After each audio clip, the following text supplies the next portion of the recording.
Guys, I did have a co-caster lined up for today, but when they realized that we were going to be casting to the Jeeves Dota TV experience, they shit themselves. Now, they may be able to fix that, I'm not sure, but we'll see.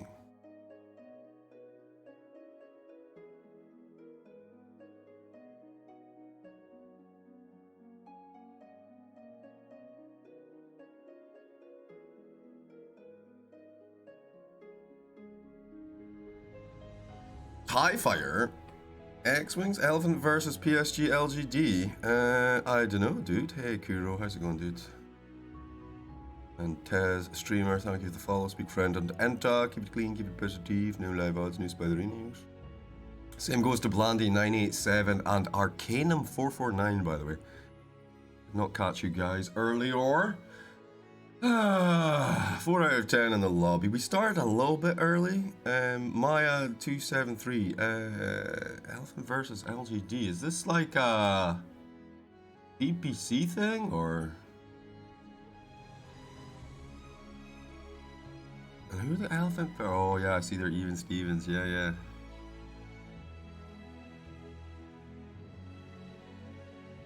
It doesn't matter. They don't need to tie break, right? Isn't it supposed to be LGD? LGD versus eHome is the next series. Yeah, that's right, Rustaf has. So Elephant and PSG, they're joint fourth in the league, right? I guess they're just playing a tiebreaker for the money, right?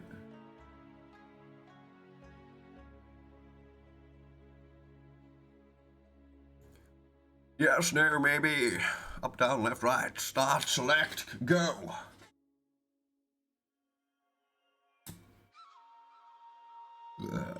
Oh wow, that was disgusting.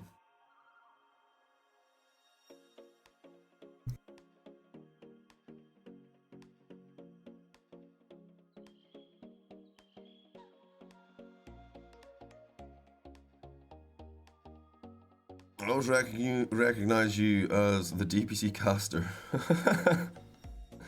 Couple of updates, guys. Couple of updates. So we had communication with Gamers Outreach.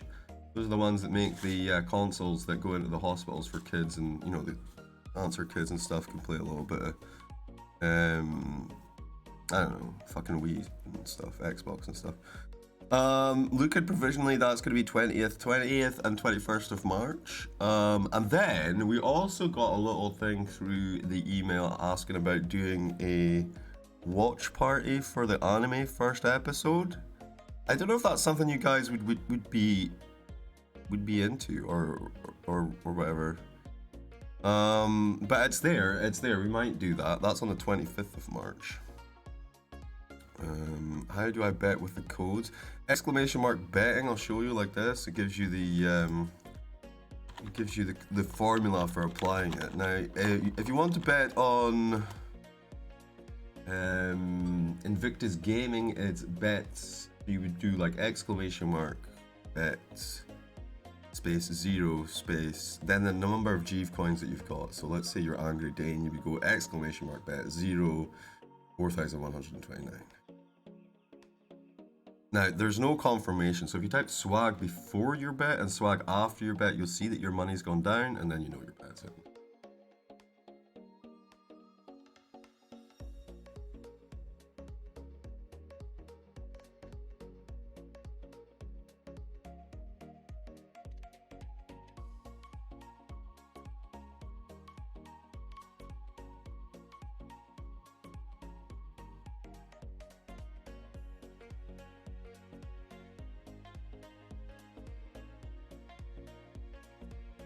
I thought of a funny game just now, actually. How about whenever, oh, that's not gonna work, is it?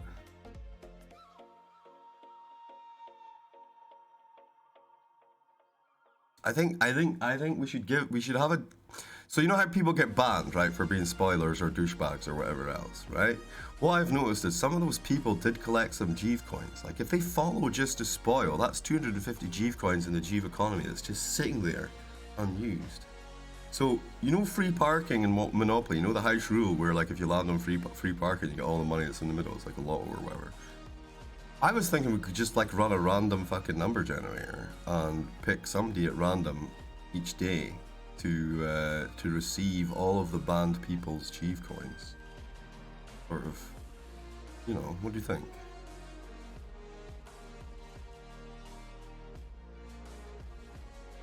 It's per map, Kidney for sale, per map.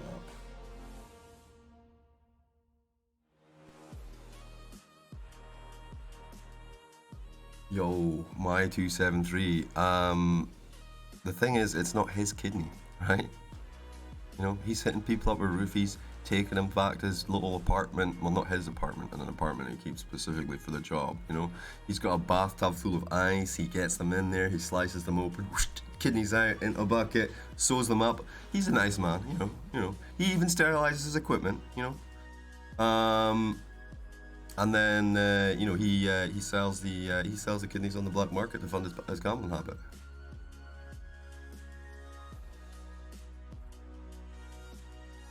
Don't worry about him, brah. He's all good. He's all good.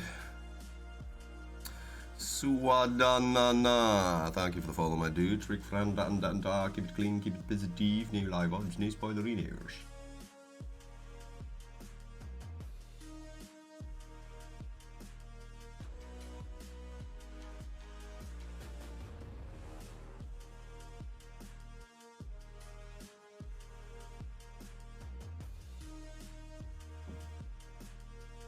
Did they fuck us? Burning never screws us, guys. Burning never screws us, I believe. I believe I can fly. Oh, we got screwed. My life, man. Let's go. I will believe that they only screwed us a little bit. They wouldn't screw us too. Oh no. It's not right with the lobby. Oh no. Oh no.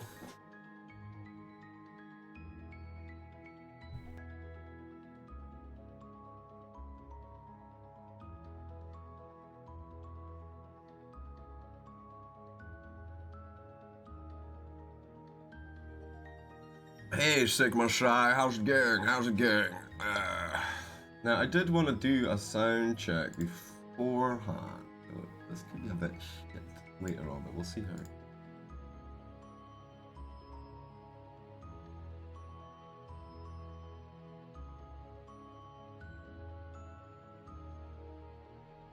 how. Oh, I don't know why it's not. I thought it was go home. Hang on.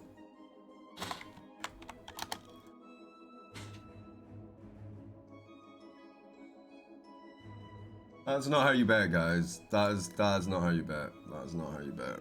That's not how you bet. It's not how you bet, guys. It's not how you bet. I don't know how to tell you, but that's not how you bet.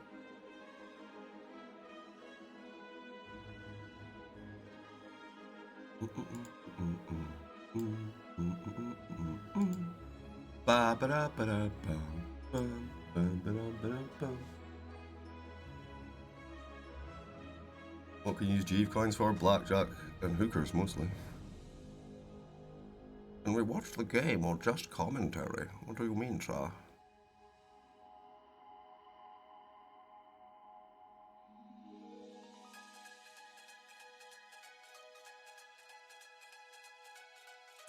When you got a million Jeeve coins, we send you a girlfriend for free. Oh no. Ben and M, I am gonna just warn you one time that PSG.LGD is here today, so he's not feeling apt to banning people, but I'm just letting you know, he is here. There's a reason that he's called Extreme, you know? That's all I'm saying. If Nightbot and PSG.LGD had a fight, PSG.LGD would win. That's all I'm saying.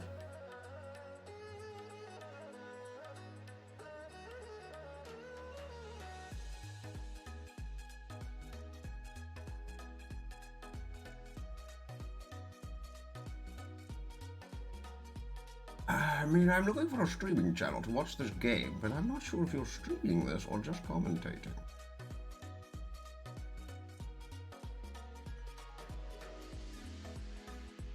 Yes, me either, sir. Me either. Do you want to know if there'll be fancy pictures of the men and the women and the children running around the field chopping at each other? Because we will do that. Yes, we will have fancy pictures. Maybe even some dogs. Barbs on fire.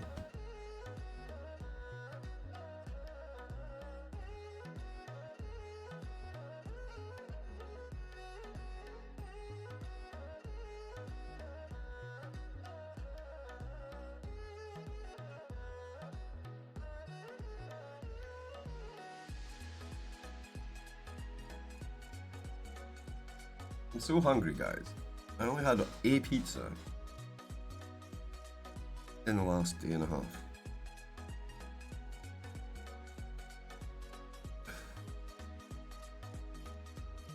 Why don't you eat the food, Jeeves? I just feel sick and my tooth is sore. Play, son. Welcome.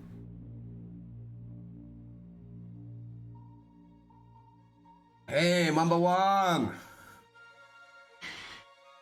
You send me a fresh pair of kidney if I reach 1 million Jeeve coins. You're not gonna pay the kidneys for 1 million, bro.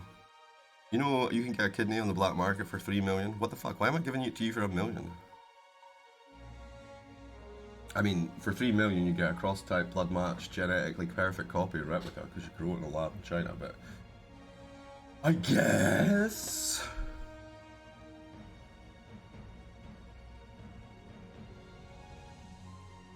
Draft starts when? See that counter on the left-hand side of the bottom left of the screen?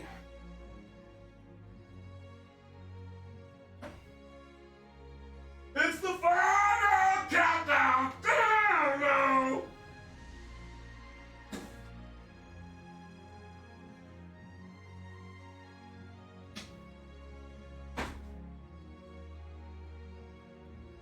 No! No!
Alright, ladies and gentlemen, boys and girls, welcome to day 8 of the FDC Rr Robins. It's Invictus Gaming versus eHome. I am General Jivicus, and here comes the draft. Goodbye, ancient apparition. No more of these kettle fingers will chill your bones.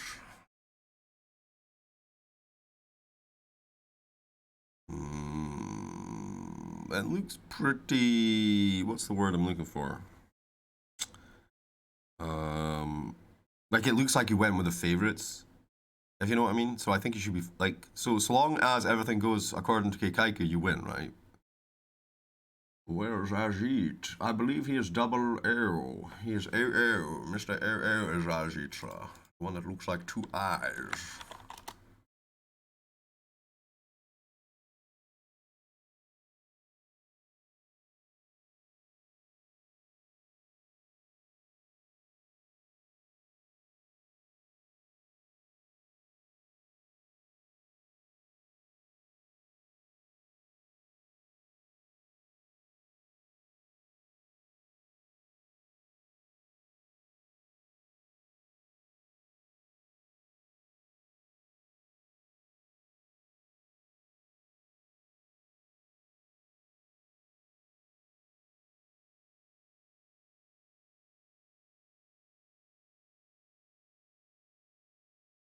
Alright, the Grimstroke Thad one gets kicked to the curb, no Alchemist, and also Argyle. Let's see what we've got here. These teams play seriously, such a good lineup, such a good game. Other games we'll be casting today. We're going to do PSG.LGD versus AG. You open with the IO. Well called, Sandy. Well called. Wasn't really paying attention. I was making a cup of tea. No sound. There is no sound, though. You're right. You are right. He was right, gentlemen. He was right. Oh man, Rick, there's only 10 seconds left to pick a hero. I was in the kitchen making a fresh cup of tea because we were delayed in starting, gentlemen. Come on now. Easy, you fear. Thank you for the follow. Speak friend and enter. Keep it clean, keep it positive. No live odds, no spoilerinos. We get the stupid blue frog. Who is Zero and Victor's Gaming. Do I avoid coffee? Well, when I was a young man, when I was an alcoholic, I used to be, I drink like a pint of coffee, you know, coffee at a time with like 3 spoonfuls of coffee in it, right? And then, in a big skull. It was a huge skull. Go, dire team, pick him up. Shadow Shaman! This hero is, I mean, he's doing the rounds right now, right? He is pretty effective.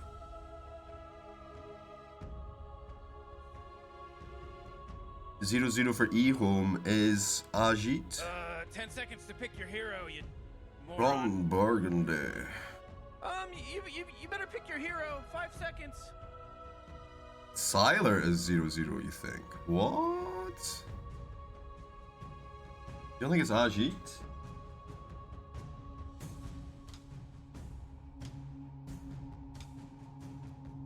I don't know. Check the leaderboards, guys. Check the leaderboards. What is Ajit's medal? Oh, not my medal, you fucking idiot.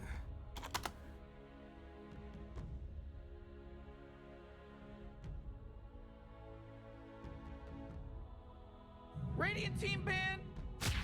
Dusk. You're looking on DLTV? Sweet. Dusk. You wanna fight me? Fight me! Oh, dire team band. I wanna see Poppy play more Tusk. Hey, what's up, Renegades Fraud? Renegades Fraud! Right, we got rid of Terrorblade. Terrorblade's gone.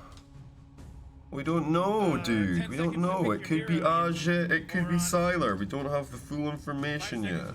We'll get there. We'll get there. We're working on it.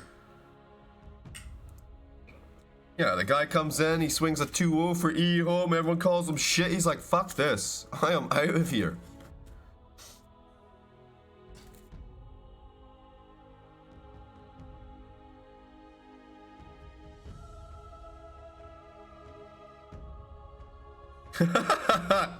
Like, imagine every time someone was negative about someone on Twitch, that person just quit Dota forever.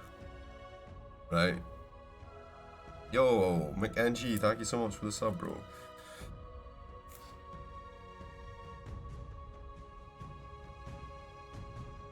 You really gotta pick a hero. You got 10 seconds left. It's like, there's only 3 people left in Dota. It's like Ana and Jerax. It's like, that's the entire pro Dota population. They just bash noobs, like, because as soon as the noobs appear, try and face them, everyone in chat, it's just like, fuck this new Navi, they're garbage, the whole team's just gone, you know? Mars and Timbersaw. You better pick your hero. 5 seconds. Hey, Reincarnation, what's up? Radiant team band. Oh, the Dragon Knight. So bad news. Valve have seen eHome drafting. They noticed that Dragon Knight has been banned, and eHome are now eliminated from the DPC. 5 seconds, Morty. It'll be fine. No questions.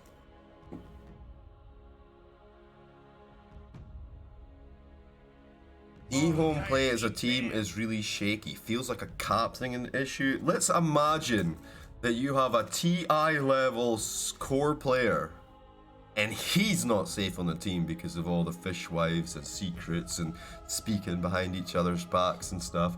You think E-home are fucking collected unit right now? Come on, they're just worried about who's next to get kicked, man. I know, my 273.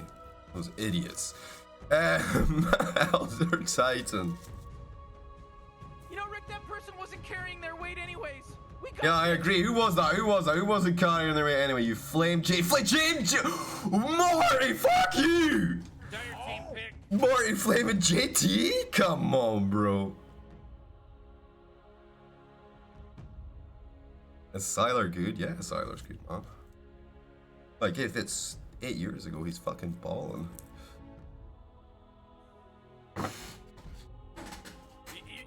Alright, no gyro on Elder Titan. What are they gonna pick, geez? We got the puck, the task. So we want a right-click physical core, right? But maybe we don't want to invest in that. Maybe we want to go for the offlane first. Beastmeister's there.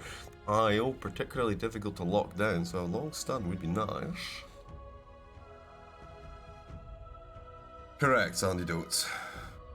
Everyone knows Arteezy is the best. Oh, how many TIs does Arteezy win? How many TIs is Anna won? Winterwyvern. Oh man, Rick, there's only 10 seconds left to pick a hero. 5 seconds, Morty. It'll be fine. Yeah, everyone knows that Smash would have won TI if he didn't get banned. Arteezy never won any TI. What? Go, Dire Team. Pick him up. Pick him up. Void incarnate. Void Spirito. And here comes the Death Bravite. Is this puck mid then?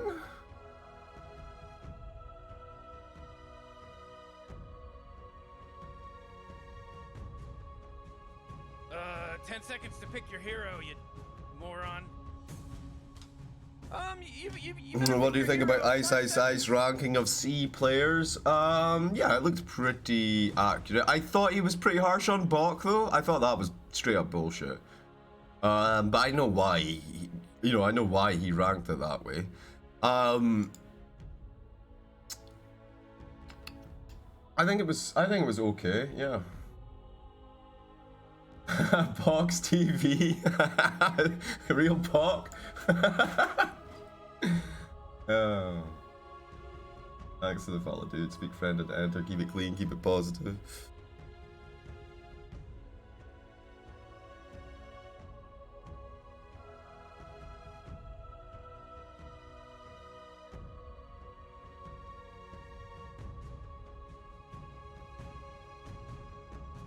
You've got higher MMR than Aja? Dude, I opened up this window, but I forgot what I was going to look at. Oh, yeah, I remember. I remember exactly what I was thinking about, motherfucker.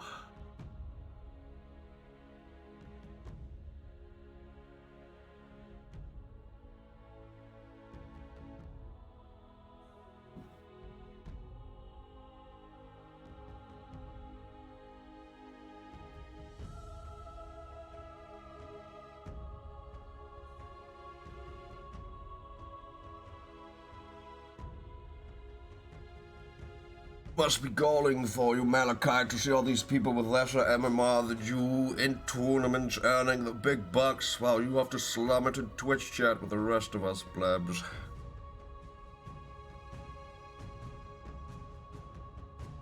Radiant team ban. Morphling. Are we done here?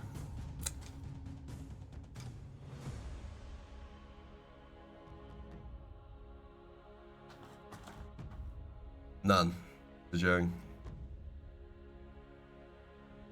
You really gotta pick a hero. You got 10 seconds left. There are no challengers for the Jeeve crown. 5 seconds, Morty. Not It'll be even fine. close. Not even close.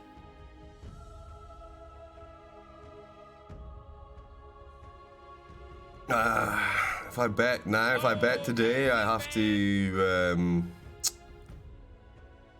think of a new title for 5 million Jeeve coins. Oh, Phantom Lancer, kick to the curb. Interesting. Oh man, Rick, there's only 10 seconds left to pick a hero. Yeah, there's 5 seconds left now. What should you bet on? Radiant team, man. You know, let's see the draw first. Night Stalker. Like, what really rounds the shit out that makes you think, you know? Oh, right. Who's picking first? It will be the Radiant. What do Radiant want? Let's see what's not bad. Oh, Shadow Shaman. No offlane, don't juice. They need an offlane. Entire team banned. So like Uberlord is kind of not really in meta. Beastmaster could be an option. Sandy Claus. Timbersaw is banned. Mars is beaned. Other Titans banned. So if let's say they go for like the Sand King or whatever. You really gotta pick a hero. You got 10 seconds left. Yeah, there's 5 seconds left now. What are they getting? Like the Wraith King. What else? Juggernaut's there. Dirk. Maybe PA. Something else as well that goes with Tusk. Right click boosting. Radiant team pick. Oh, they banned the Lycan. Because Dog Morphling sounds garbage. So if they think they're going to go Beastmaster on Invictus Gaming. Because it feels a similar criteria to the Lycan offlane, you just don't get the bite, you get the roar instead, right? 10 seconds to pick your hero, you moron. You better pick your hero. 5 seconds. The thing is, I think Ehome are ready for that because of the Winter Wyvern, right? Beastmaster. You can dick on Shadow Shaman or whatever.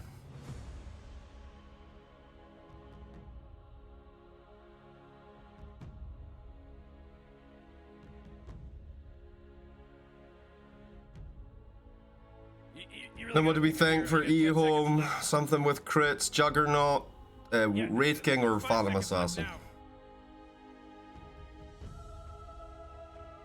Slark! Because of the Morphling?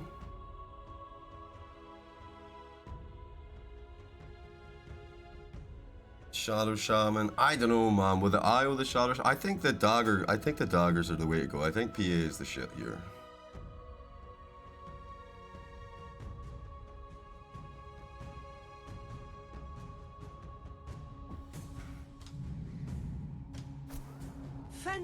Get up in there and choose that hero.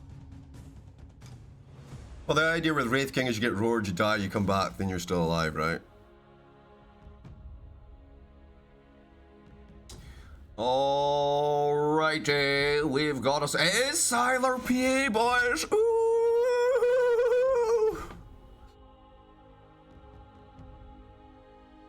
Alright, we got ourselves a draft, guys. We got ourselves a draft for Invictus Gaming. This is game 1, best of 3 in the round robin for FDC. We got JT Beastmeister, Fly on the Morphling, Emo, Void, Spirito, Kaka on the Shadow Shaman, and Ollie on the Isle. For Ehome, we have Jealous on the Buck. Offlane, Fade, Tusk, X-No on Winter Wyvern, XM on the Death Prophet mid, and Scylla with the safe lane PA. I am General Jevicus. Let's get our Dare 2 on. Yes, Classworks Jaeger, because you changed your fucking name, bro. Let me do your currency. Hang on. Evil work. Evil works. Holy shit! No wonder you're bitching.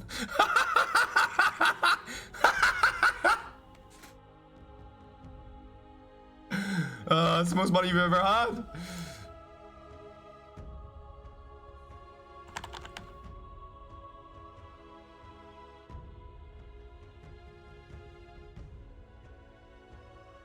Wait, why can I not find your new name?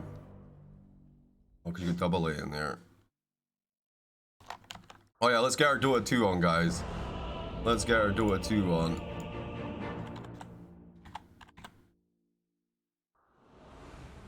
Wait, you keep your hours?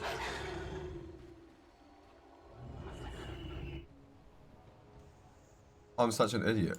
I just get. Why aren't they doing anything? They're just standing around. Relax, Morty.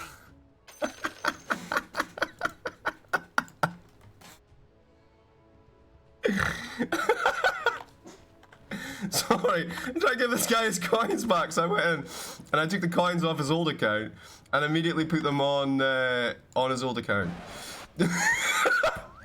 Useless! Close the bets. 15 on IG, 14 on eHome. Interesting, very interesting. Split down the middle, huh? What does Oracle think to start? Ooh, 22-point draft advantage from IG. I mean, they have a fucking Morphling and an IO Jeeves. X-Nova though, he's got the mangoes. He's got those mangoes like Jagger. Let me tell you about it. Recap. Now let's tell them, gentlemen. All of the hot and successful people are at www.twitch.tv/Jeeves.tv. But I'm here with you guys. Smiley face. Right, let's go.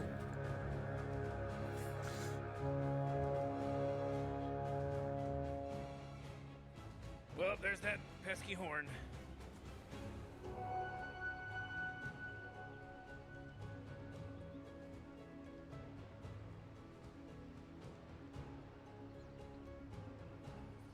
Pause the game, it's just started training. This is literally the opening moments right now. We were doing some Red Star Cup cosplaying there. Good times, good times.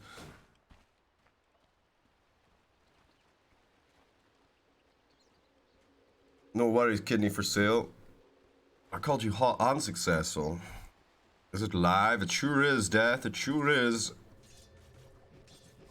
Okay, guys, remember, no spoilers, no live odds. It's a lifetime perma ban. It's not something you want on your conscience.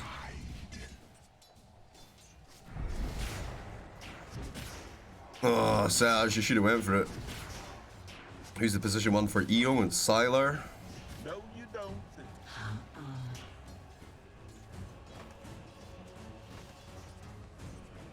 You got an oi, bruv? I guess so. As long as the delay on Chinese match is 5 minutes.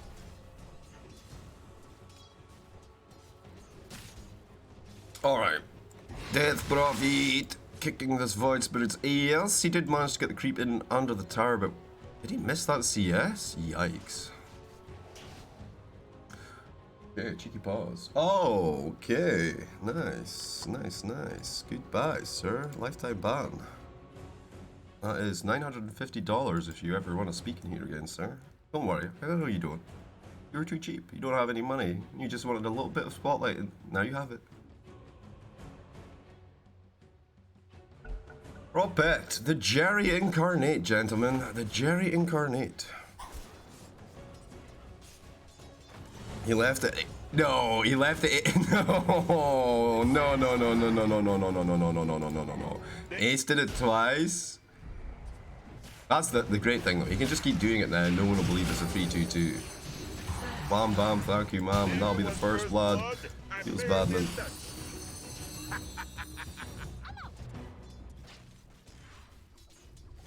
Nice to be back. Hello. What was your previous nickname, sir? Alright, I'm not looking at chat anymore. You guys are distracting me.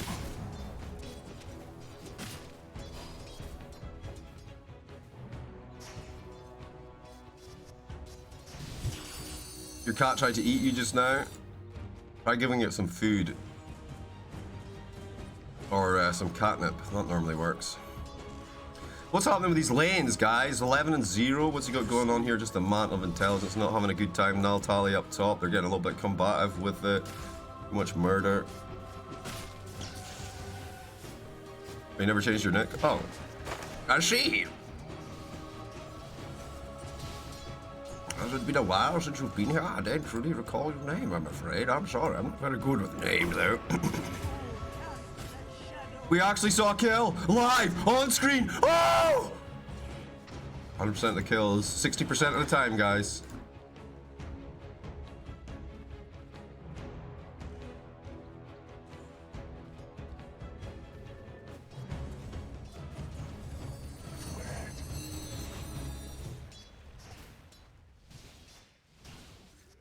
Alright, Fade is going deep here, trying to cover the backside. Yes, nice, nice. Pull through, good connection by the Winter Wyvern. X-Nova doing his good stuff. Morph versus PA mid to late game. Yeah, I think Morphling's fine. What you do as PA here, though, is you just murder everyone else with your daggers, right? Kaka, the Io, the Void Spirito, you can dagger all those guys to death. Thoughts on Aberdeen? That's like a pretty broad question, dude. Like, in what regard?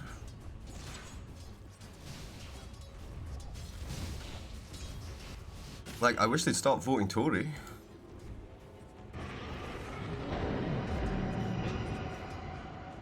I mean, I don't understand how anyone in Aberdeen can have gone to Tory and thought we should vote for Tory. It just doesn't make any sense. Emo run down, blitzed, he's dead. XM taking a bit of a pounding, but he's popping salve. Very manly. It's Mam, Jeeves, it's Mam. Oh, sorry guys.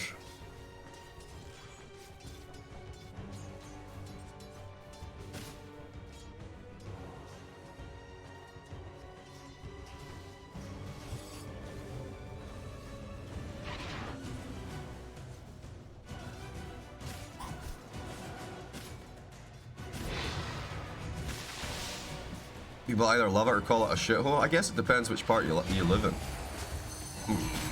Fly, now the die. Okay, looking for an angle, he can't find it. Fly will live. But good pressure here. What they've done is they've applied the pressure just before the 5-minute mark, so these bounty runes are now free and clear if they want to go and get them. And Puck has a bottle, so infinite manners.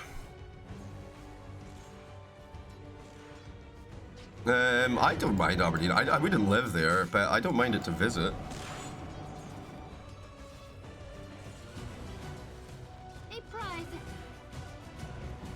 But yeah, wish they'd stop voting Tory. I went for a couple of jobs at Aberdeen City Council and at Aberdeen Council as well. We're gonna see any kills live. Let's go for the replay. How?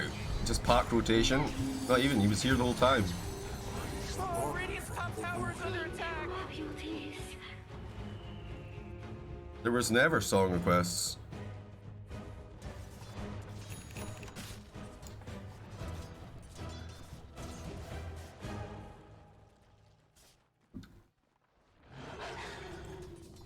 Alright, we are up to the point that we were spoiled to. I can actually enjoy the game again.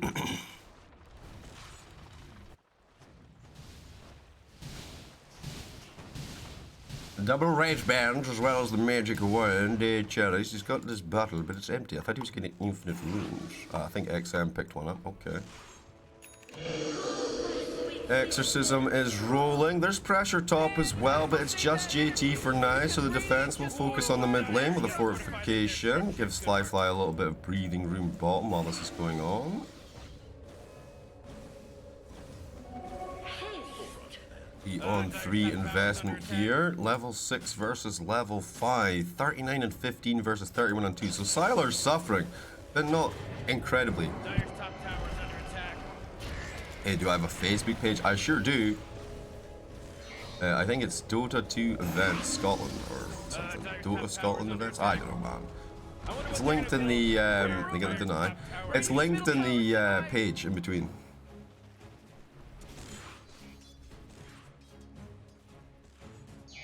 They tend to be the ones with realistic budgeting. I mean, I'm not sure. What?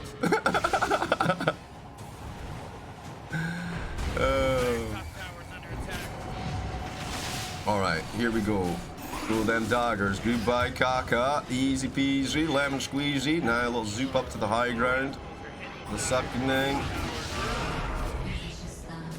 Like, the UK is in $3 trillion worth of debt, or pounds worth of debt, man. That is not good budgeting.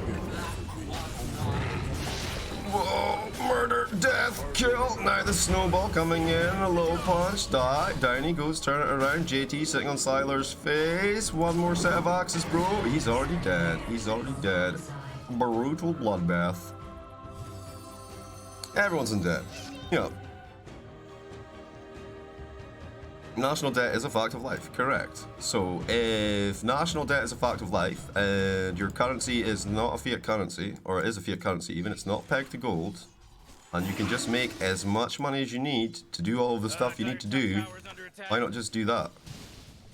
Because people wouldn't make any money, Jeeves. Let me tell you a story about the English Track and Trace app, guys. The English Track and Trace app has cost $37 billion. To make a computer app that one guy could have made in his bedroom in an afternoon. $37 billion. I mean, they're going to be paying the people to track the people as well, I guess. But that's more money than Scotland gets to run its entire country for the year. You're telling me the Tories make good budgeting choices? Are you out of your fucking mind?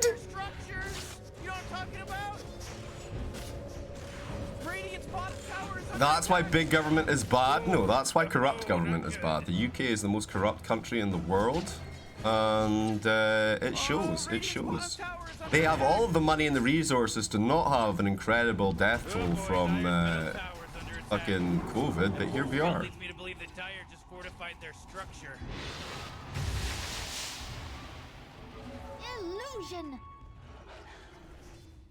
That's not Tory budgeting, that was a ball. That is exactly how Tory budgeting works. It wasn't a balls up. It wasn't a balls up, mate. Trust me, the UK is not corrupt. You know who said Sigma Side the UK was the most corrupt corrupt place in the world? The fucking mafia, mate.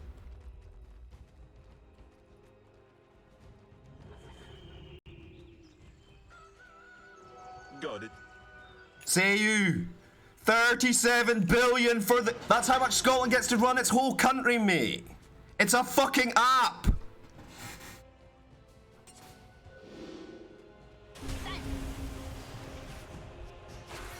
Come to South Africa. I mean, South Africa's pretty corrupt, but apparently fucking UK's worse. Here comes the roar, here comes the roar. Now we throw some axes, a little bit of this winter blast. It's not happening though, he's still in there, Siler's still alive. I was sitting on top, it's another bloodbath, I have to say. Ollie starting to fall, he'll go down. Emo trying to find a kill here as well though. Now, on the backside, JT clipping down that Winter Wyvern's wings, and goodbye Puck as well. As for South Africa, the corruption's way higher because the UK makes more money, I believe.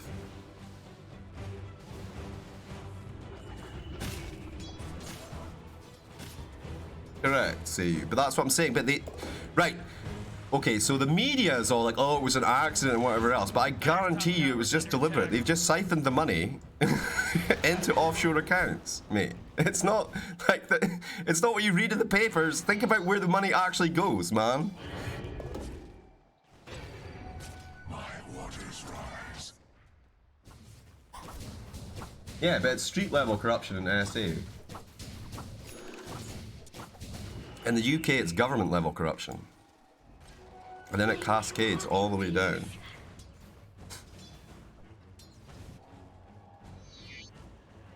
It's not, well, I mean, it's pretty infiltrated in your politicians as well. It starts, well, let me put it this way. It starts on the street level and works its way up. Here it starts on the fucking top level and works its way down.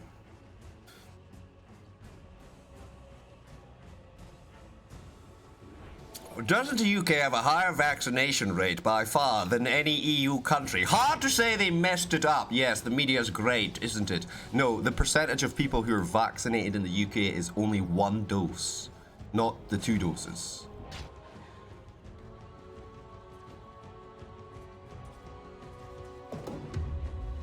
Net worth? Yes, good point. 1,000 Chief coins to this man. Alright, snowball in. Goodbye, Morphling. The good roar on the backside, though. A little bit of a hold. The gaze. Next snowback takes the damage. Now the Winter's Curse. Goodbye, Void's Burrito. Oh, the Shadow Shaman doing some serious work, but he will still fall. He literally popped off all of his shit, Jeeves. Nice. 11 to 11.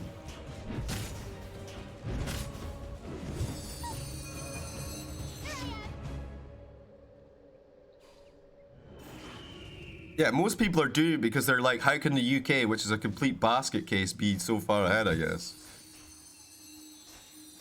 Anyway, yes. Do not believe anything that comes out of a Tauri's mouth, my friend. They are always lying, and they are always using that money to make their friends richer and you poorer.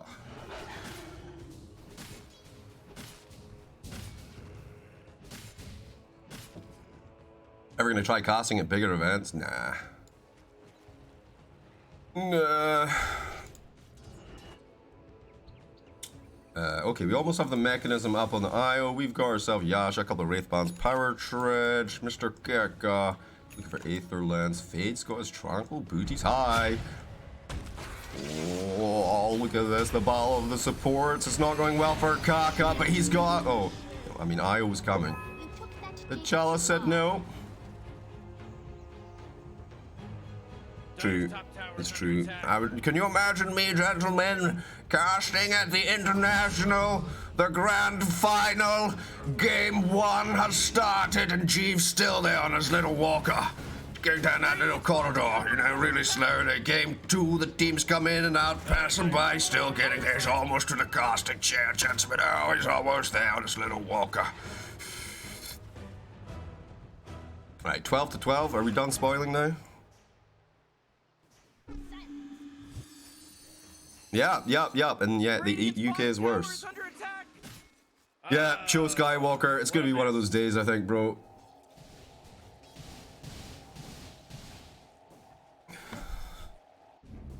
I am. I'm watching the Russian cast.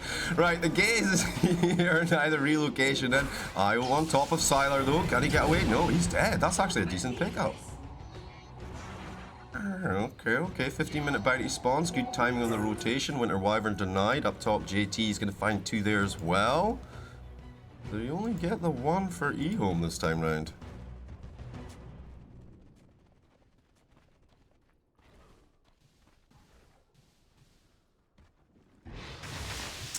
Doodle's still about. Hey, Tinky Cat, how you doing?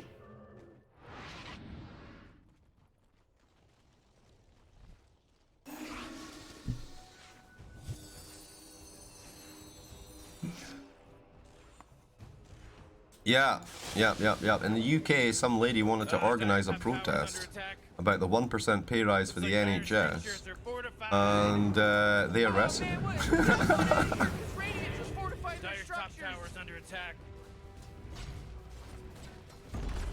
After Bojo was like, "These people saved my life, I'll never be able to thank them enough.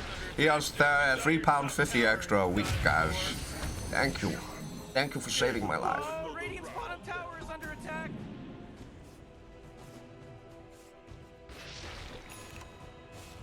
Oh, American corruption is the weirdest shit ever, man.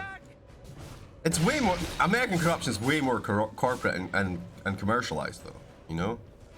Like, literally all of your TV, all of the shit that you buy, all of it, all of your laws are all, like, totally influenced for the corps, man. EA slow to farm. I mean, it's the same story as always with the PA guys. Battle Fury, which is online now.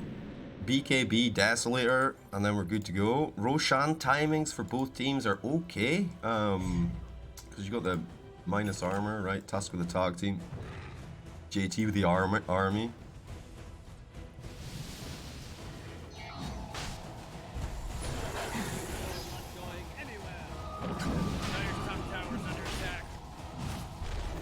So you complain about the money they have spent, now you complain about how they have reduced the pay rise this year because of the money they have already spent, because we have a fiat currency and they can spend whatever money they want. That's how government currency, that's how issuing currency works, man. You can pay them whatever they want. And magically, because the fucking NHS workers live in the UK, they then spend that money back into the economy. Okay, goodbye, Pat. But instead, they siphon off all the money for offshore accounts, man. Remember we had a post office? Remember that? Dyer's courier bit the big one. There's a job open. Dyer's middle tower is under attack for courier. Dyer's middle tower, it's gone.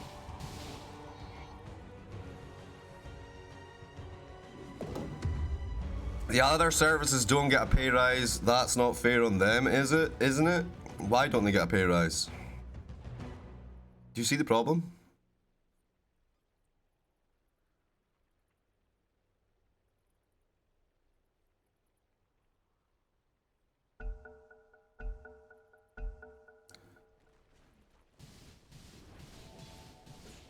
You know the start, right, Bryony, you know the starting, you know what the starting salary for a fireman in Dublin is? You know it's 120,000 euros. Yeah?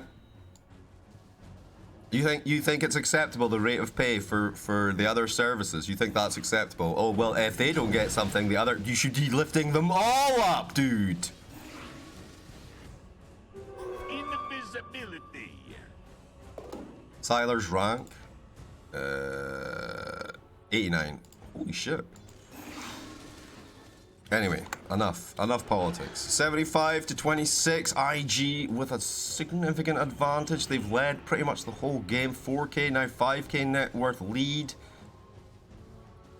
Who took the first tower? I want to say it was mid tower taken by E-Home by Death Prophet.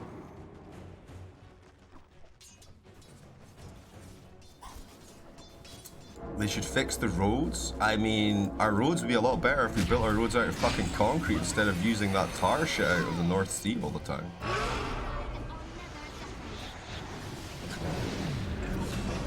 Don't talk politics since you're clearly wrong. I mean, I don't know if you understand how being a despot works. I'm a dictator here, sir. I have all of the power. Nature. Red. Tooth and talent.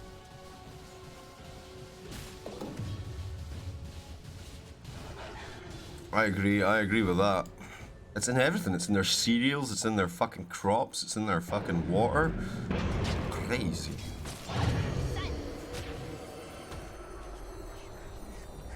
It did, yeah, they took it at level 6, correct. That's what I said, right? Death Prophet took mid lane at level 6. E-Home is Death Prophet. Alright, anyway, they're fighting, going in onto the succoning from Fly on out, succoning on succoning action as XM gets one back the other way. Exorcism's rolling under his own tower though, trying to hold them at bay, but I was just juicing them up here. Wait.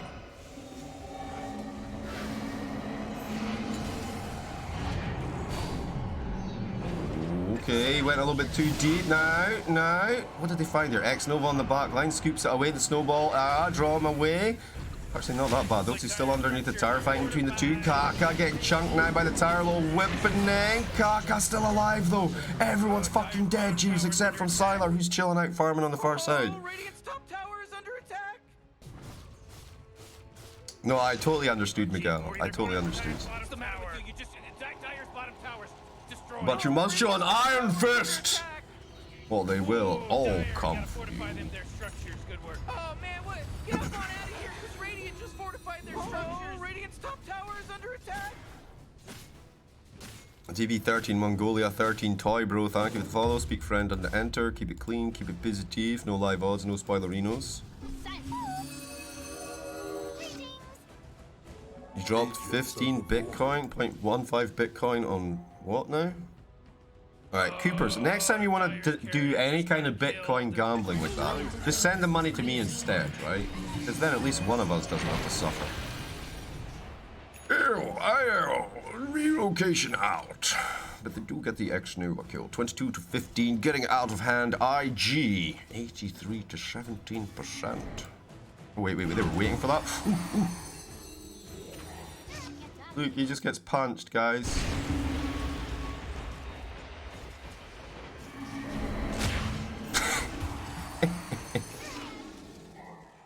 Double damage on the river. What's the Roche scenario? He will be up. Well, the Aegis is about to expire in 14 seconds. It's gone, Jeeves. Oh.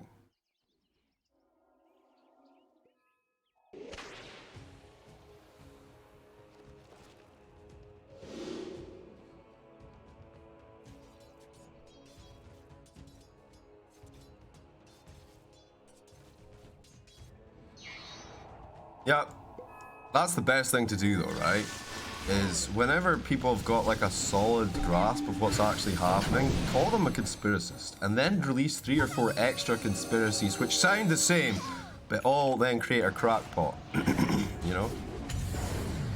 Emo, he's got the double damage, Jukes to the backside, but they will follow him in. The daggers are there, Sylar brings him down. How are we going here? We've got the BKB, we've got the Battle Fury, we need the Desolator. It's coming, Jeeves, it's coming.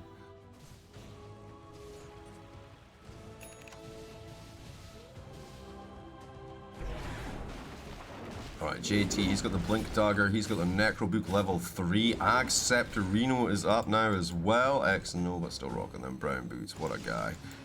Fly. Ooh, Skadi. Skadi.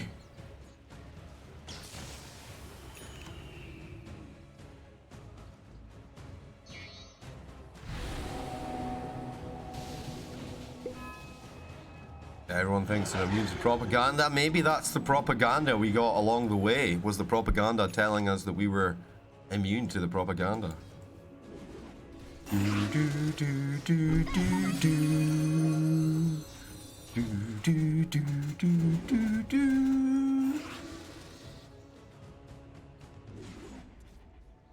Yep, JT, he is Brazilian at heart.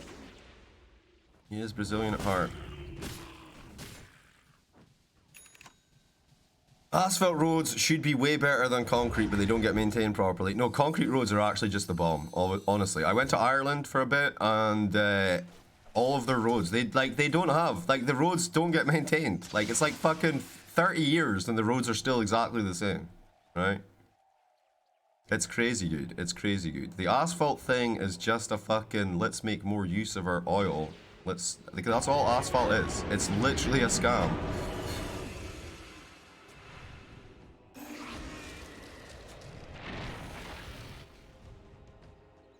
I want to believe. Yes, the X-Files. He got it, guys. He got it.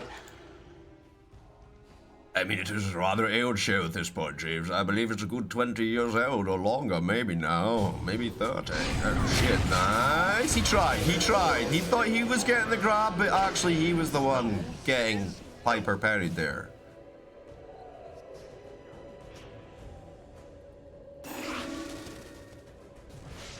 I used to live in SC. I don't know what SC is. But is SC in America? Because in which case American concrete roads are actually garbage due to the way that they're built. If you want to talk about concrete roads, the gold standard would be Germany. Yeah, no, I'm not interested in American roads. American roads are just ass, full stop. How much? I mean, concrete roads have got a much harder hardness rate than tarmac roads. Radiant's middle tower is under attack. I've got a Faraday cage in my room. I've got it all over the house as well, but I've got a double Faraday cage in the bedroom.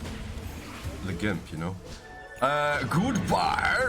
Wait. I will relocate in. Siler, the roar will connect. Now the axes. Oh!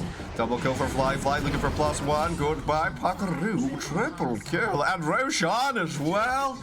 IG Gaming. Splendid. They're going to push mid, Jeeves. They're going to take a tower to the curb. Dire's middle tower's under attack.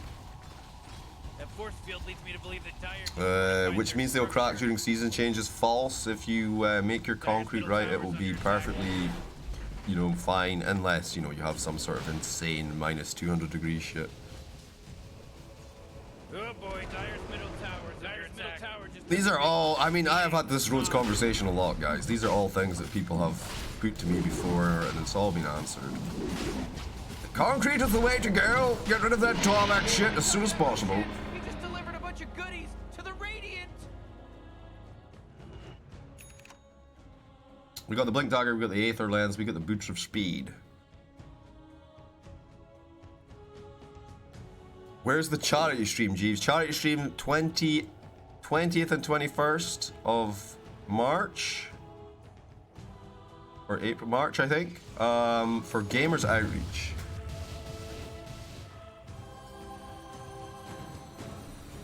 Yeah, but see, that's the thing as well. See, I live in Scotland, so the roads here are pretty decent.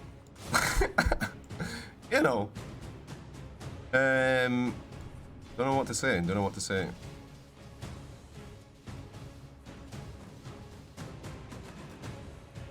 Because what happens in Scotland is, where it's not a Tory council or a Labour council, when the council gets money or the roads get money, they use it to fix the stuff. They actually spend the budget on what it's supposed to do, In England, I believe you just outsource it to your mate's company, and then, I mean, how many roads do you get a target to hit, you know? He gets X amount of money in a target. If he doesn't hit the target, it's no big deal. You know, snowball, a little bit of a save from Io. Fly with the zoop forward. Now he goes for the suck on suck action. Double suck. Oh, triple suck. Oh, the suck innings from Fly. I mean, he's looking for Sylar. We'll pop on top of him up to the high ground. A little bit brave, but remember, he has Aegis. He has an E-blade, so he ain't not actually that scary for him if they do start to dive. Okay, there's the coil, though. Emo now in here. He zoops to that back lane. Nice curse, but nobody there to hit on it other than these Crepa. Emo still rushing forward. The Death Prophet dealt with now as well. Chalice no more. Sylar on the deck for 70 seconds. Chalice trying to get out the buyback from XM. He comes forward. He's still got those ghosts. He's fleeing forward. The BKB throws some axes from JT, but Fly. Oh, he's kind of low here. He's playing it. He's got no IO connected to him, remember. A little bit tight, back lines, this tower, they can't even do anything here. The whole thing was pointless and just a show of force. The tier 2 tower was up the whole time.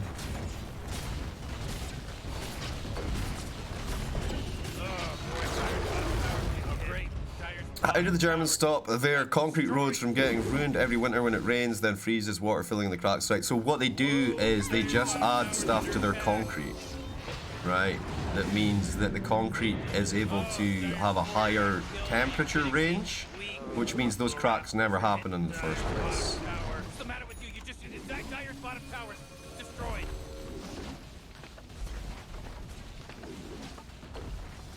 Ooh, Dire's bottom barracks are hit, and they're not. Ooh, Dire's bottom barracks they've seen better days.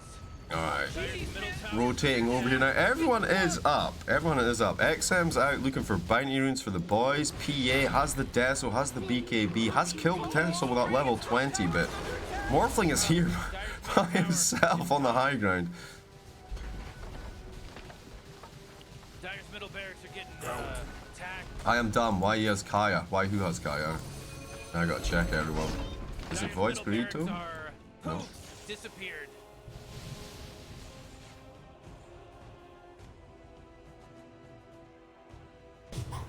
Oh.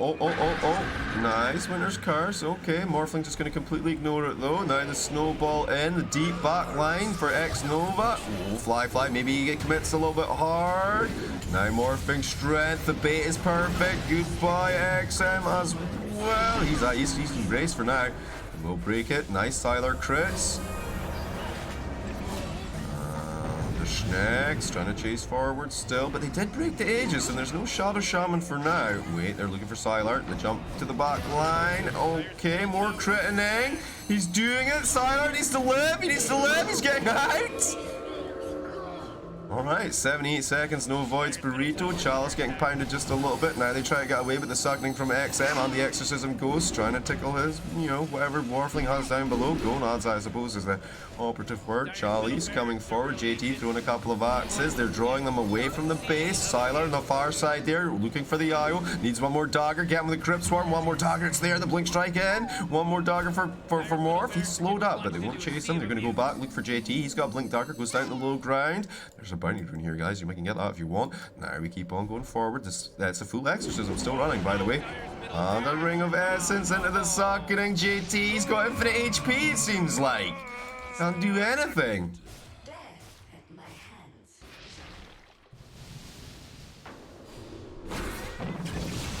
Dark road I go. The spirit.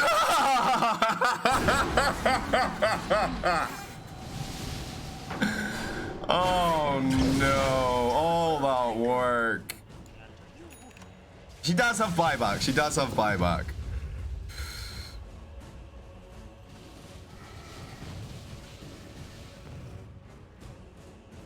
They did say get back, and he was like, it's fine, I can take one more wave.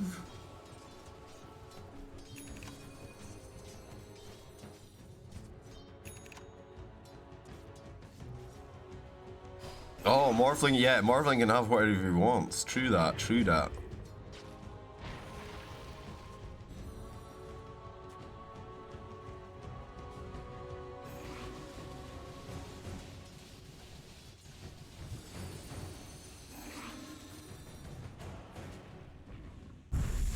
top Alright, the tower snacks are under down. We're up to the high ground. This is the final rocks, right? Lead me to believe Yes. that Dire just fortified their structure. Radiant just fortified their structures.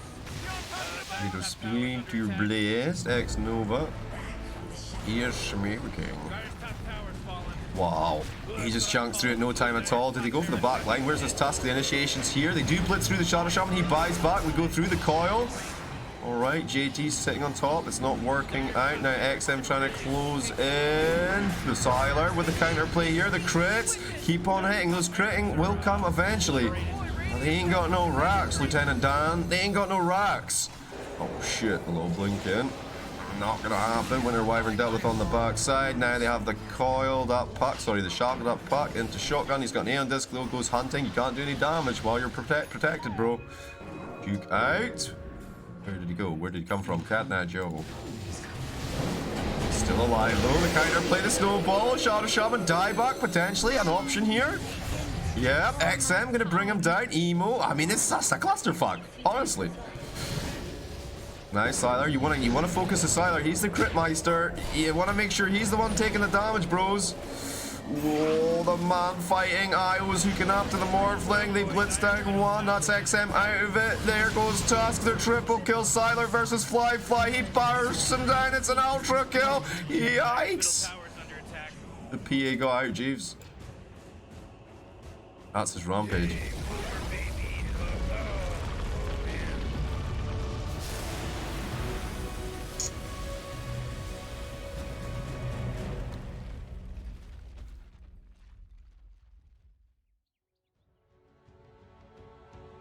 Yeah. I mean, the Romans were a concrete-based civilization, though, right? But we finally figured out how to do the underwater sea salts in concrete. We figured that one out recently.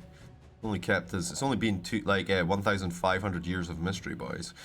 MVP for me, it's gotta be JT. It's gotta be JT, man.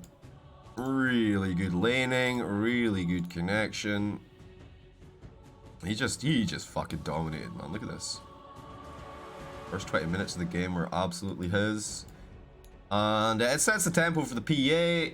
And because PA's tempo is reduced, they cannot actually, you know, you could just never get them online for long enough before everyone else has items and stuff.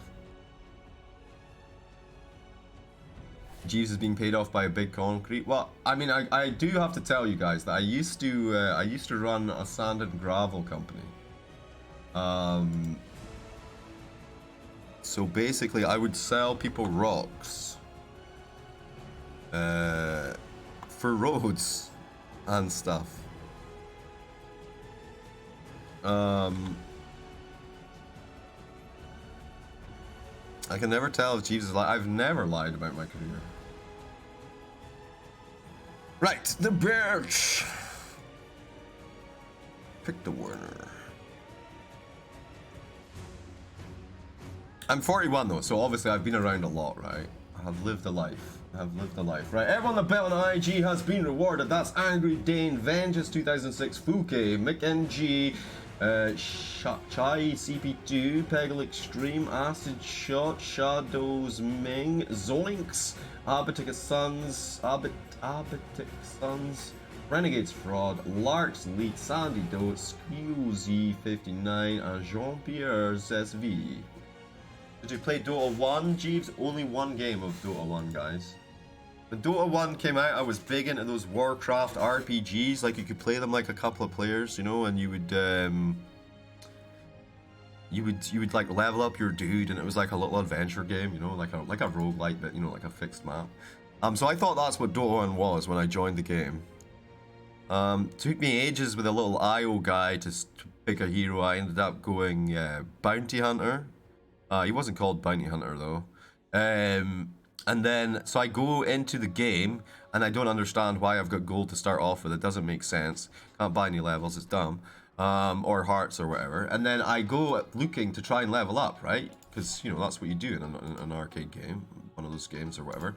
So I go looking to try and level up. So I go to the camps I see on the map, but there's nothing in them, right? What the fuck? Nothing to kill? What's the point, right? So then I wander down the map a little bit more, and I get to like the river, And then one of my teammates is pinging me. I don't know why.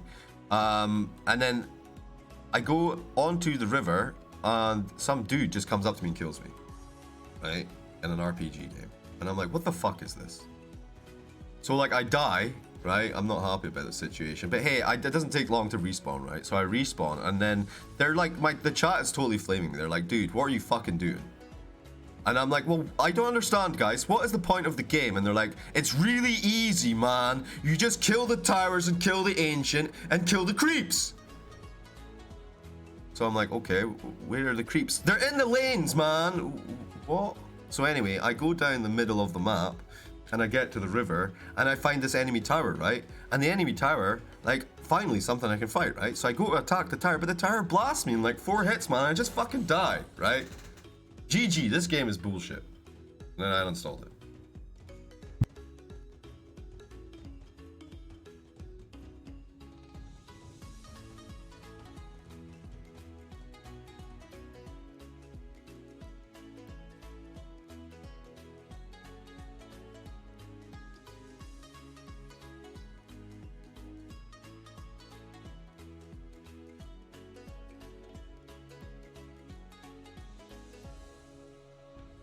Oh yeah, my name was Gondar. Gondar.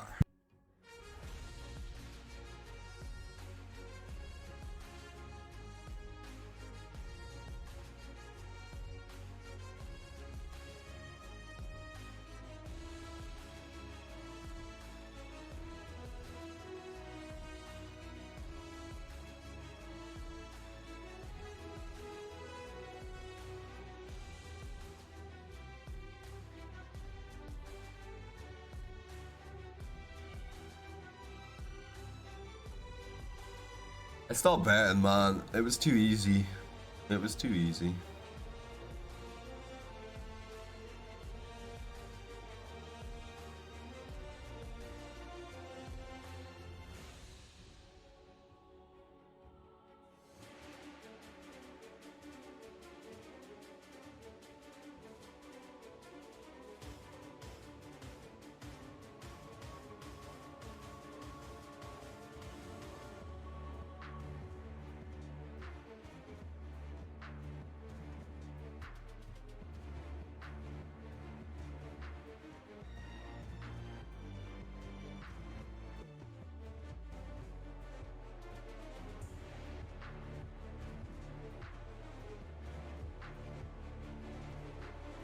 Jeeves, if you don't like the tyrannies on Labour, what do you think we should do about running the country? I think you should just give me all the money and I'll run the country. And all of the power, not just the money, all of the power.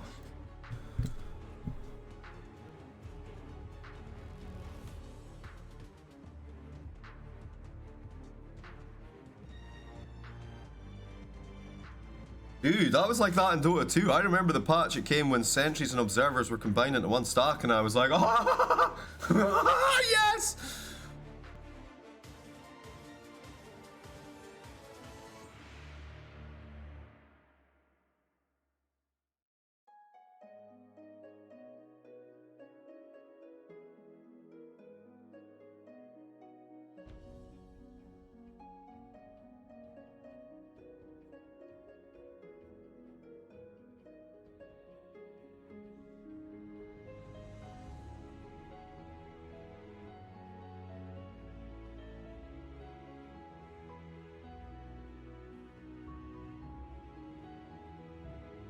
Yo, Coopers, I had my son when I was 21, and I would not recommend it.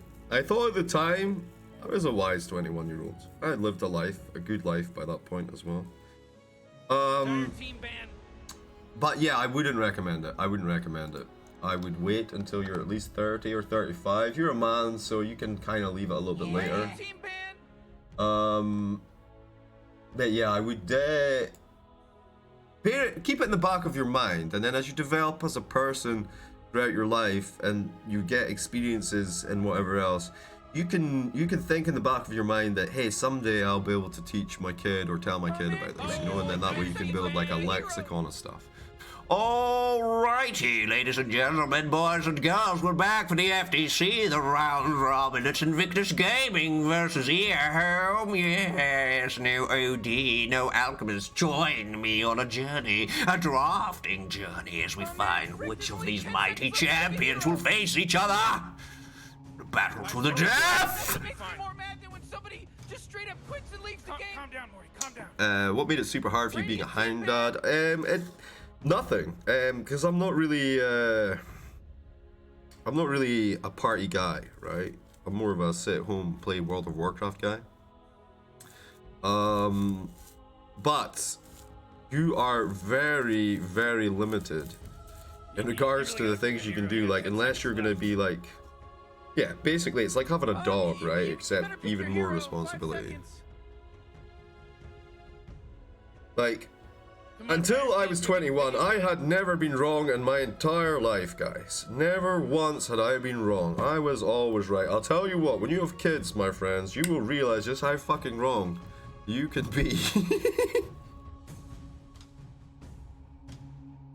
I mean, I'm 41, so this is the perfect age, or 40, or how old was I? I was 36 when I had my daughter. 35, 36, perfect time. I should not play. No.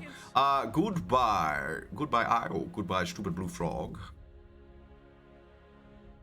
8 kids. I mean, that would have been the dream for me, like, if I'd have just settled down with my first kid's mom, and that would have been my dream, for sure. I'm too old now for fucking 8 kids. I could maybe get another one at most. Luda. Like, I don't want to be like a super old dad. I already feel it now, you know? He's got 4 baby moms. Yeah, spread it around a bit, spread it around a bit. It'll be fine. Well, look at the tire truck. You gonna tell your daughter having a child? Yeah, I can. She would relate to that. She would relate to that. Orgal. Oh. No, different ones. Who would have thought? And then my fiance, I had a fiance for 8 years, and we tried for kids for 8 years, man, and it 10 was seconds brutal. to pick your hero, you... And eventually, it just got to the point where 5 seconds left now. we couldn't be together, you know? It was too much pain. It manifested in different ways, but that was the root cause. Radiant team, you gotta pick 'em And right. then after we broke up, within a year, we both had baby daughters. Just fantastic, magical, you know. Anyway, the task, a little bit of a save for both sides. The Oracle, the Lunar. You better pick your hero. 5 seconds. Don't compare having a kid with him having a dog. No, what I said was it's like the responsibility of a dog, but worse. And a dog is something a 20-year-old can get without committing to having kids. I'm gonna give him a little bit of insight and, you know, ideas. Is it Lunar Siler? Probably. You have a dog. There you go. Oh, man, Rick, there's only You're 10 already seconds set left to go. pick a hero. Yeah, 5 seconds left now.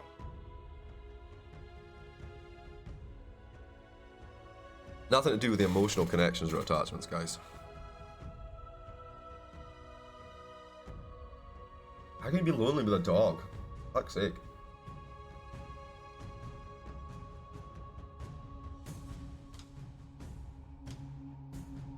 Whew, Radiant team ban.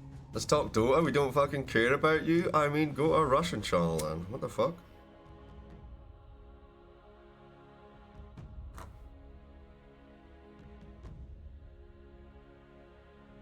It's a best of 3, Skilly. Anyway, we got the Void's Burrito ban. You really gotta pick a hero. You got 10 seconds left. No, don't ban him! The 5 seconds, fuck? right? It'll be fine. Unban him, unban Oh, him. giant team Jesus. ban.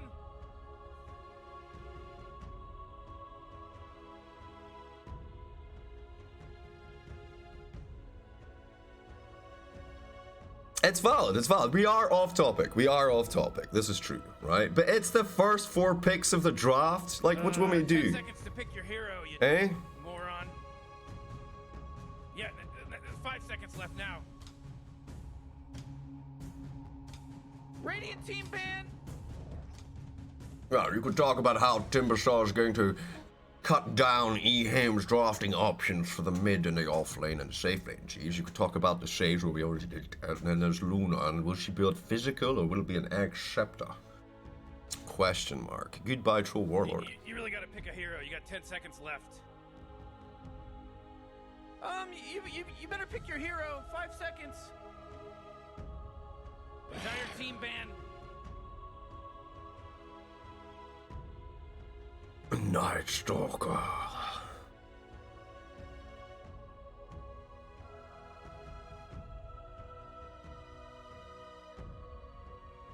No, I'm just drinking tea, my friend. Oh man, Rick, there's only 10 seconds left to pick a hero. 5 seconds, Morty. It'll be fine. Whoa, Coopers, keep it clean, man. Come on, bro. You know, McNG. Look at your swags, guys. Right? If somebody's been here for 100 hours, maybe don't mum joke each other. You know? Radiant team ban. If it's fucking, what's his name? What was his name, guys? Psyman08. You can fucking mum joke Psyman08.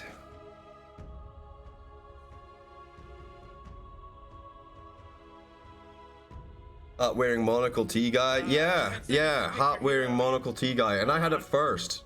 Tea governor. With your little pansy ass cups. Except I drink it a pint at a time. Will they ban the Shadow Shaman? Good. That hero's very strong right now.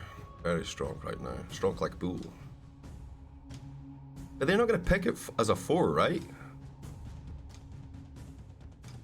I know, Mick NG, but I'm just trying to foster a positive community environment.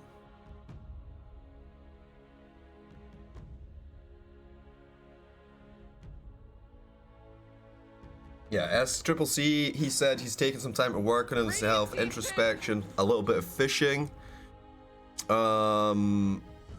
Just, you know, chillaxing and so forth. Mekon Dejuga, thank you for the follow. Speak friend and enter, keep it clean, keep it positive. New live odds. Come on, Dire Team. Pick it good. How many new heroes are coming in Dota? There are 9 new heroes in development right now. Rubik. Oh man, Rick, there's only 10 seconds left to pick a hero. Yeah, 5 seconds left now. If it's Kari, Luna, Tuskar's the ideal hero that should lane with our tag team versus Timber is pretty good and solid. Yeah, I agree.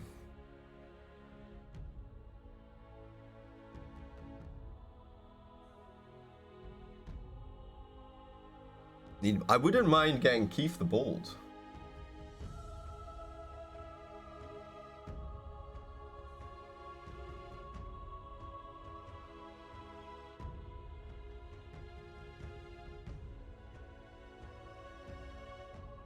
You don't like Rick and Morty announcer, Steel Yuraji?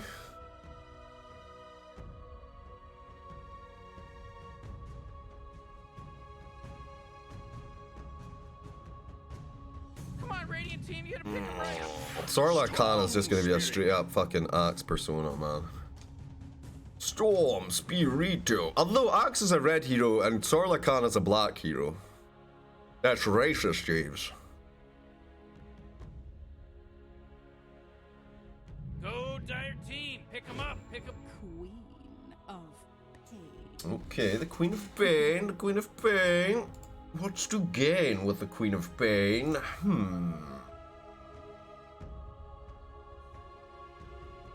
You need something fucking sturdy, not sturdy, like, Hero, you going Terrorblade on Invictus Gaming? 5 I've not seconds, seen him Morty. play it for It'll be fine. ages, though. Why Rubik? You can steal Snowball, you can steal Luna's ult. The fucking Lucent Beam cooldown is super low as well, so I imagine Rubik can get some kills on the back of that.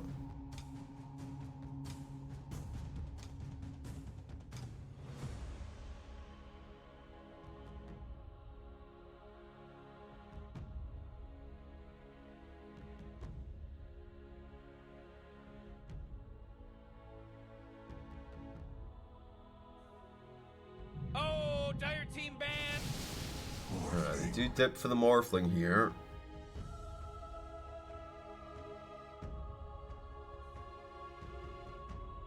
What about?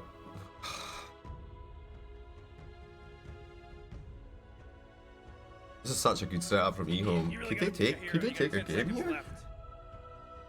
Why is that a good setup, Chiefs? Well, you they've better got two pick your hero. bans 5 on the seconds. Morphling, and Radiant already team ban. Monkey, Ursa, Troll, and Phantom Lancer are now banned out.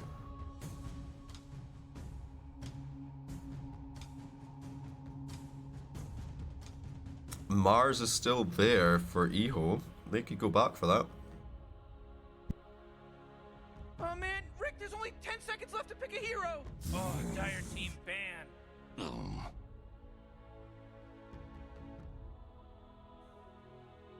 Radiant team ban. End image. Okay. Well, Terrorblade, but you don't want to pick Juggernaut. Juggernaut? Is it gonna be Juggernaut? 10 seconds to pick your hero, you moron. Yeah, 5 seconds left now. Wraith King could be an option as well, actually. Yeah, that's a good point. What's the PA still there? PA. I mean, it didn't work out for them.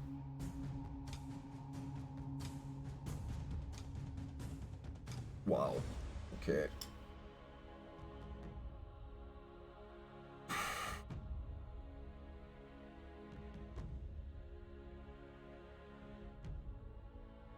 Weaver's pretty good at the moment as well. Yeah, yeah, yeah. Wait, they actually banned the Mars? Yeah, because they need a good offlaner, right?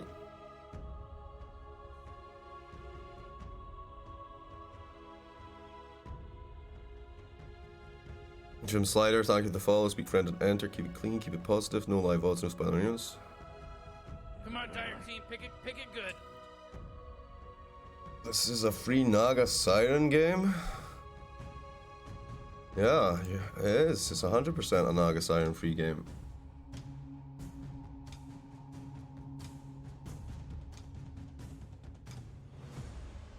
You really gotta pick a hero. You got 10 seconds left. 5 seconds, Morty. It'll be fine.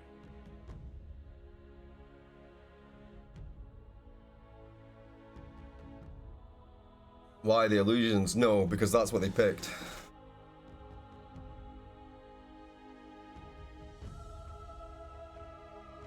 Radiant team pick. I speak for the team. Nature's prophet for jellies. So it will be Safe Lane Sylar. Wait, no it won't. Shit. It'll be Morphling Sylar, right? Oh man, Rick, there's only 10 seconds left to pick a hero. 5 seconds, Morty. Nah, you can't pick Terrorblade. He's gonna pick Naga. He's gonna pick Naga.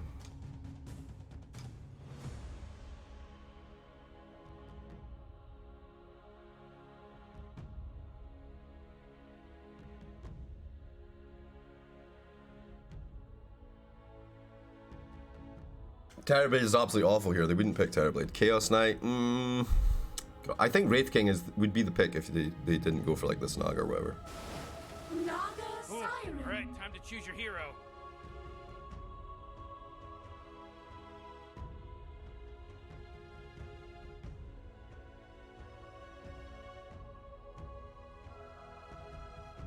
Luna's a 4 here.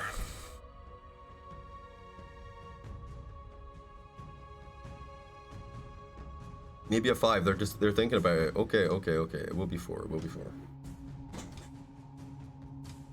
Alrighty, ladies and gentlemen, boys and girls, let's go for the FDC Invictus Gaming versus eHome round robin game 2. We've got Fly Dagger Siren, Email and the Queen of Pain, Gog on the Rubik, Ollie on the Oracle, 10 seconds to pick your hero. and JT. Moron. Justin Timberlake, Justin Trouser Snake on the You Timber better Saw. pick your hero. 5 seconds. And on Chalice, we have Prophet, Sylar, Morphling, XM, Storm Spirit, Nova, Dusk, and Fade Luna. I am General G because let's get our data 2 on.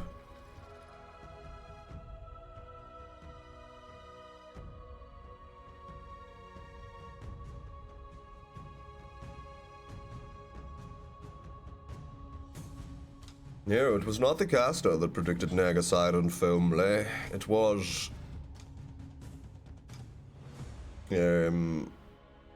what was that guy's name?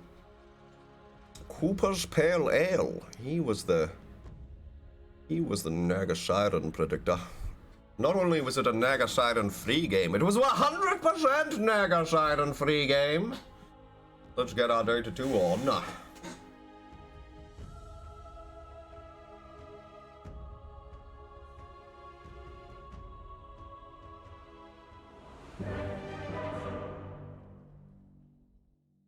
Oh, actually, we do have a DM here from Shaw. Maybe he knows something about Aja.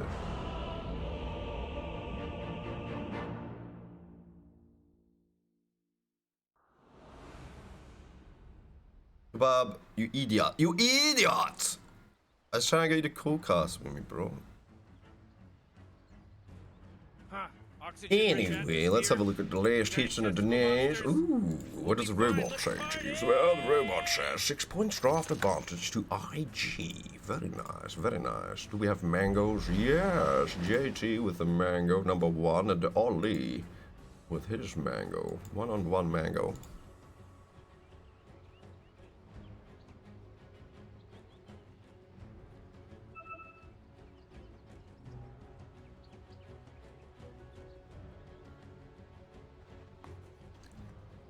Where is Aja? I don't know where he is, but I know that Sylar is playing and Aja is not in the game.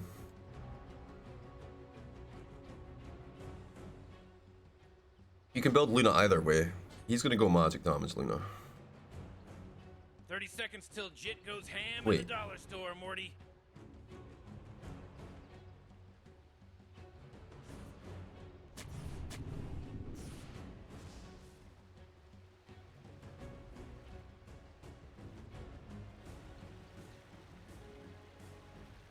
We don't know, dude. Literally, this is what they turned up with this morning. This is the team that they've got. That's what we know. Shaw, what's happening with this Aja fucking dude, man? Stupid horn.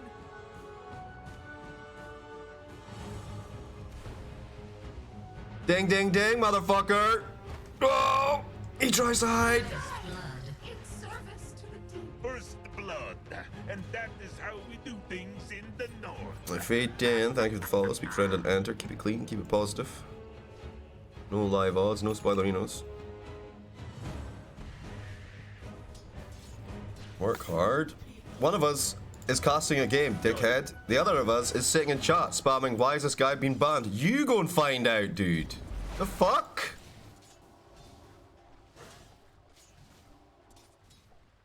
DM me when you know the answer and you can get unbanned, you lazy motherfucker. Radiant's courier. Oh, spicy today, Jeeves. Yes, yes, very spicy.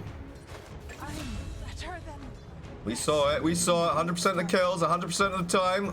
Luna. He goes down. Salamani's wasn't gonna happen today. And Salamani's tomorrow.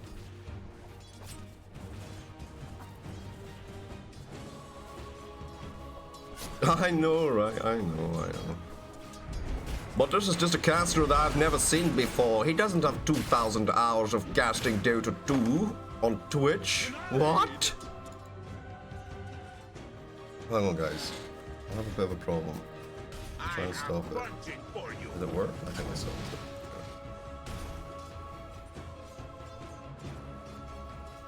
it. Hey. What is it? Right, after the first few, yes, E-home, that kill on Fly, pretty significant. Bastard. I gotta watch Storm immediately after this as well. Hi. Okay. Okay. I think this is a 2-0.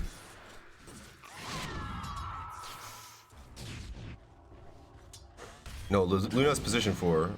Luna's position 4. Rubik a little bit low here. Squeaking off. Popping off the salve. Uproot you. Not for you. That was, yeah, I mean, you're just trying to farm, you know? He does 2 skills, you're dead. Fuck. Ooh, nice uphill miss, though. avoided a decent amount of damage on that one. Cinnamon Chair, thank you to follow. Speak friend and enter. Keep it clean, keep it positive. No live odds, no fucking spoilers. Yo, Fly, you okay? You're gonna die? Yikes.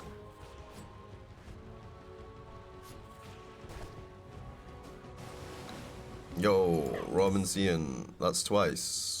Once, twice, 3 times a beggar.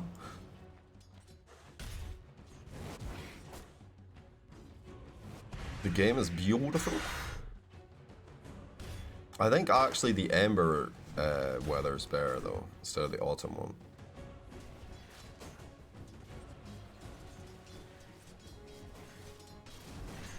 Oh, you were gonna give it to him? Damn, son. I mean, it's normal, right? Normal Twitch chat, you spam something in Twitch chat, it's gone before you even fucking say anything, right?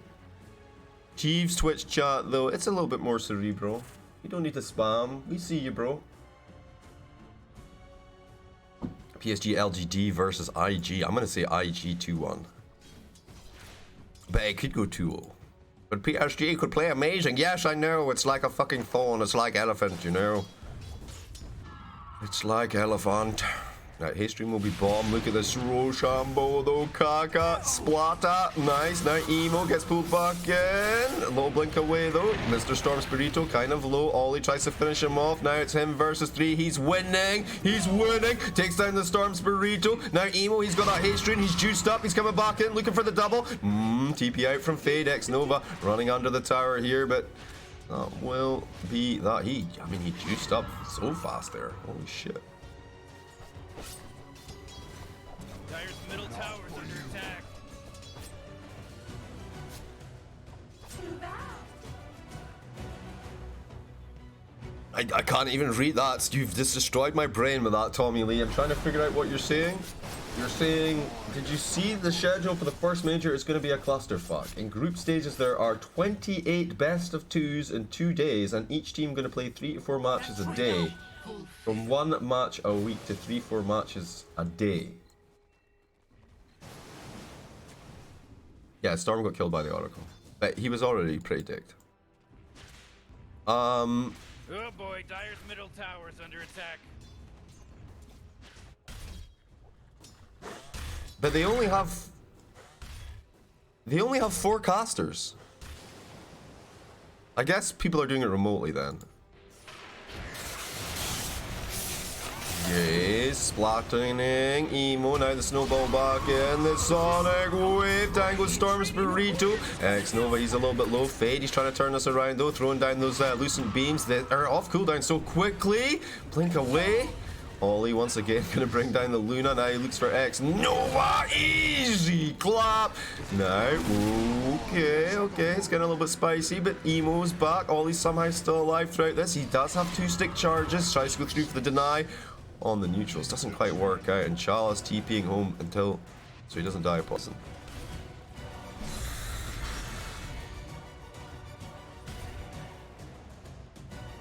Dire's top tower is under attack.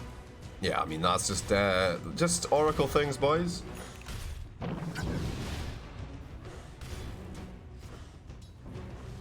$65 though. I mean. The net worth is kind of close. Sylar, what's he got going on? He's got the Wraith Band and stick charges here. JT just harassing the poor boy. Ooh, Chakram. Body block again. Oh, just Timbersaw versus Morphling things, guys.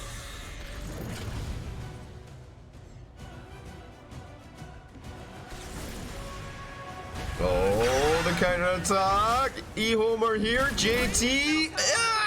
Run! No, the Lucent Beam. The range on that is incredible.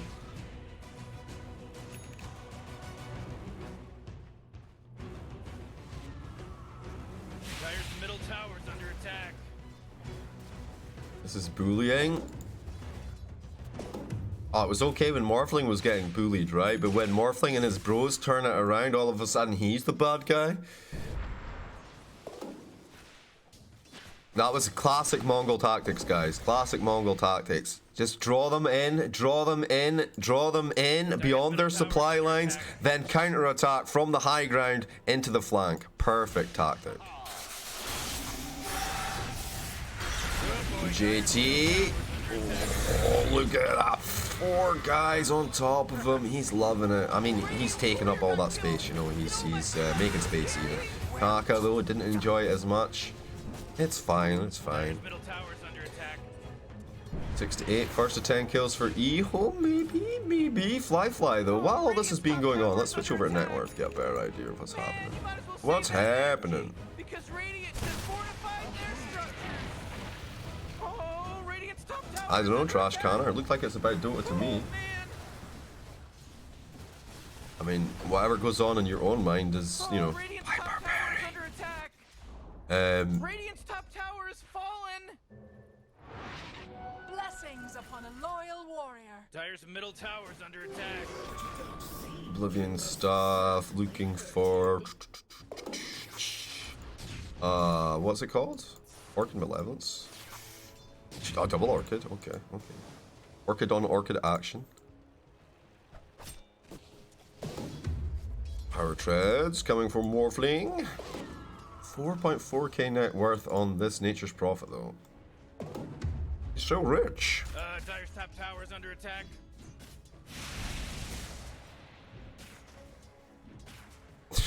Pull roots and run. Dire's top tower's under attack. Did you think I wouldn't know? Did you? Radiant's bottom I tower guess is so. under attack. Dire's top tower's under attack. Free Naga lane? I mean, she was pretty pressured at the start, and she was also first blooded. So maybe those are kind of like, you know, why the situation is the way it is. eHome or IG? Honestly, I think IG will take it. But, I mean, it looks good for eHome right now, you know? They are in a pretty okay position. I just feel IG, everything, it's like a machine, right? And all the parts are working together. The oil is in there, the fuel is in there, and they're ready. Whereas eHome, it's like an old rusty Chevy. You know, it's with no carburetor.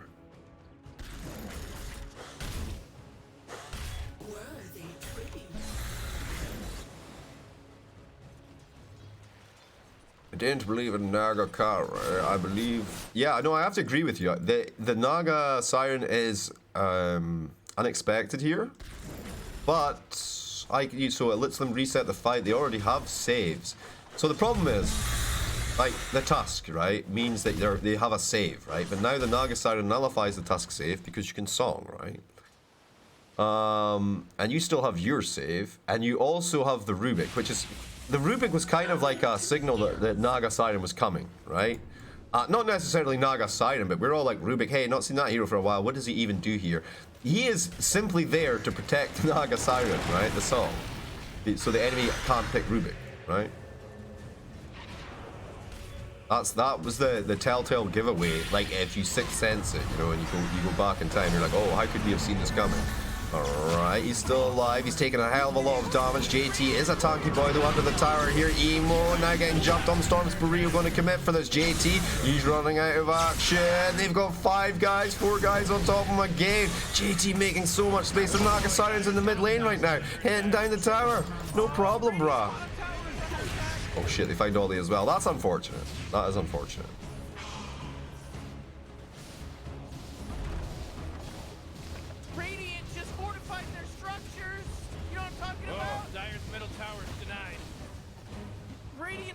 And they deny the mid tower. Chalice, Pog Chomp. Couldn't do much about Radiant's bottom tower, could you?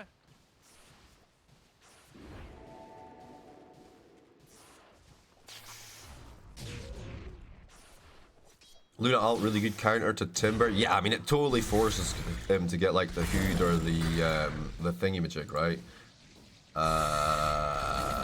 Pipe, or there's another one now. The Eternal Shroud.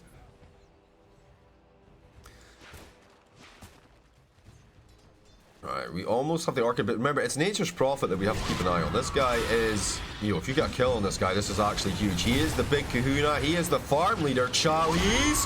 Oh, they use the Sonic Wave for it connects, and it works out for them. They only get 299 gold. No, but it's time he's off the map. 32 seconds, Nature's Prophet not farming. Giving a window to Naga Siren to eke ahead if possible.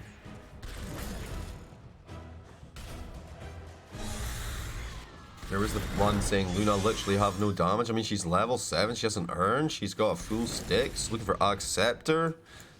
I mean, that's not bad at 13 minutes, right? Yo, they got hold of the Oracle, the Siler here on the Morphling. Oracle's there with a root. Keep him in place. Emo. I mean, he's just going to keep on morphing, though. How did you even kill? Oh, look, the counter attack was coming in. They're still going to progress with this, though. Okay. Oh, if they can catch the Rubik. Oh, dude. I would just ult him. It's 7 seconds, Jeeves. He can't. Okay, Storm Spirit were trying to commit, but Kaka was ready for that with the waveform away. Oh, no, no, no, no, no, no, no. They're still there. The smoke breaks immediately. The punch, the save from Oracle, though. He does have the ult on Luna. Don't want to just use it for him. They do dispel that. Rubik should live, I imagine. Yes, easy peasy. Dire's top tower is under attack. Top tower is under attack. JT just sieging it. The big creep there. Both teams playing a little bit cagey here. The smoke on Emo. They get information because of where Fly is. They know XM on the back line. The Orchid on Orchid. Damn, that Nature's Prophet ult. It hurt like a bastard. Queen of Pain. She's in a bit of a pickle now. Yes, the song. That's exactly what we talked about. I mean, normally for saves, but in this case it saves the Queen of Pain. Storm for Oracle. It's a pretty good deal. Blessings upon a loyal warrior. First 10 kills secured by Eherm. Radiant's bottom tower is under attack.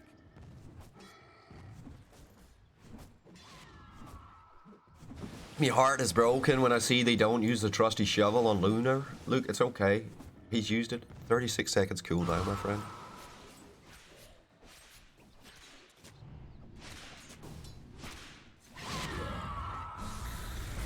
Song for TP. No, song for saving Queen of Pain. That's huge, man. Talking to huge XM, grabbing a hold of the Oracle. Bam! He's toast. It's kind of bad, man. Rubik. What's happening with neutral items? Rubik doesn't have one at 15 minutes. No, I mean, there's only 4 to go around, so it makes sense. Defeated Brooch for JT and the Arcane Ring. Damn, they got some fucking nice items. An Ironwood Tree, that's pretty much perfect for Naga as well. And I guess they got Royal Jelly as well, did they? Yeah, yeah. Cool.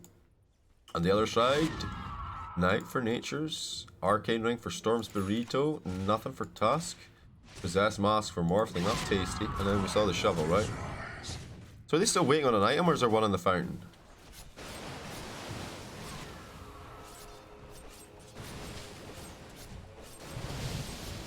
Oh no, they had Royal Jelly as well.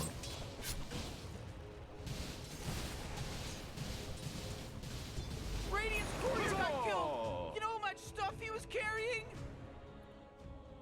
Yes, that's a good point, actually. It's on the other team though, right? No, Naga's got the tree. Anyway, I need to see what happened here, because Siler just got killed. And it seems kind of unexpected, right? He's here, he's cool, he's being groovy. He's rocking that 1000 HP. Jump in with a silence. Ooh, Sonic Wave, and Kaka finishes him off with a waveform. Nice, They're in here up top. They started the fight without me. Don't worry about it though. Oh, the ult does a lot of damage, but Nature's Prophet still goes down. Now the Tusk's gonna get buzzsawed. And they go looking for more. Is there more to be had? Jeeves, there is. It's called Roshan. Really? I mean, yeah. Wait, they can go looking for Luna first, though. And Storm Spirito is here. Oh, you baited! Oh!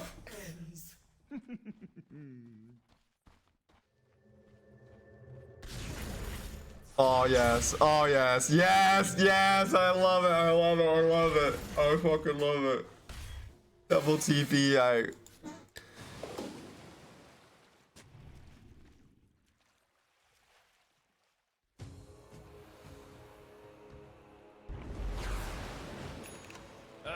top tower is under attack.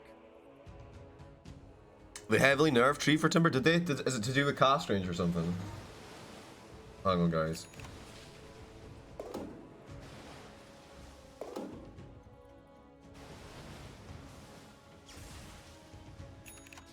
Right.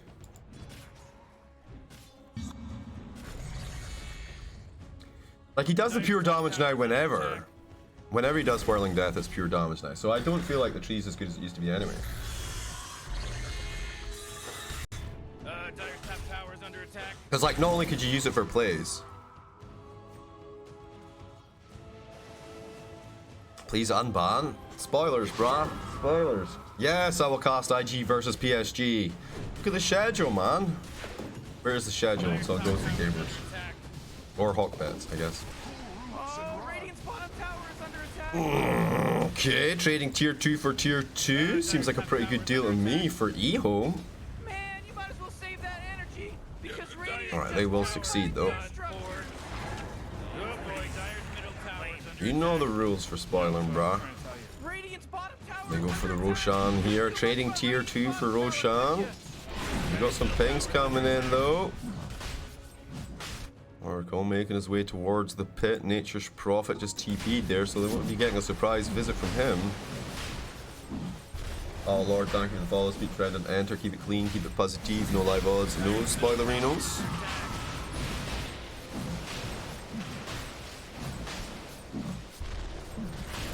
Alright, 19-minute Roshan. Ages for Emo. The Shards combat's just a little bit too late, and that's that sick feeling when you're the position 5 and you're like, hey, wait a minute. And then Roshan has been killed. Fuck!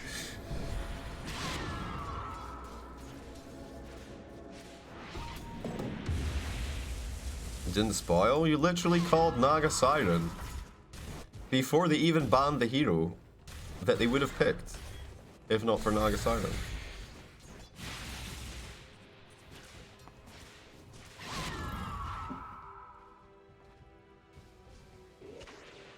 Oh, and also, you didn't call it when they picked the Rubik, which was the telltale sign. You called it when it was picked 5 minutes in the future. They just killed Radiant's courier. I said Troll. No, Troll was banned like really early. He was banned second phase. Alright, they get this screen. I mean, sorry, they break the Aegis. They have the song to get away. Courier just got killed. Oh, we got. He's back. He's back. He's back, guys. You want to just hop in now, Mo, or do you want to? Are you here? He's coming. He's loading Dota, boys. He's loading Dota.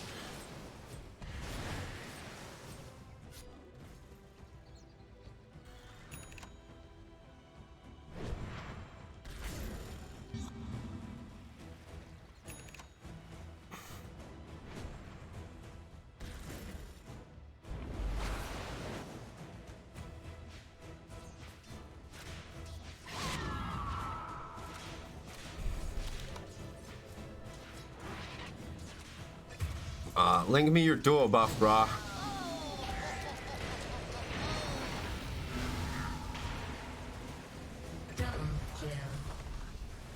We died. Radiant's middle tower is destroyed. Player, dude. Yep. Just got killed.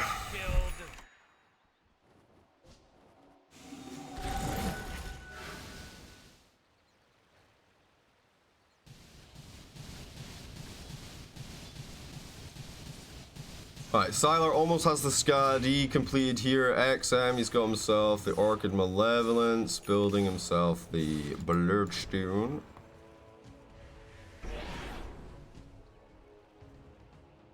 Alright, I'll tell you what, Coopers.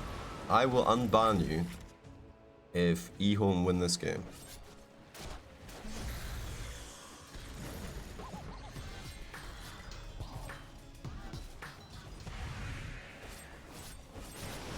No, if IG win this game.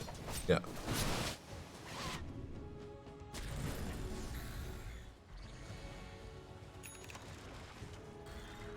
Debated.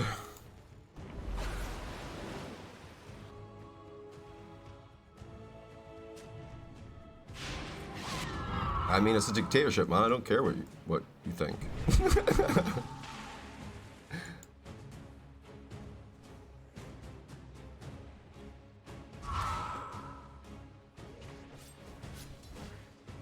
Alright, Charles has got his Orchid, he's got his BKB, he's got his 10 seconds. 10 seconds building into Maelstrom. Nice, nice. So they haven't seen it yet. Well, they have seen it, but they haven't seen it being used in action.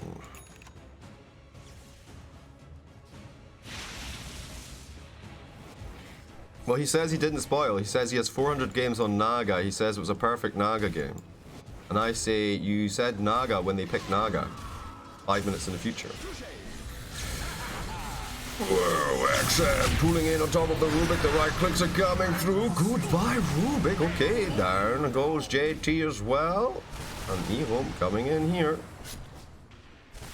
Radiant's middle tower is under attack. Oh man, what? Dude, Coopers, I told you, if IG win, I will unban you. Tower is under attack. If IG win, I will unban you. If IG lose, then I don't know what to say.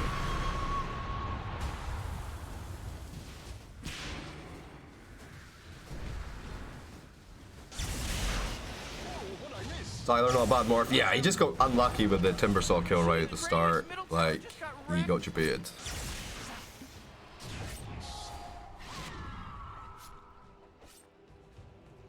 He keeps private messaging me. Like, he gets banned in the channel and he's like, it's okay to private message the guy that banned me from his channel. You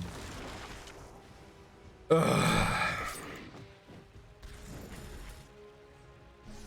Peace, man.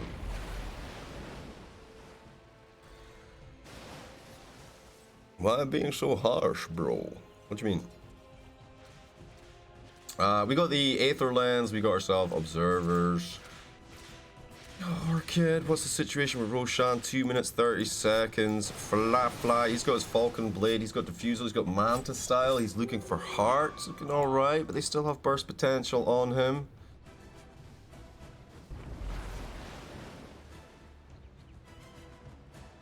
Luna items, she has almost got her Ag Scepter. She already has the thing. The fucking pink thing. The point booster. Got it. Yeah, I'm gonna co-cast with Mo Farah. I'm just waiting to maybe message or something. We got to do some, like, get the sound set up and stuff, and he's got to call me, or I got to call him, and yeah, we got to sort that out. We'll just, I could bring him in just now, but maybe next game.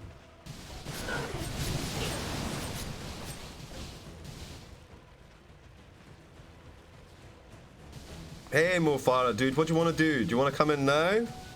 Like, this game is almost done, honestly, but like.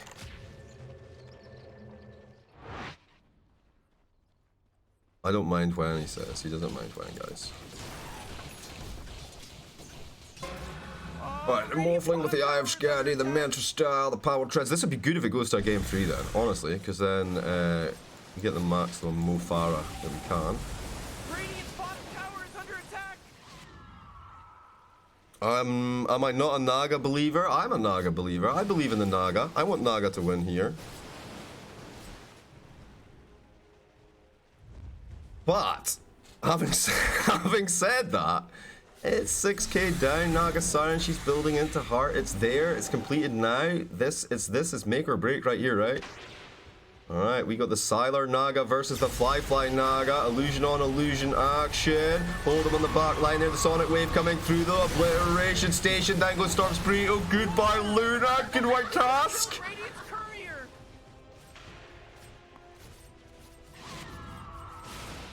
That's a rough one.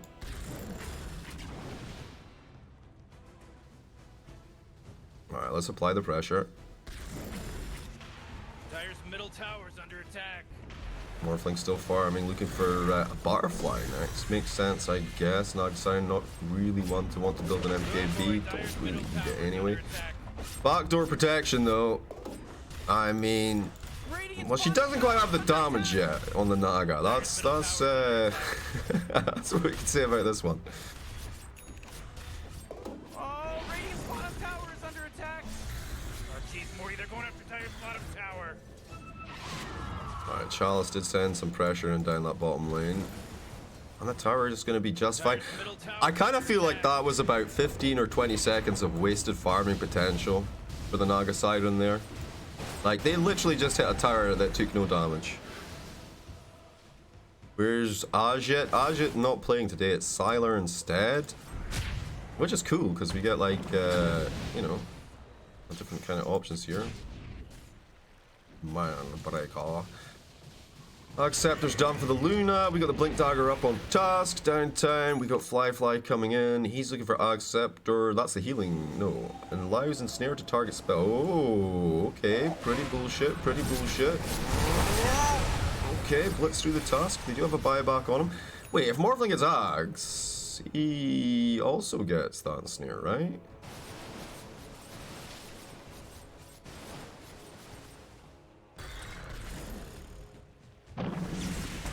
I don't know what the situation was with Sylar. I'm waiting for Shaw to tell me. XM. Oh my god, the Ruby gets grabbed easy peasy. Now they've got the Naga Siren. They're all on top of him. The song. He'll get out in time with the BKB from Chalice. Oh shit. Okay. Tries to hold him in place. He's getting healed like a mofo. Everyone else coming out of that song breaking up now. The Sonic Wave from downtown. Chalice goes down. The ambush has failed. XM trying to get his ass out of here, but he gets chased by Kaka. Oh, and there's the double kill for Emo.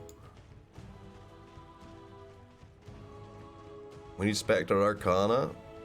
Is this a comeback for IG? IG, we're never losing, guys. Much.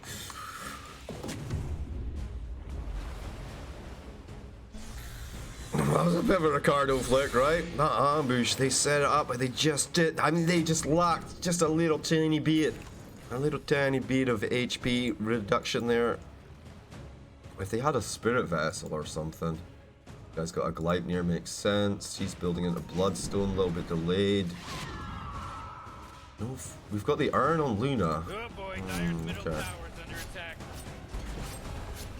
Style above, thank you for the follow. Speak, friend, and enter. Keep it clean, keep it positive.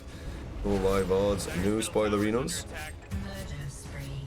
Sylar gets JT. Wait. I'm too busy looking at Naga. What is happening here? Oh, well, I mean, he tried. Lowest orb. Alright, pretty good. Oh, they're fighting. Here we go. Snowball, and we go. Wow.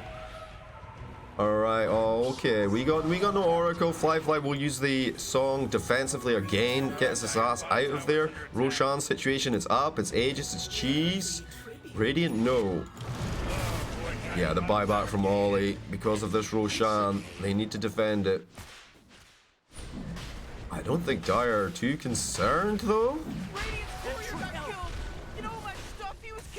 Sending another courier, getting the information. It's so close to going down. Can't they make a jump here? Emo's gonna try. The Sonic Wave, he's in there. He connects, but Aegis goes the way of Sylar. Emo pops off the BKB, gets saved up for now with Chalice with his BKB trying to fight off these illusions. Good Gleipnir usage. It holds Fly away from the main engagement. Sylar trying to man fight Emo here. He'll heal up to full, no problemo. But remember, Sylar still has the Aegis. We'll bring him down. Luna from the low ground. Nice. Wait, it was Rubik with Luna's Lucent Beam. Alright, wait, the back line. Fade, they go in, they blitz through the two supports now. Up on the high ground. Sylar still alive. Down the low ground he goes. He's all fucking poisoned up. He's morphing. Mighty morphing. 80 seconds. No Queen of Pain. No buyback. Can they make a move on this? Queen of Pain, 1,000 golds. Where's Naga? Alright, they're still fighting. Jeeves. Chalice getting held in place. The song, though. Okay, they use it to kill him off. No buybacks. There's 3 cores down on both sides. Well, not but 3 heroes. Not cores. These guys, can they push? No. What happened to Morphling? Wait, we missed a trick there. He was alive! He was alive! What happened to this man? Well, I think that was too far. He died right at the start? No, he went up here. Right? And then he goes down here. We break the Aegis. Fade comes in from the side with the ult.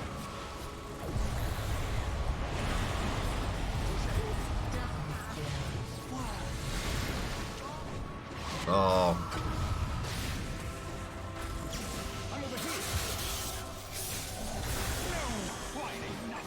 It was Fly? What? Did not see that coming. Did not see that coming.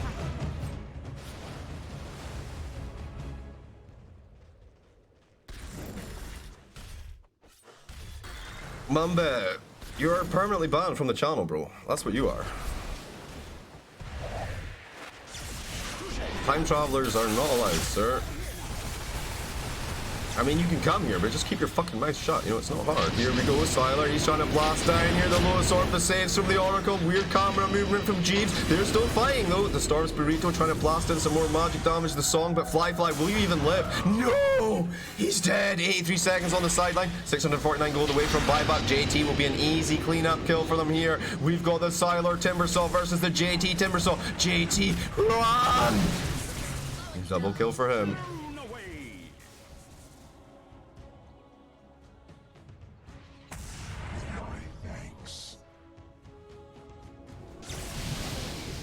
Right. Just ban everyone. Ban everyone! Let's go. Siler, he is rocking forward, coming up to the high ground. The pressure. Ooh, what have they got? 55 seconds, no Timbersaw. 45 seconds, no Naga Siren in the tower. Chalice is chunking, so is Siler. Fade even. It's a Luna in your base. I mean, it's not the scariest Luna in your base ever, let's face it. But it's a Luna in your base.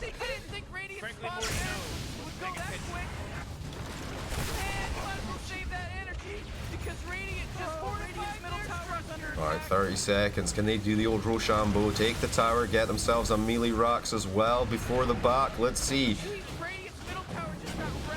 Yup. Yup. They even have time to take that range, but they don't need to commit for it. Send the illusion seems fine. We'll clear it out, Jeeves. Nah, it's fine. It's fine. Honestly, they got everything they wanted out of that. The outpost control top is the only thing eluding them right now, but they should collect that, I guess, just now.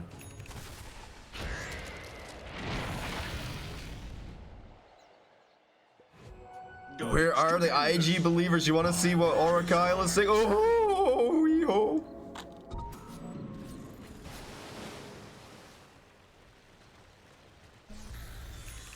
Hey, Jeeves, I say I'm from the future, I'll get banned from your channel. No. That's not how it works. If you say you're from the future and you spoil the score of the game that we're watching, you will get banned from the channel. It's really simple. No spoilers. No live odds. Keep it positive. Keep it clean. Rules that any man can follow, or woman, or other. You can't just lump them all into other cheats. You must go through all of them individually. What? Why don't you just say people, Jeeves? Yes, that's a point. That's much easier. People.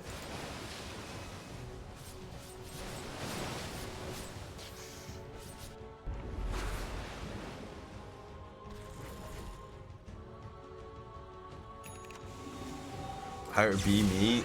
I don't know. If I knew that, my cloning program would not be suffering so many bad results.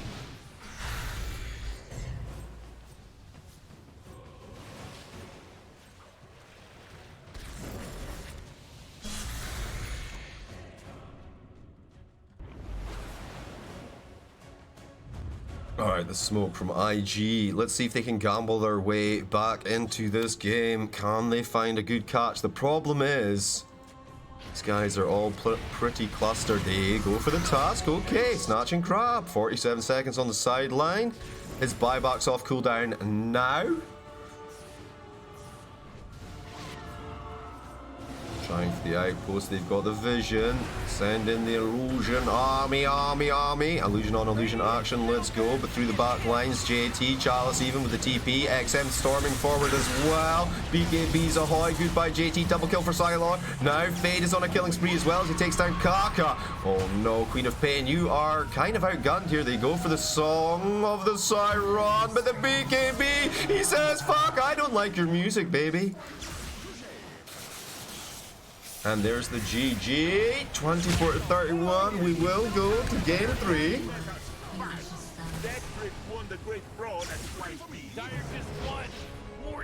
What is the 5-minute delay for? It's to stop the other team from looking at my stream and seeing that they're smoking towards them or putting their wards down or whatever else. Unban? I said I'd unban him if IG won, dude. I said I'd unban him if IG won. If the Naga Siren wins, it's a perfect Naga Siren game, right? So he says it's a perfect Naga Siren game. Well, so they'll win then, right? Perfect Naga Siren game, easy Naga Siren game. They'll win, right? But they didn't win, so therefore he was just spoiling. And then he compounded it by trying to like be all like, "Hey, I got 10,000 Naga games. I know what I'm talking about, jeez. Let me tell you what." And what are live odds? Well, whenever you make a bet, whenever you see odds on a betting site, they're 5 minutes into the future. So if you tell me, oh, you don't know what you're talking about, fucking eHome are like 0.2 now. They were like 5-1 before. Because something's happened 5 minutes in the future for that to have changed. But we haven't seen it yet, you see? So it spoils. People tell me the score, it spoils what's going to come and what's going to happen. People tell me things in the chat. As soon as you tell me odds and stuff, I know there's going to be a switch. I know there's going to be a change. I know there's going to be a big team fight. It takes away, for me, a lot of the energy in the cast is based on what's happening, right? I'm building the story based on the tension. If you break the tension for me before it happens, there is no build-up. You just give all of us a worse experience.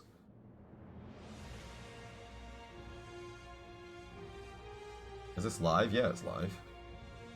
Right. Anyway, we're gonna get ourselves Mo Farah. Can we call Mo Farah? How do we do that? Let's see if we can. No.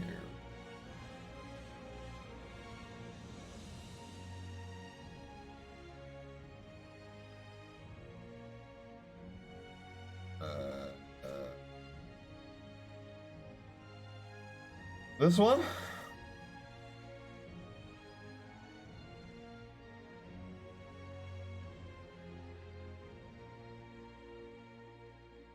Here we go.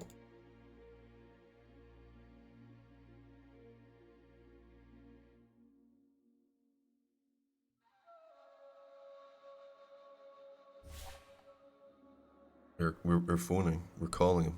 I don't know, actually. I might need to disable this.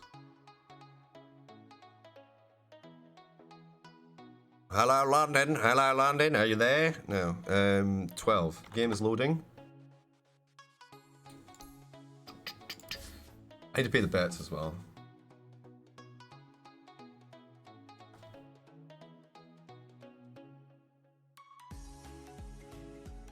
He said something about giving, then I see ads. What? Who were the winners? eHome were the winners. Reset. Start. Who were the Rickest Ricks? Bastard, Religious Bastard with 10k, Angry Dane, nice, with 322 doubling it up. Larks, Leet, very nice. Sigma Psi with 10k, Hackenschmidt with 14k, Cheese Fried Rice with 400, and Easy You Fear with 480. Alright, alright. Answer the phone, bro. Hang on, I need to message him.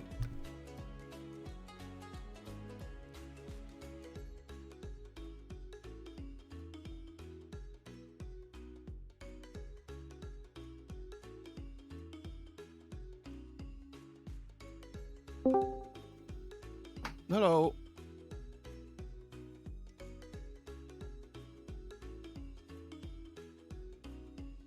That was awkward timing. Hang on a second. You were just getting a drink? Yeah, I'm just putting the kettle on as well. Let me mute the chat. There.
is hello, gentlemen. We'll test the audio now, right? Once you we'll see what chat says, okay? But give me 2 seconds. Alrighty, ladies and gentlemen, boys and girls, welcome back to the FDC. It's the round robin. We're on day 8. It's eHome versus Invictus Gaming, and we've gone to a game 3. All according to KKQ. I am General Jivicus, and I am joined by the magnificent Mo Faradota. We have an analyst, gentlemen. Yeah, I'm looking forward to this. I haven't cast Chinese Star in ages, not since like the new year, so I'm really looking forward to this. I saw you having to tell people every 2 seconds that Ajit wasn't playing today. Yeah. Ajit is not playing today, just in case you were wondering, Mo Farah. Goodbye Isle, goodbye Task, goodbye Luna, goodbye Luna. First phase Luna position 4 ban. What do you think about that one? Yeah, that's okay, isn't it? I don't know. IG are in such a hot streak on the DPC at the moment, right? They'll be really feeling themselves going into every series, and if they think that this Luna has caused them big problems, just take it out, because they'll think that they're the better team, right? So why not? Just, force them to play something different. I'm sure every game I watch them, Ollie either plays Oracle or Disruptor. Just every single game. Or Shadow Demon. You might get a Shadow Demon out. And basically Shadow someone Demon. with a save, or someone with like the glimpse, the Static Storm type situation. Oracle has been getting banned first phase, but I mean, so what do you want here? Do you want to have an Ollie Oracle or an Ollie IO? We get a stupid blue frog, guys. Yeah, Ollie. Oi. See, this puck. I really hate this hero. It's so good at the moment, right? Yeah. I cannot wait for this hero to get nerfed. It's getting to that point in the patch where I'm like, please get rid of this. Do you think it's a coincidence that the blue frog hero is overpowered? True. Is it a frog? It's not really a frog. Well, here's the thing. Puck was created by the community. It was a result of like a Dota Reddit kind of collaboration of build a hero, design a hero.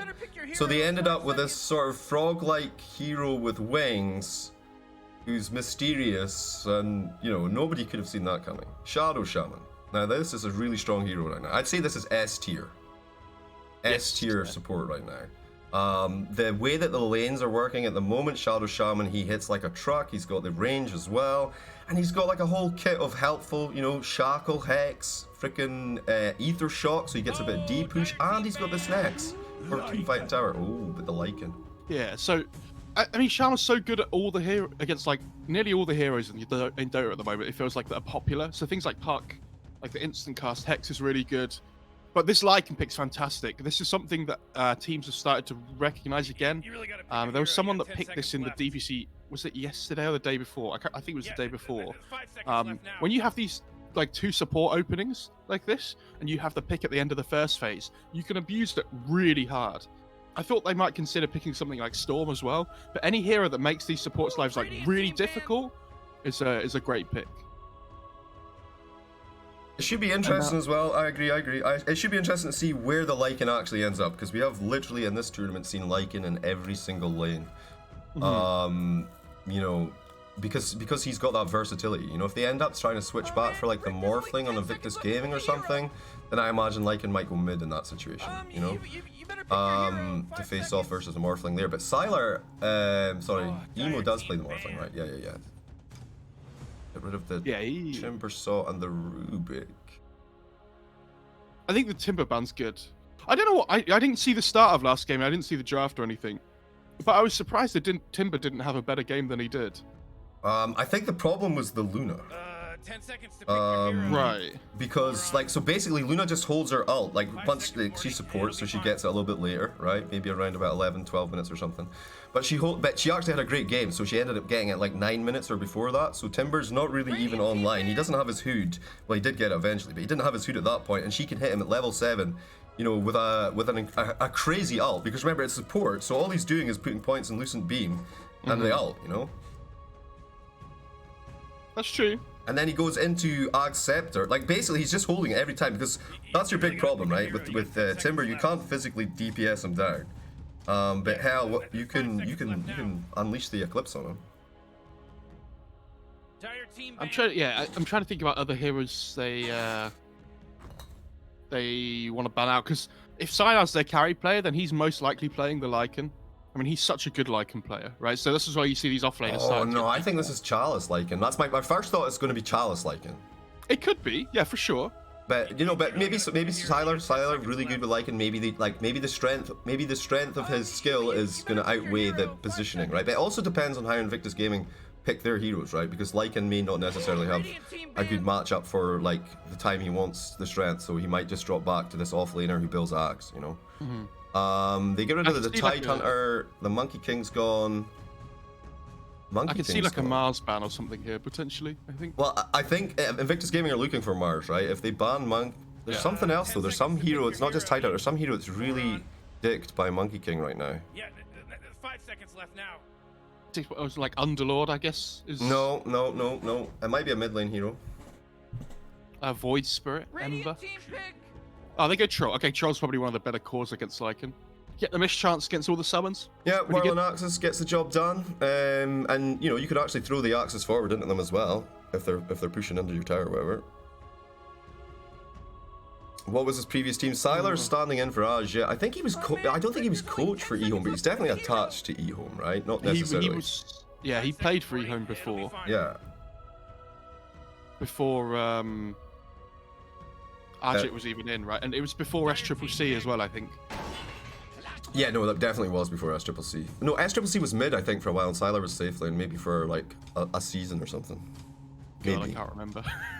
Who's alongside Jeeves? It's Mo Farah Dota. How's the volume on Mo Farah, by the way, guys? Because we did literally no kind of we did no sound quality things. Is everything fine, guys? You better pick your hero. 5 Right, we get the seconds. clockwork. Is this clock 5, do you think? Or clock Yeah, I think- 4? Ooh. I mean, God. China really like the clock 5, honestly. X Nova and clock, I'm down for that. Yeah, I think it could be either of them still. Like, they have so much flexibility in their draft at the moment in these three heroes. It's like, it's impossible to nail down where each hero is at the moment. At the moment, I'd like to see the Puck 3, Clock 4, Lycan 1, and then pick a 5 that makes this Bristol's life hard in the lane. Because otherwise, I think the Bristol has a completely free time against like Lycan Clock, right? Yeah, Bristol's loving this, honestly. Yeah. It's like even if you clock block him, right? He still just presses his fucking quills. Yeah. You can still CS. He's not going to be like, you're not troubled, you know. Something like I was gonna say Elder Time, but it's pretty difficult actually. Elder Titan into the Undying, maybe that was pretty awful. Undying's not bad as a 5 versus Bristol though, because you're gonna wreck his HP in lane, and then if you can get a bit of burst off on top of him, maybe he goes down a little bit easier. I think they could also. Where's Viper? Oh. Vipers, yeah, Vipers in the pool. The problem with Vipers is like they're very timing focused if they pick the Viper, so they don't really have any chance of going past like 25 minutes, right? You just don't think he's got scalability? I mean, he can, but not as much as like other heroes can. Okay. I'm trying. I want the easy break, right? And the only other easy break is Spirit Breaker at the moment. Yeah. Spirit Breaker plus Lycan. You got the Clockwork, the hook shot. I mean, that's vicious. In the pool. They go for the Shadow Demon. They got saved for themselves. So Clock 4 then. Puck 3 could be the thing. Yeah, I'm assuming it's Shadow Demon 5 because the Shadow Demon pick's really good against the Oracle because it purges off the Purifying Flames. Yep, you've got the Purge, so you're gonna stop. The only thing you can't purge is the ult, right? Yes. Yeah. Everything else is completely purgeable. It's helpful versus Shadow Shaman Shackles. If you can't get to the Shaman to bubble him, you can bubble your target, or you can just, you know. The Purge is also really good against this like Bristol hero because the Soul Catcher. It's kind of a similar idea to Undying, right? You take that huge chunk of base HP off of him, percentage-wise. Yeah. Makes him a bit squishier. I also think they could put the Shadow Demon as the 4 with farm priority, because if you get the Axe in this game, the break is insanely good against the Bristle. Yeah, we were talking about a break, right? So, yeah, that makes sense. Void Spirito picked up probably the mid laner, I imagine, if Bristle's off. But I mean, Bristle could be mid or safe. I've not really seen him too often. Presumably you want to lane him versus the Lycan, though, regardless of where anything is, right? So you can spine the wolves and stop him from getting that CS advantage. They actually banned the Viper out on Invictus Gaming as well. 5 seconds, Morty. It'll be fine. I mean, XM does really like Viper. He's a sicko. Good player, but who likes playing Viper? I like the old school Viper. I like the old school Viper. The new Viper I like even more, but I don't play him so much. But the original Viper was a bit evil. Get rid of the Weaver. Very strong hero right now as well. It's got some options versus Lycan. It's like one of those heroes that can kind of chase him down a bit, you know? 10 seconds left. Yeah, they just need to ban heroes that are really annoying to deal with. Like, because they have Coil, which is great, but it's not like amazing, right? If it's the only thing against the Weaver. I wouldn't mind like a Disco Stew, but then where does your puck go? You know, for E-Home, just some extra D push and some extra tower pressure. Like, they've got plenty of tower pressure, but I just feel like they're lacking wave clear, right? Other than puck. I guess Shadow and Demon, things like Necro Creeps and... well, yeah, Lycan's lane will be fine. It'll always be pushing, but everywhere else. I'd like to see them pick up like more damage output, I think. Because at the moment, they're very tied down to the Lycan ult to be able to like deal damage in fights. So something that scales relatively well as their last core would be nice, whether that's going to be like a carry or an offlane. Because I think XM's going to be playing puck mid. I'd be really surprised if he's not. I mean, it could still be 3. So like if we're looking for like a core for E-Home that's going to not have... It's not going to suffer too much versus Bristleback. You can't purge Bristles, right? No. So... who's got good sustain? Oh, not DK. Fuck that shit. Sure, it's not an awful DK game, to be fair. I know, but I don't like it as core. I prefer like a Juggernaut or something. They do ban the Disco Stew. That would have been perfect, honestly. Disco Stew, like, Bristleback's going to suffer from the magic damage till he gets online. Holy moly, that's a lot of emotes. Who's the other caster? It's Mufaro Dota, Priest of FSM. How you doing, dude? You got 10 seconds left. The Chiefs has friends, question mark. Oh. Jeeves has no friends, it's true. Oh, no. It's true. Alright. Wraith Daddy, he gets banned out. Okay. Yeah, they need a carry. They need a what about like Terrorblade, maybe PL, something like that? Yeah, I think it's any hero that's difficult to deal with and catch. Because like, you also don't want to screw yourself with the Shadow Demon bubble, right? So like, you know, Andy Mage is there, but you don't want the Andy Mage because Shadow Demon's gonna bubble you and you're gonna kill yourself. Finally a pro caster and Jeeves. So I think the Juggernaut does look even better now because he can go back for like a Battle Fury versus the Phantom Lancer. Scare Bear's still there as well. You could go Ursa. I think he's gonna go Ember. Oh, he's gonna go Jug. Okay. Okay. I don't know how much I like that. I think this PL pick's really good. I mean, he's got like with the chase, right? With your QW, your E, like you can chase Lycan. You can get on top of Puck. You can get out of Clock's hook shot. You know the cogs. You can just doppelganger. I mean, the big thing about the E-Home draft though is if they get to a point in the game where they can drop Healing Ward and have like this massive Lycan summon push. IG don't really stop that. They have 3 cores that like all need farm. They're a little bit greedy. But if IG are ever allowed to get to like minute 30, they look really strong. It's worse. It's worse than you think because Chalice is the offlane Lycan, so we're getting Wolfbit and Juggernaut. Which is going to be terrifying. Yes. That's pretty terrifying. You're right. Alright, I think we're all suited and booted, guys. Game 3, E-Home versus Invictus Gaming. XM Puck, Chalice on a Lycan, X-Nova, Clockwork, Fade on a Shadow Demon, and Sylar Juggernaut. For Invictus Gaming, we got Ollie on the Oracle, Kaka, Shadow Shaman, JT on the offlane, Bristleback, Emo with the Void Spirit, and Fly with the Phantom Lancer. I am General Jivicus, joined by Mo Farah Dota. Let's get our Dota 2 on. Have you? I was waiting for it to load in. Like, oh. No. Just set it up before we go. Right. Holy moly. So chat are a little bit IG favored here. There's 20 people betting on IG, 3 people betting on eHome. Yeah, I think betting on eHome in general in this matchup is brave. I'm not saying they can't win, but IG have looked really good recently. So they are always going to be favorites here, even after last game. I have to agree. Honestly, like I said in game 2 there, they look like a slick oiled machine right now. You know, they're fueled up, they're gassed up, they are outperforming their roster how it should perform as far as, you know, all the glycos and shit's concerned.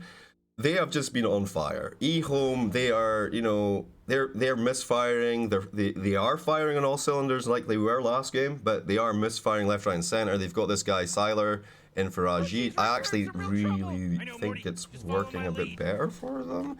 But I don't want to flame Ajit. They did take a 2-0 yesterday, played at Iokari, so, you know.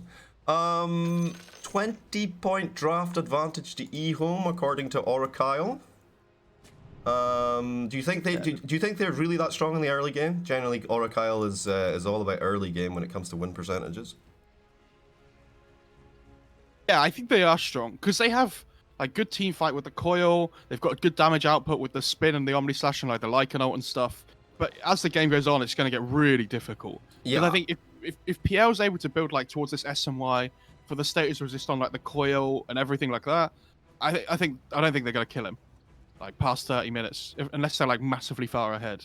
Oh my god. Yeah, I agree. 25 minutes in or so, it's going to be super difficult. And even then, you can't even focus the Phantom Lancer, right? Because you've got a Bristle. You can't focus the Bristle because you've got a Phantom Lancer. It's like anytime those two are in a fight together, you're just like, you know, you're at odds, you're at ends. They don't really have much AoE either. They just have kind of like, you know, the puck. And I guess the spin on Juggernaut, right? That's kind of going to be their key kind of fights.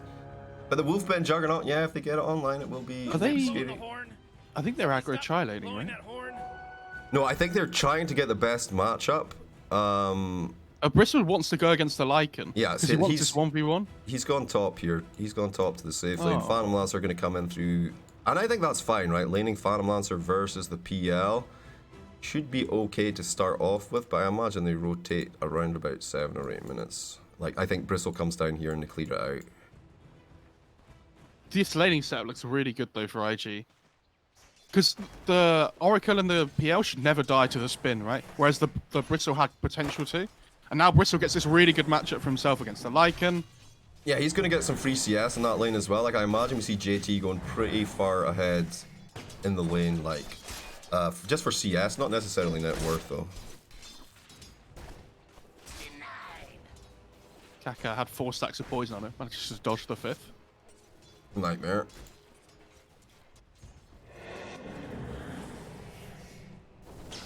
Oh, I don't know if you want to man fight him though. The Aether Shock, 2 stacks of poison up now. The right click's coming through. It's 56 base versus 74 Kaka.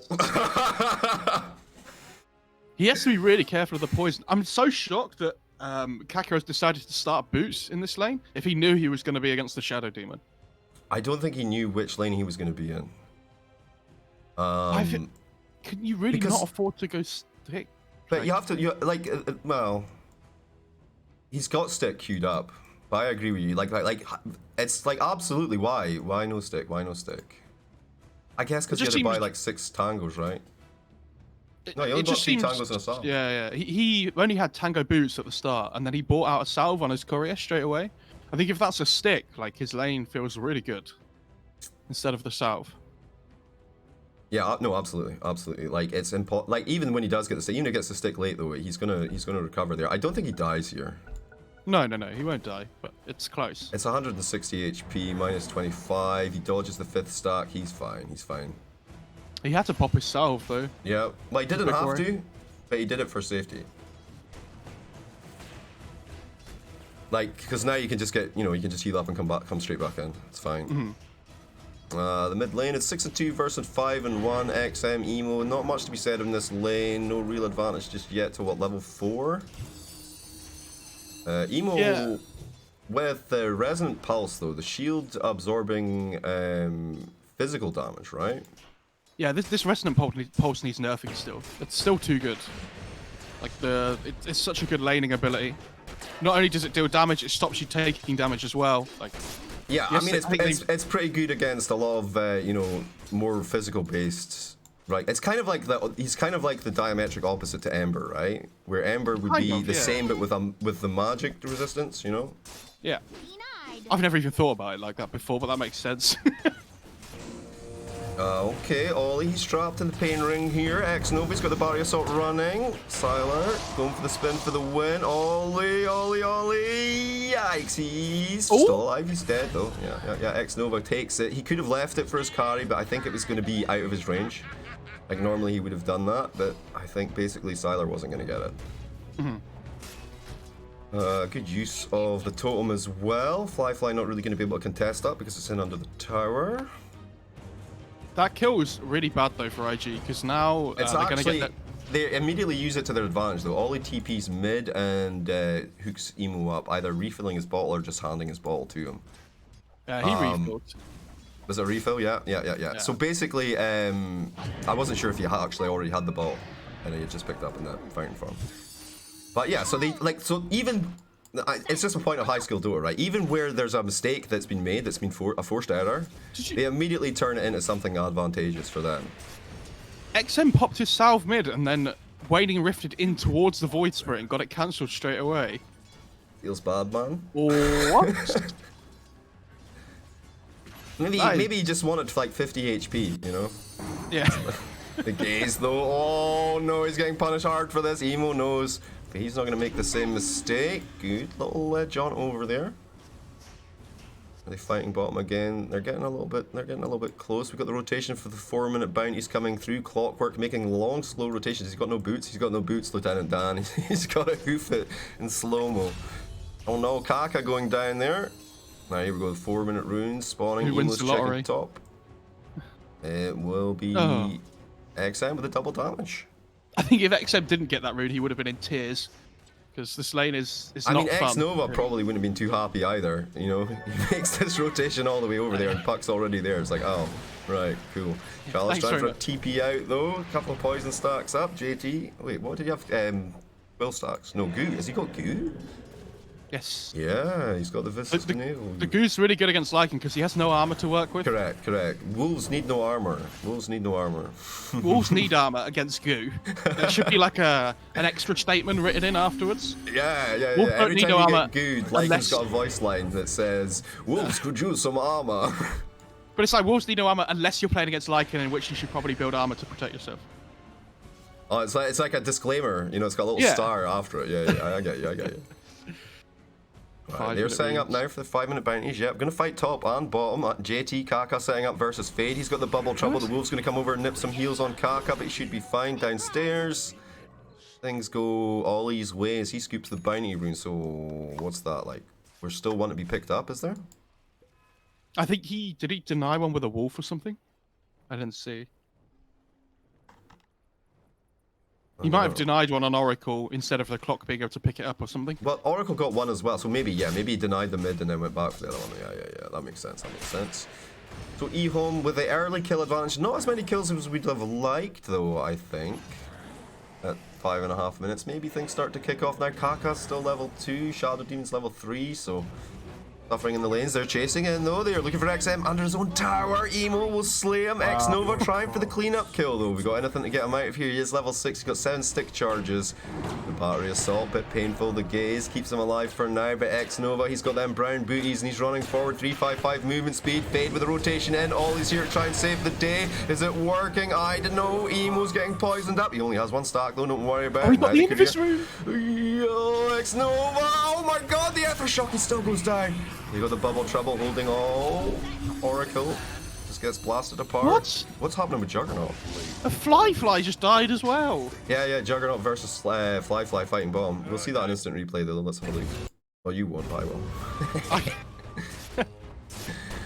I mean, they just man fight it out, honestly. It's just straight up right click in here and then spin for the win, I guess, as he comes in for the counter play. Yeah.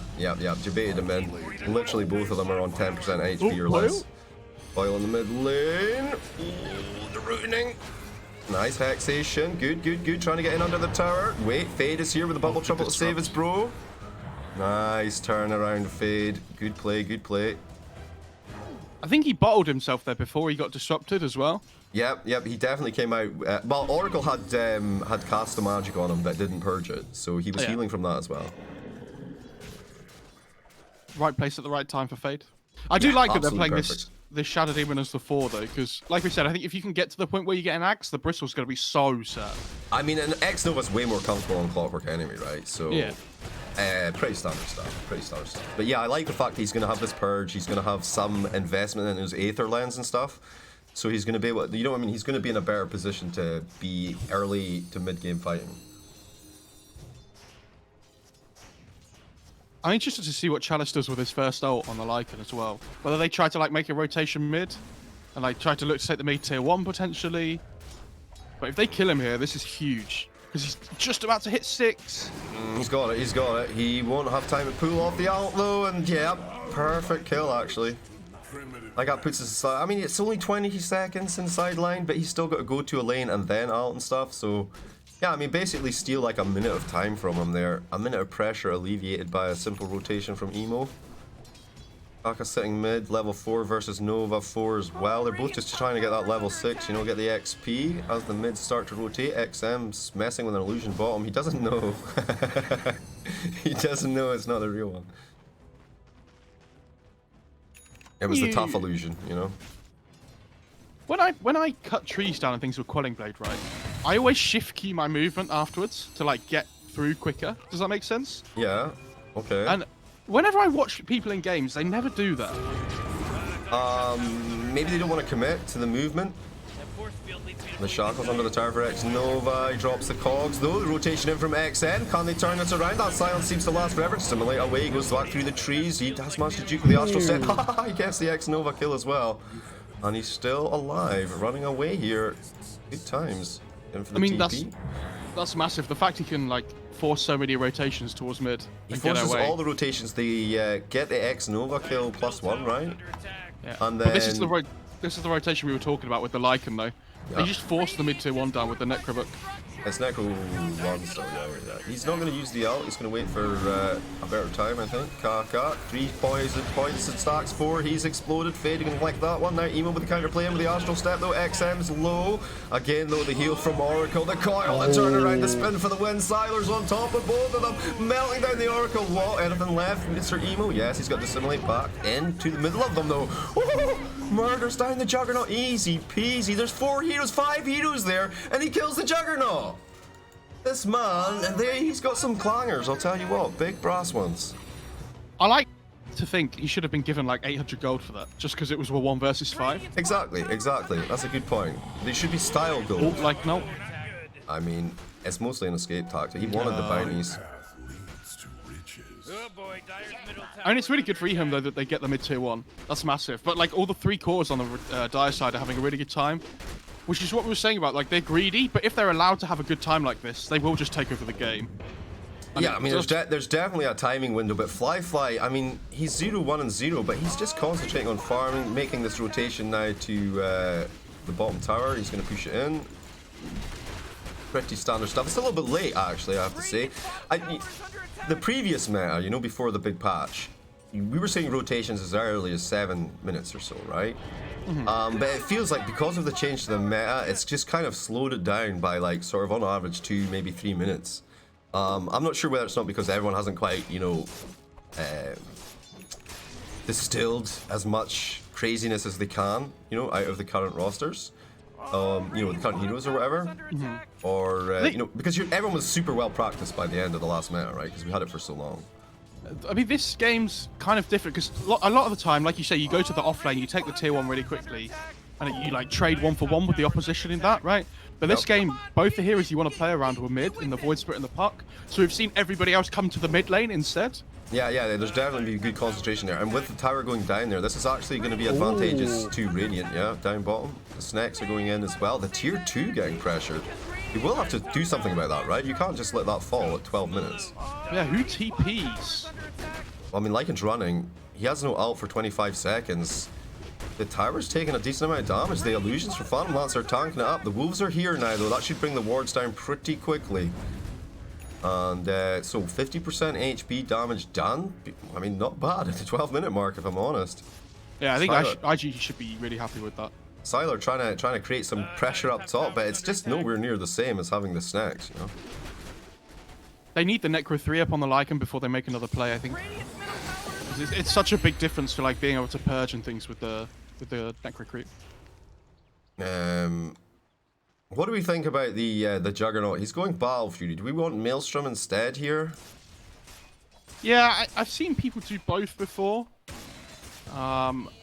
The Battle Fury's obviously good against the PL illusions and things and whatnot, but I think the way to look at it is that yes, they have the Lycan for physical damage, but I think if you double down on the magical damage when you have Puck with the Mjolnir, I think it makes it really easy for the dire side to itemize. Yeah, they go like a pipe or something maybe at some point. I mean, so far Bristleback not concerned about any magical damage. He's built himself into Vanguard. He's got Medallion. This with the goo, I mean, it really creates an early Roche potential, right?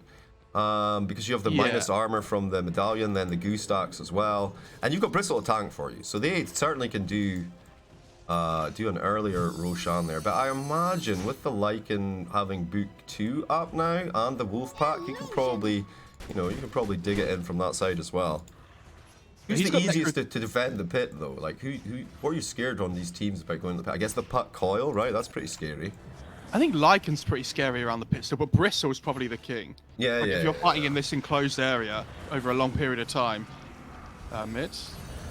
I don't know if this is a kill. Well, they're going to expend the coil, the clock shot from downtown. X-Nova's going ham bones with a battery assault, and now we got the Juggernaut out as well. The Omni Slash into spin for win. JT is just sliced down. Chalice gets there, but I mean, oh my god, they're looking for. He knows where Fly is. That's a really good rotation. So I didn't expect that to them to bring so many people there. Yeah, it was pretty explosive. It was pretty explosive. I don't think IG were expecting it either. I think a bit of a shock for them. Yeah. I don't know about using snakes on the top tower. Sure, it secures a tier 1. I mean, yes, okay, it's Radiant tier 1, so it does give them access to the Roche Pit and the secret shop, so maybe it's okay, actually. But, so the way you should look at snakes, though, is if you're able to put them down to force any kind of rotation around, then it's usually just worth it. Because they're better for, like, but it's like towers 320 gold worth of farm for the enemy if it's, like, not ideal. They're going to disappear. Oh, they're not going to get them. They're not getting them. He even farms the creeps before they die. What a baller. Yeah. No, it's good though. It's good. Like I said, you got the secret shop, you got Roshan. It's not too shabby. It's not too shabby. Yes, it's Battle Fury now as well on the jug. And where does he go from there? Is he going Sanjin Yash? Yeah. Well, he's going Yasha. We'll see what he does after that. He could go like Yasha Ags potentially as well. Yeah, a little bit extra farming speed, a little bit of movement speed. Ags is super good on, still obviously. The mid lane they are fighting hardcore though. Oh my god, 4-on-1 Puck, not gonna survive that encounter sadly. First to 10 kills, it was looking pretty safe for Ehome, but now, Yeah, honestly, the first 10 kills could go either way. It's all about who makes the moves. Yeah, exactly. Although I did expect it from Ehome just because they have this earlier draft, but it's, we're beyond the point where that's like the big factor now, the clockwork is getting handled here, but the back lines, the shackles are doing some serious work. JT's throwing down them quills. Easy peasy, no more clockwork easy. Yeah. Ooh, they let both the Necro creeps die though. Oh, Ollie! No, the wolves! No, boo! Wow, see it. I never saw it. I want to see it. Wow.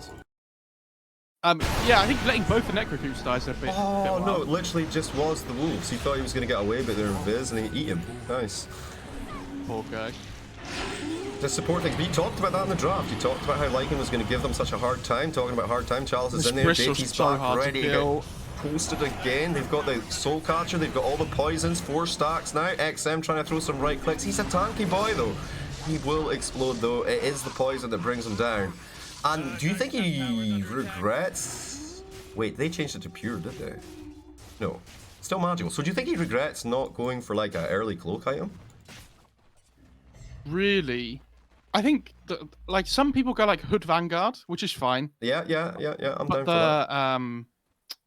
Oh boy. I don't know how much value the Hood has this game because it gets purged off by the Shadow Demon ult anyway. Yeah, Like the that's a good. active, Well, I no, mean. I was thinking about. No, I'm just thinking about the base resistance, right? Yeah, it's okay, but I don't think that's going to be the thing that stops him from dying. I think No, the sand. I feel like that's like the only thing that will kill him though. You know, quicker is the magic damage, right? They're like pouring on. You saw them 4 guys pouring in on him, and then you know the poison stacks build up enough and it explodes, and it, you know you can't protect against this one. I mean, the only reason they're killing him at the moment is because they're using like all their spells on him, and I don't think there's any item you can build at this point in the game that stops you dying with like all their spells. Lotus Orb, easy. Maybe. That's if you get a rampage, right? Okay, I mean the camps are cleared out. They do take the mid tower, but they don't lose too much economic value from Eon because they'd already hit up that jungle. The top lane's pressured in as well. XM sitting down bottom with a Shadow Demon, trying to make some counter pressure here. Wait, they're gonna fight. Clockwork's getting handled. There's a 4-man gank for him. That's 5 men now, but Emo wasn't actually there. That sucks, man. You get ganked on your own high ground, your own ancient's high ground. Oh, this is so good. This is what you were saying before with the goo.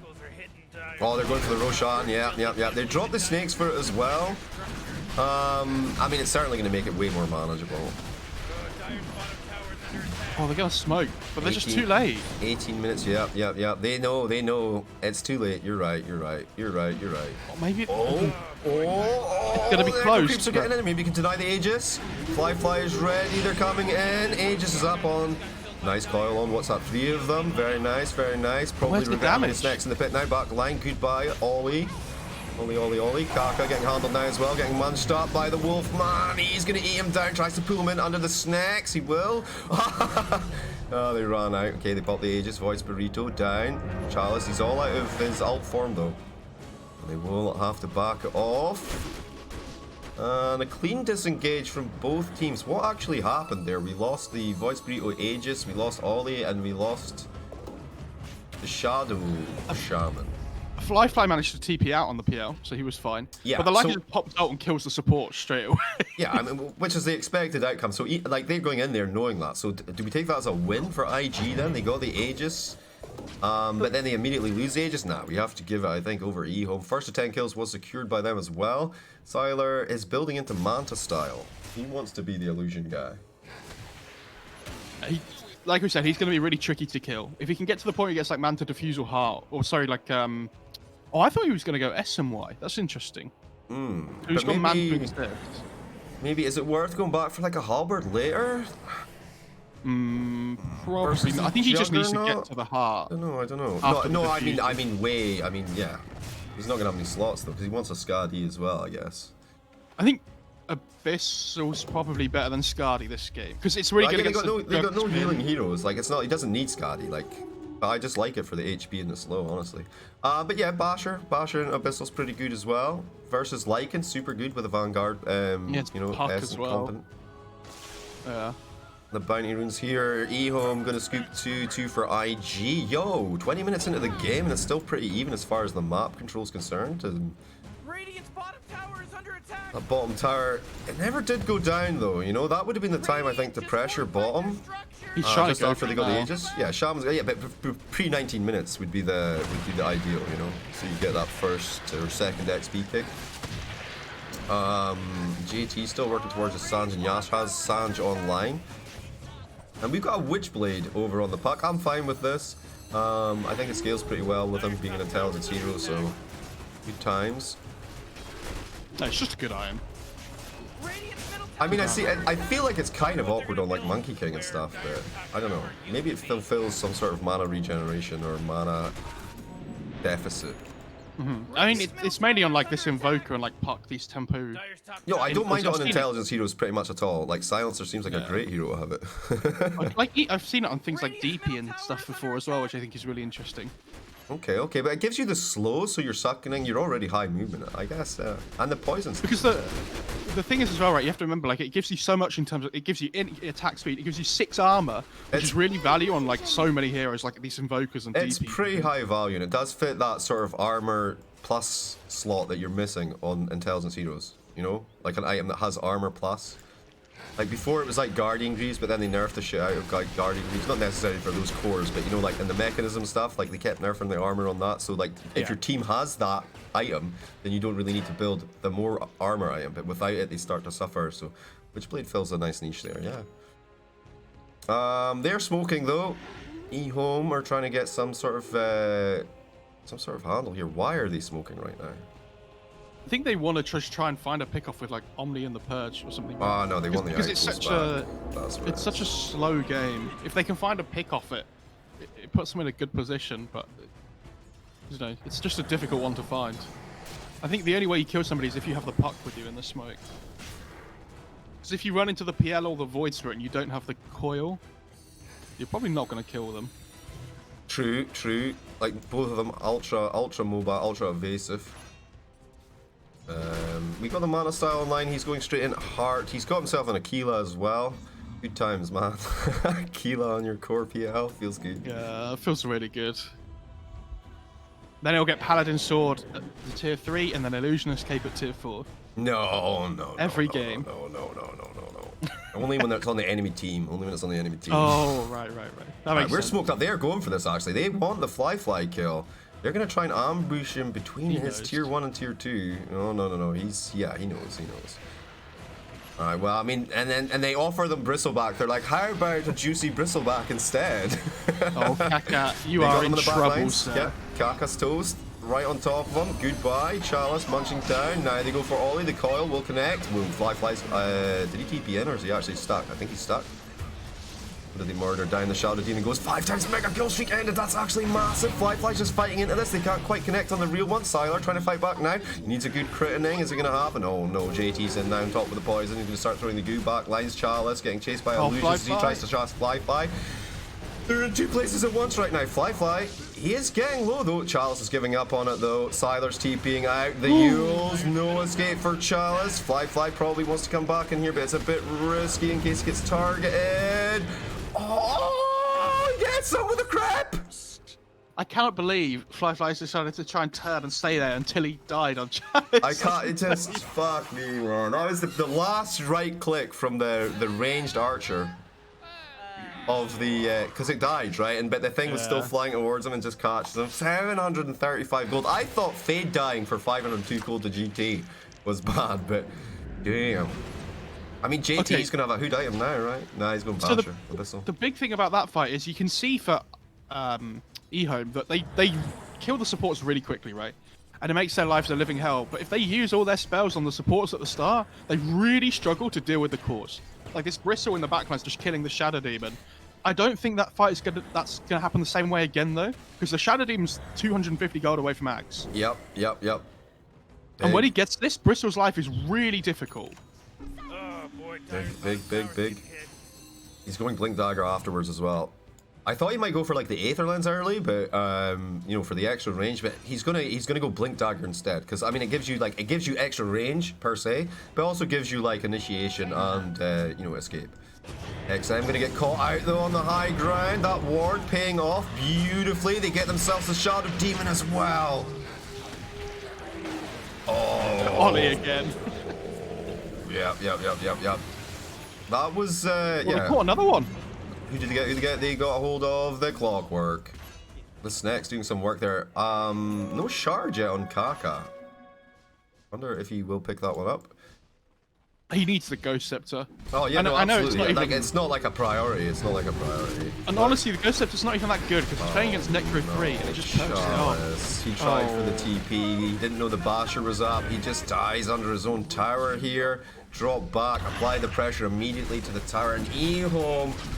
That one ward, man. That one ward on the high ground at their Ancients. That just created this whole situation. Yeah, and the Jug wasn't there the whole time, right? He's farming bot, which is the right thing to do for him. He wants to finish his Axe before they fight again. He's here, but they're gonna lose like a tier 3 because of it. No. Jugs come for it. He's come for it. Do they still lose with the Juggernaut here? Like, I don't think you want to push without the Aegis, right? It's up in like Yeah. 2 minutes. They get lucky on E-Home here. Definitely favoring E-Home this 2-minute timing. So they get a little bit more breathing room before IG almost are have going a- to feel comfortable pushing high ground, right? He almost has a Bissell on the Bristol though. Yeah, Bissel's coming and so's Heart. These are the two key item timings, I think. Yeah, the Heart especially because I don't know how they kill the PL anymore. When that item Last comes time out. I heard Mo Farah cast this during the Chinese tournament with B-Cop. Oh, I remember that one. Yeah. It's OGA. OGA Dota Pit. That was As fun. well. I mean, IG, honestly, it's so weird. They were so bad in that tournament. They were like really poor, right? This is when before the DPC got announced and stuff, and they were all kind of like taking breaks at different times. It was difficult to know like how seriously they were taking it.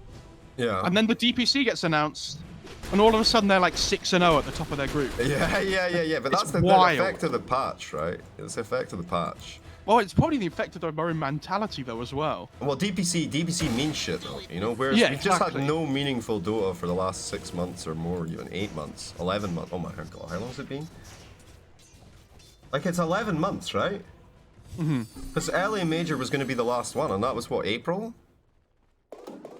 So yeah, DPC has been hype, and you know, I mean, it's to be expected though, especially with, like, if you've got an incredible amount of hero pool depth on your roster, like it's just off the scale. Like it's like 22 heroes per fucking or more per player, right?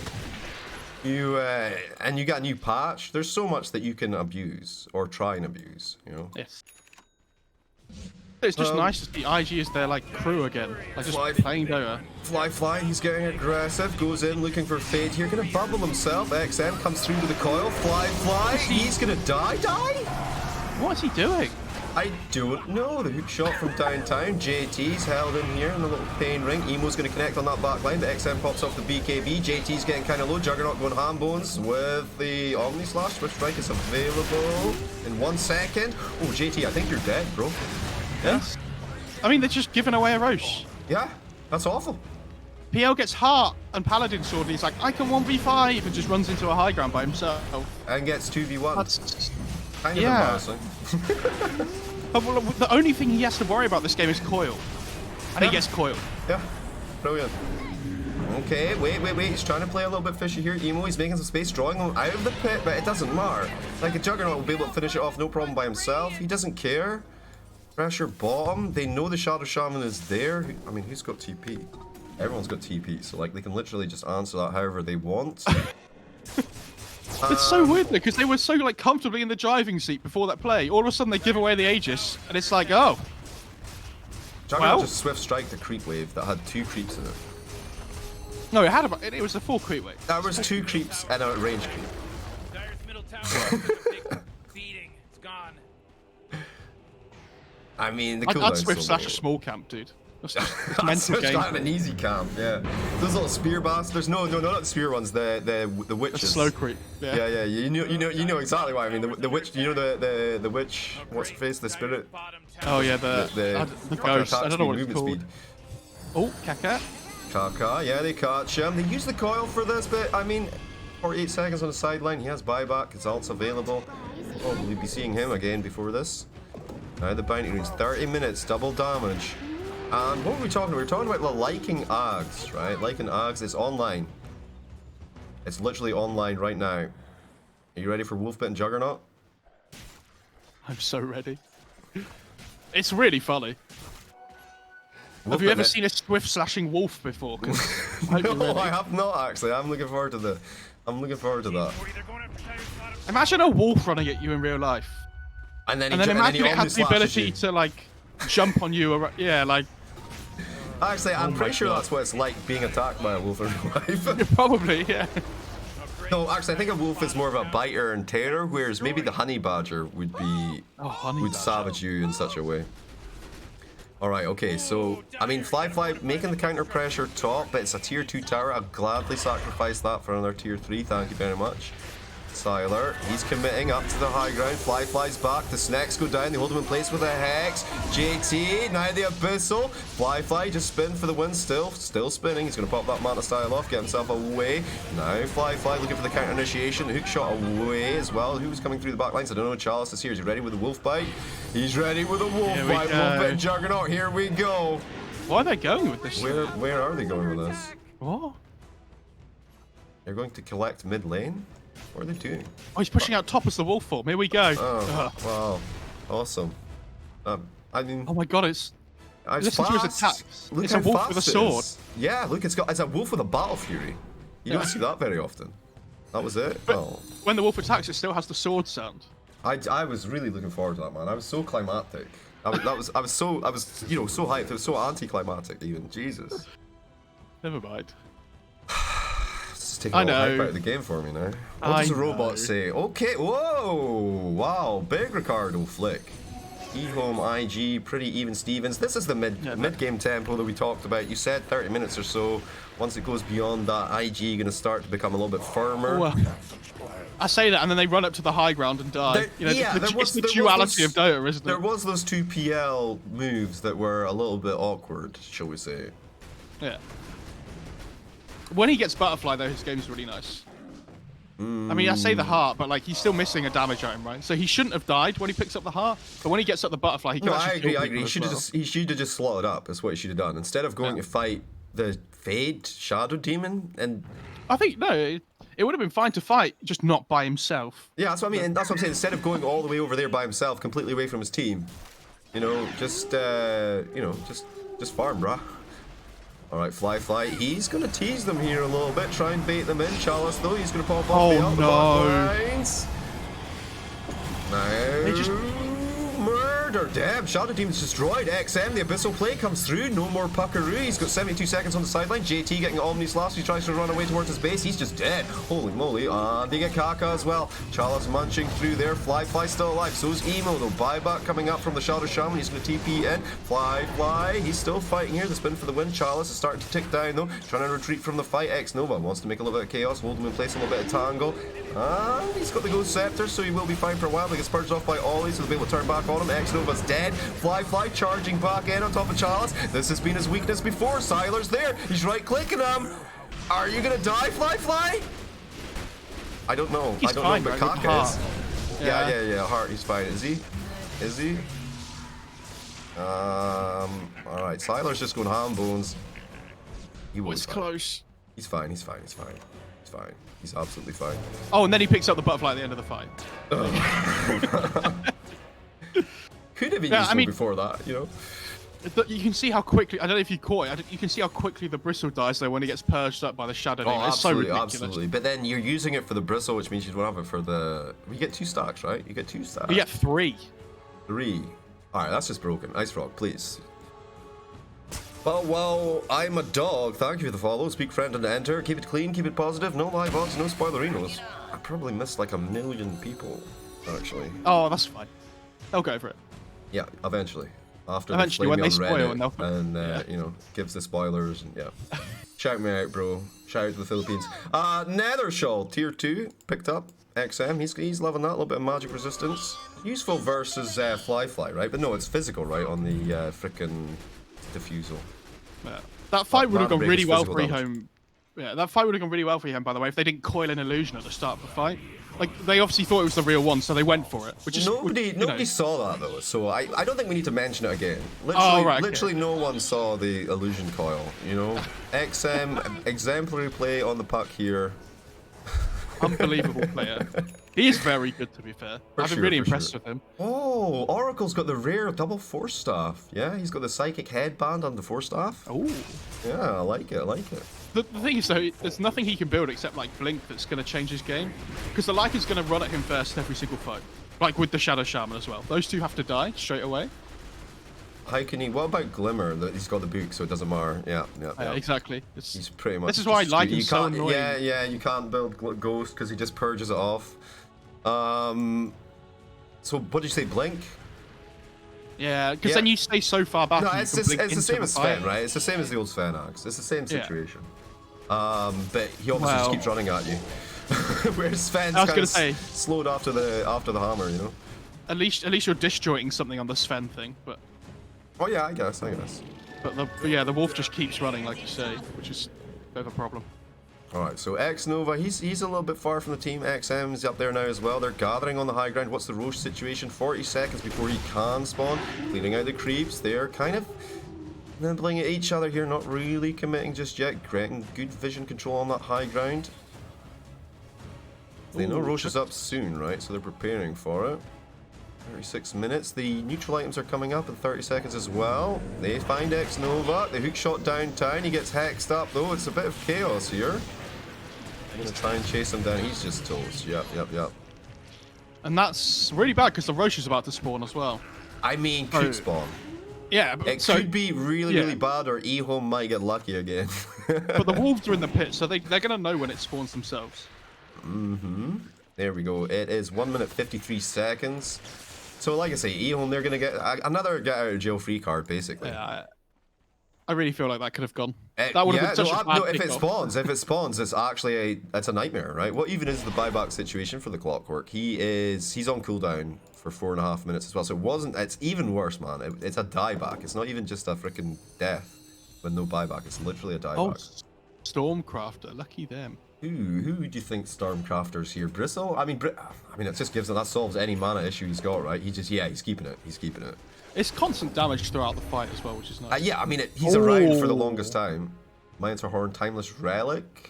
Relic's really good on Shaman. Oh my god, Problem is Infinite this game- Shackles. Problem is this game though, he just dies, so I don't think he's ever able to get his spells off. I don't know. It's tough.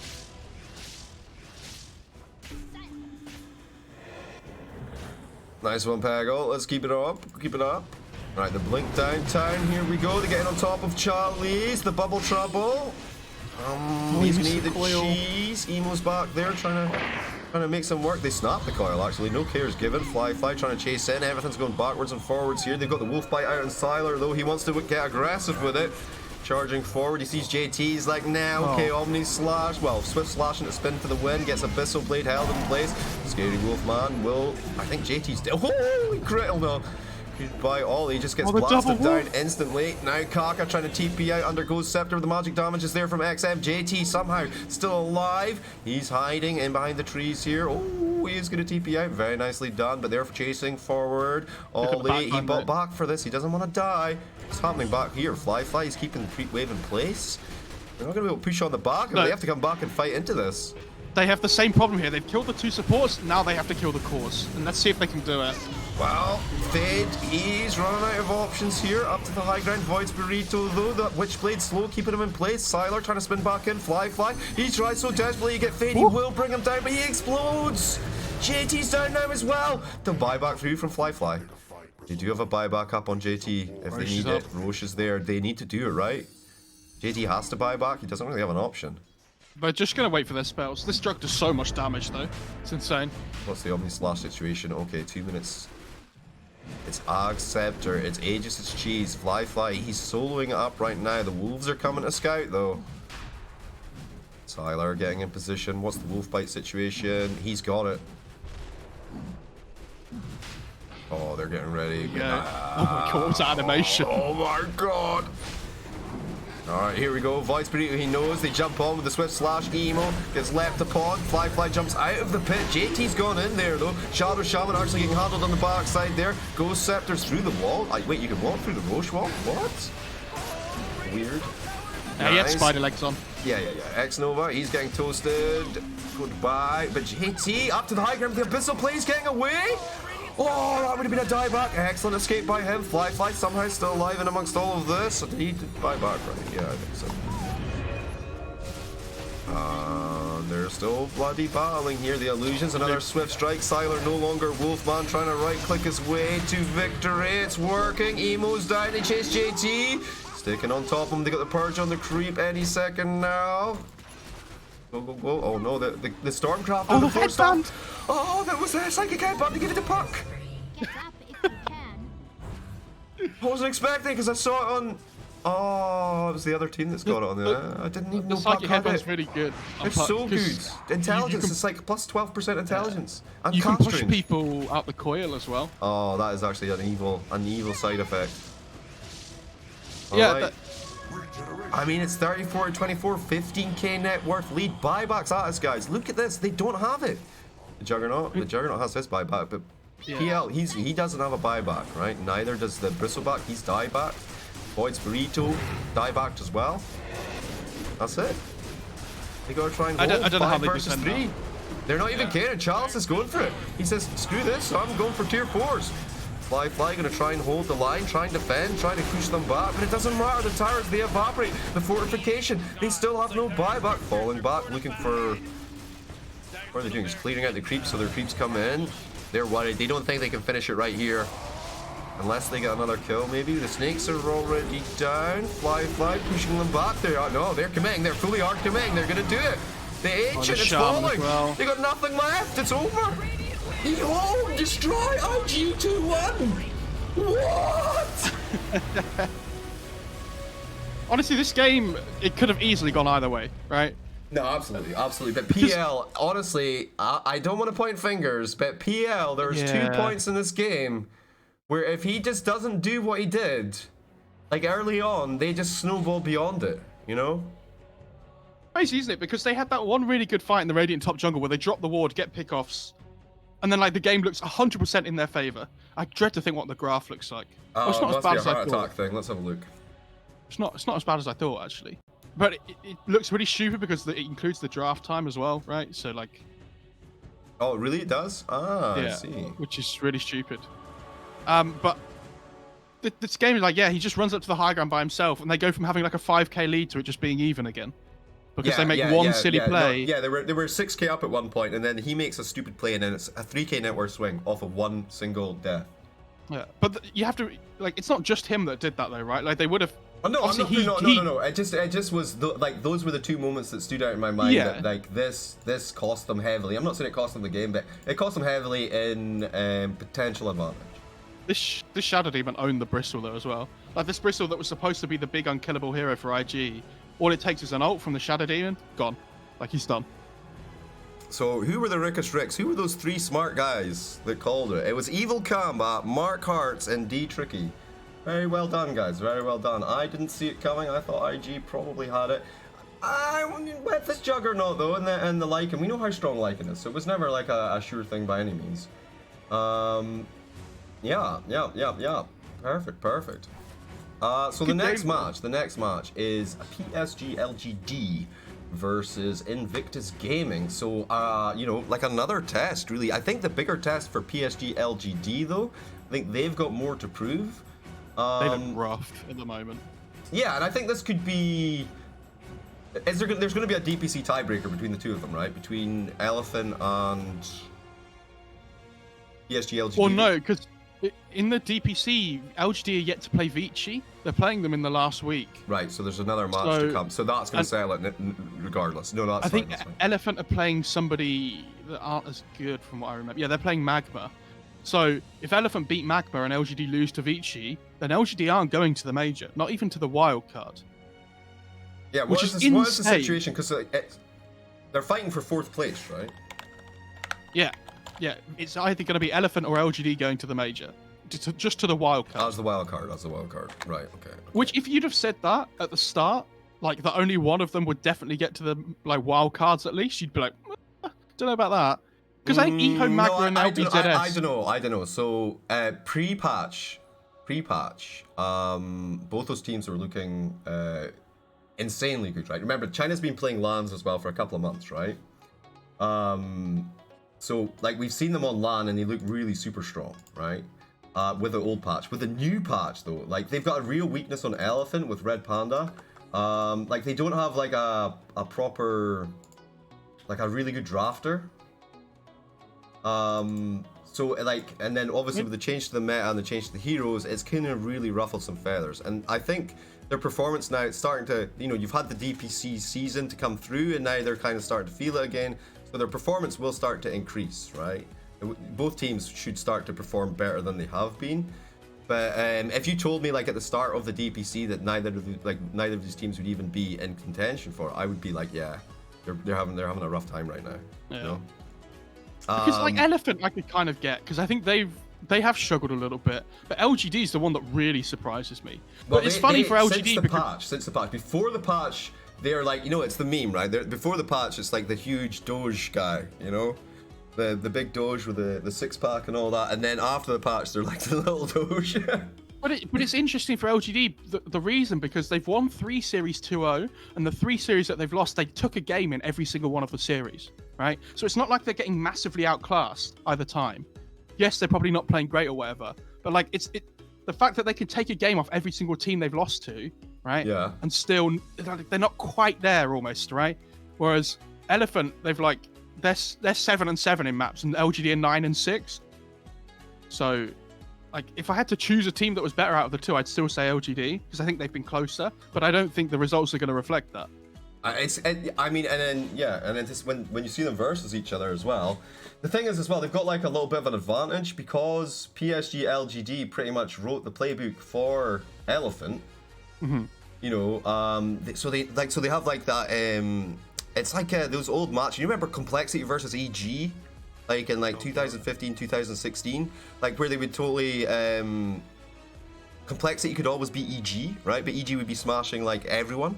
Mm-hmm. But because they have this insight, right? They have this knowledge about the individual players. They scrim against each other a lot. They've got the knowledge of what the heroes they're really strong on. Like, I think when you really know each other and then you know the meta as well, I think you can kind of like you can draft around each other. So seeing them head to head would actually be really quite interesting, right? To see the PSG.LGD versus Elephant. That's the big match for me. Like, it's a big match for me. But I'm really looking forward to this match as well because, like I say, PSG.LGD got a lot to prove. IG sailing through the DPC, just lost a game 2-1 to eHome. Do you think they're going to roll over for this series, or do you think they're ready to, are they ready to strike back? Closest one. Again, like, really close. I would say, I mean, IG have to be favourites coming into this again, right? You would say? I think they have to be. But LGD, it's like we were saying, they looked so close in the DPC, but they didn't quite make it. Like, they're still a really good team. They feel like they lack a bit of a punch at the moment, you know? And they're still yet to play, like, the hardest games in their group, I think, right? Because they've got IG now, and then they're playing eHome last. At the moment, in this, the Chinese tournament. All right. Now, this is the big analyst, the big brain question for you. All right, you ready? Okay, hit me. Will we see a techies in this series? Oh, God, don't start this again. Jesus. Do you know what's so funny about this? Because when it first happened, I remember being like, oh my God, this is like ridiculous. And then you watch it, and there's something so interesting about watching them play around it, right? And the reason it was so strong when it first came out was because teams weren't prepared for it. Correct. Like, the surprise factor is massive. They were destroying them. And then LGD played, I think it was Vici in the OGA finals. And I said coming into the series that Vici have to be able to break the techies. They have to be able to beat it. And LGD picked techies against them, and they set themselves up perfectly. Like, they understood how they needed to play against it because they practiced for it and everything. And all of a sudden, the techies doesn't have the same effect that it did before. So I think they could still pick it, but I think LGD, I don't think they picked it in the whole of the DPC, right? No. I mean, it was always kind of like a meme pick, and like I say, it only worked those couple of times, and then everyone's kind of like ready for it, right? And the thing is, it's Xin Q, right? You can give him his techies, and his techies is amazing, but like you can just give him any other meta 4-position hero, and it's going to be amazinger. Well, I don't know, like that one game where he won techies, he was like second or first on net worth or some shit. But I mean, he's such a good player, but at the same time, yeah, I feel like he's not had the most amazing performances recently.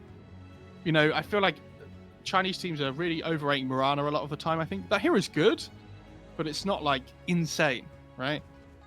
I just feel like there's better choices at the moment.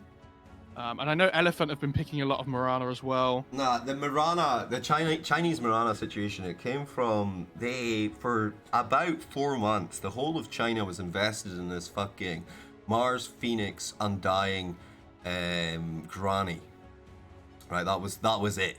Like every opening game, it's going to be one of those 4 heroes, right? So Mirana, she comes in. That's why she started to kind of find the favors, because of her leap attack speed bonus, right? Literally, like if you, because like, okay, I'm going to pick the Mars and I'm going to pick the Phoenix. Well, I'm going to ban the Granny because, you know, I don't want you to like automatically just kill my egg. And then I'm going to ban the Lina because that hero is way better than Mirana. So then Mirana gets through as that sort of the next best option. You know what I mean?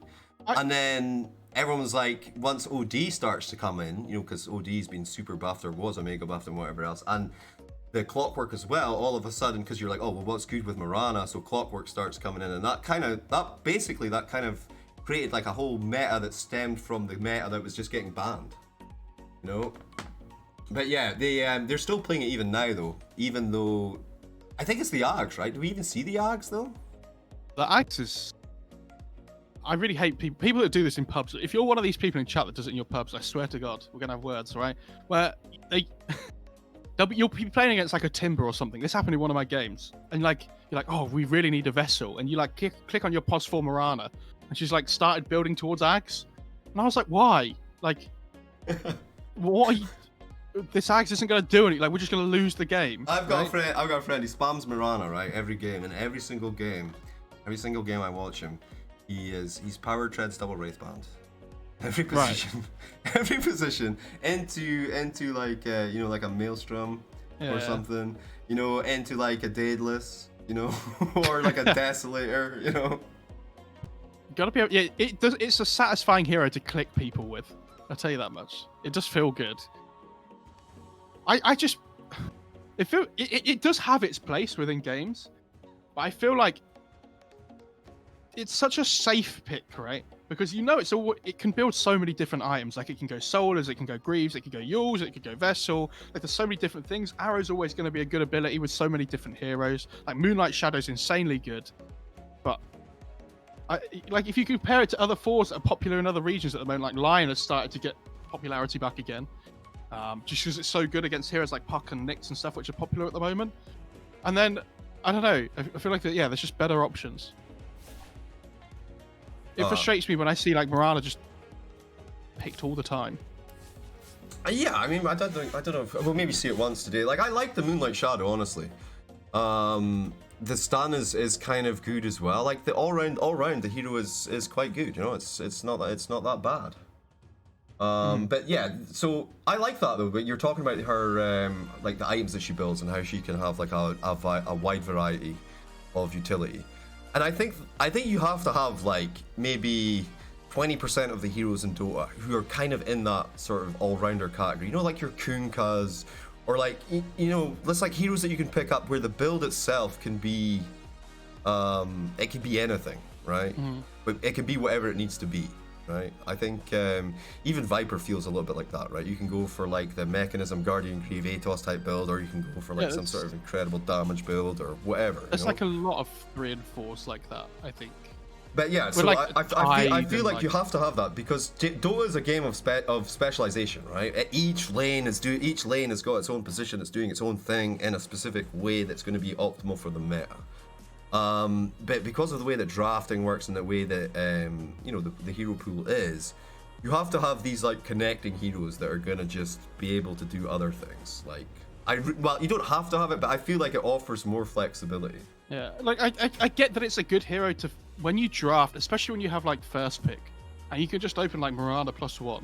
Like it feels really good, but I don't know, it just frustrates me. Like it's when things like Earth Spirit are in the pool and stuff that feel so good at the moment. Like Shaker, not so much anymore. Like it's still a really strong hero, but Shakira, and the double Earth Burrito is pretty good if you can get your Morphling out. The problem is in China, because it's so common, like you can tell by the draft, like do you know what I mean? Like you can tell pretty much by the bans and whatever else, like which way they're going. And like if you like, how can you pick the hero? Because like if you pick, the only way if you pick Earth Burrito or Shaker, like they know, like straight away. The other one Chinese try to sneak in is the old Wind Ranger, and the new one, the Breaker, right? The Spirit Breaker Morphling combo. Oh, the PYW win range is the one that. That PYW So win good. ranger. Yeah. I haven't been able to watch. I watched like all of the Chinese games in the DPC before the break, before the Chinese New Year break. I haven't been able to watch all of them since, but I really want to watch more Vici. I'm so excited. You know, like this whole East versus West thing. I'm like, obviously everybody's really excited to see the games and stuff again, but like I forgot for a while how excited I was for it, right? And I watched another China game and I was like, these games are going to be so sick. And I watched the whole of CIS region as well, because I was following it for some content with Dan Offen. And I was watching the CIS region, and I was like, I cannot wait for VP to play against Chinese and European teams as well. Because the games are going to be so high skill and like high quality. It's going to be insane to watch. It's gonna be crazy. Oh. It's gonna be I'm so looking forward to the major. Like normally, you know, I'd be like, meh, whatever, you know, but because we've not had any international. Like the only thing we've seen is C versus frickin' China, right? We've seen a little bit of CIS versus EU. Yeah. Can I do some chat interaction? Can I ask chat who they think their top 3 teams at the major are going to be? And Jeeves, you have to tell me as well. I think you just did.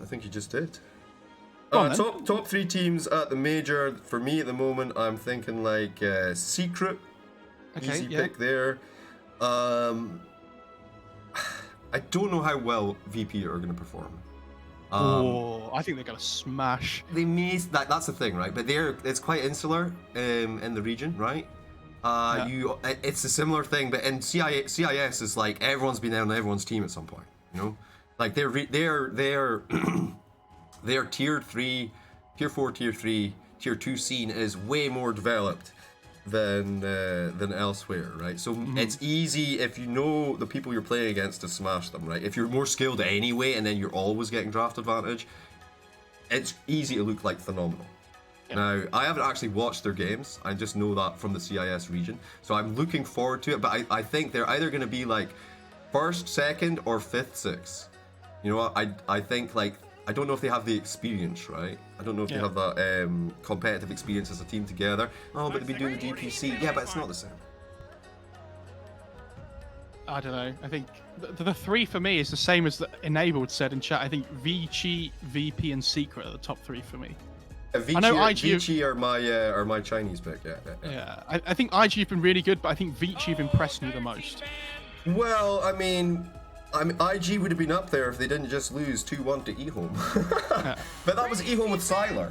And is this the beginning of something beautiful? I don't know. We'll see. But the game is up. Let's get into it. The draft is happening. Oh, I didn't realize. The thing with Vici though is that they're like, the only games they've dropped are the 2-0 they lost to IG. Hold on, I need So to, good. I need to update this. Alright, they already started picking, by the way. Monkey King Timbersaw, banned. And goodbye Phoenix Alch. So, are we going to open with an IO or an Oracle? I mean, they could go like Shaman or Park, or I think Earth Spirit's still fine as well. If it's IG, probably Oracle. But Go dire team, pick 'em up, pick 'em up. Oh, Badon. interesting. Yeah. This is a hero that I've not enjoyed that much, honestly. I think it's okay, but not the biggest fan.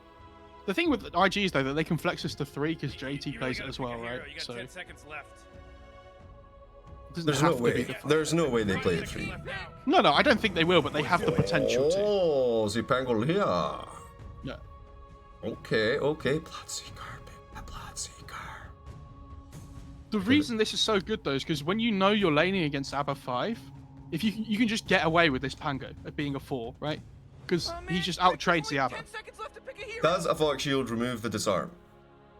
You Oh, better good pick question. your hero. I don't actually know. I don't. Don't know. I doubt it, right? Because it's a disarm, but then it's not a halberd disarm. Well, no, you can't like. Let's have a look. I've not tried that before. Good question. I like it when people ask me questions like that and I don't know the answer to, because it means I have to check and learn something, Yeah. which is great. You're either winning or you're learning. Shadow Shaman, good call, by the way. Good call. It is dispellable, the lucky shot. Okay. Okay. Right, so that works. Okay. Interesting. The thing is, I'm worried here that PSG.LGD are going to double down now. They're going to go like fucking Void Spirit, they're going to get a Weaver, they're going to get a Miranda, they're going to ban the Bloodseeker, and then Invictus Gaming are going to be sad. I think they could go like in here as well. I know LGD, to be honest. Same as last time. So good against Shaman. I mean, I can see them picking. No, that hero feels great right now. Like he can, like I say, he can go into 3 different lanes. Oh, okay. Now this is cool because I think Weaver's a really strong hero right now, just in general, right? Which is fine. It's really good against Abaddon and stuff, but I also think they have the potential to play this as a 3. I think Faith Bian plays every single hero in Dota. I'm pretty sure. Certainly does. There's 2 people when I think about that do, and it's Faith Bian and Zai. I think are the 2 that come into my head straight away, right? Well, I mean, Faith Bian, former Wings, right? Yeah, of course. But like, what I'm saying is, I feel like people Zai. Are active, yeah. Good point. Zai is the guy that you'll pick him something in the draft, and he'll be like, "Oh, pick me like." Whatever. The classic was like Winter Wyvern offlane or something, right? Like, I'd be like, Zai, why do you play Wyvern? Because he randoms in his pubs all the time. Like, yeah, it's actually legit. We ban out the Beastmeister, we take away Faceless Void. Yeah. Well, I mean, okay, yes, it's something that can actually lock a Weaver down, right? But still. I didn't even know that was a hero anymore. I played Void in a pub yesterday. It was the worst experience of my life. That hero feels so bad. 5 seconds left now.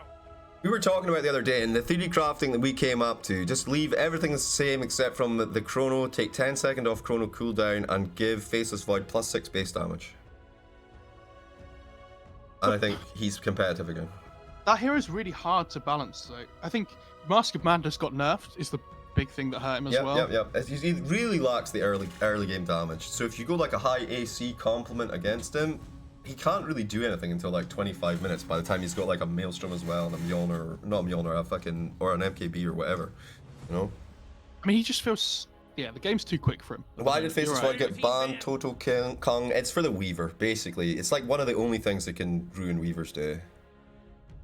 We get rid of the Oracile. Okay, they already have their Abaddon save. I actually, they want to stop PSG.LGD from having a save. But I mean, if the pressure comes too much, like you say, they'll switch the Weaver over to the position 3, and then he'll build Ags like 2nd, 3rd item. And like, I personally think Weaver 5 has potential as well. I say that I know like Puppy's played it before and stuff, right? So LGD are a team that are willing to adapt. I mean, Weaver essentially, as a core hero, without any, with the lowest level of farm, Weaver still enables an early Roshan, right? With the bugs, with the Blightstone, you're pretty much good to go. He's really good at harassing people in lane with the Sakuchi as well.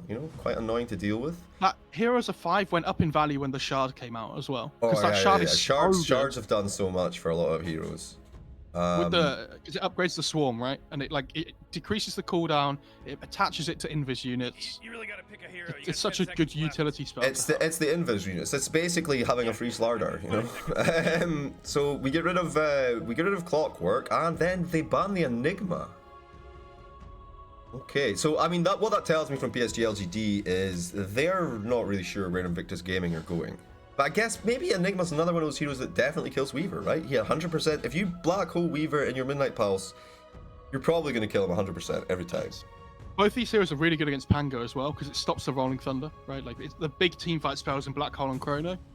Yeah. But, like, they're both really good against Weaver and Pango. So, I think it's interesting. It's different, but it's fine. No, I'm down for it. It's good times. Come on, Dire Team. Pick it good. Puckman, there's the other team fight against Pango and Weaver. Okay, Spirit Breaker. Alright, so now the Morphling's a danger, right? Yeah. Do they want to try and force? Like the Morphling? Do they want to try and force the Morphling here though? Like onto Invictus Gaming. 5 seconds. Oh. I actually love Morph, right? So if there's a team that understands Morph, it's them. Because Emo and Flyfly both play it really well. Yeah, that is true, actually. They've got many places they can put it. I think they've got Shaman against Morph, which is nice. But the big thing for me is they've got this Weaver that can still flex between 3 and 1, and it works really well with both these supports in the laning stage. So yeah, okay, they're going to focus on their own game. Okay, JT Mars, this is a classic. I have no complaints about this. I could see like a jug pick or something coming out here potentially as well. But I think they want to go for their mid first and not reveal where the Weaver goes. There's only 10 seconds left to pick a hero. They could play Weaver mid. Like, I don't know. This hero's so... It's pretty versatile. We've seen it mid as well before from these guys. Yeah. I know XM's definitely played it mid before.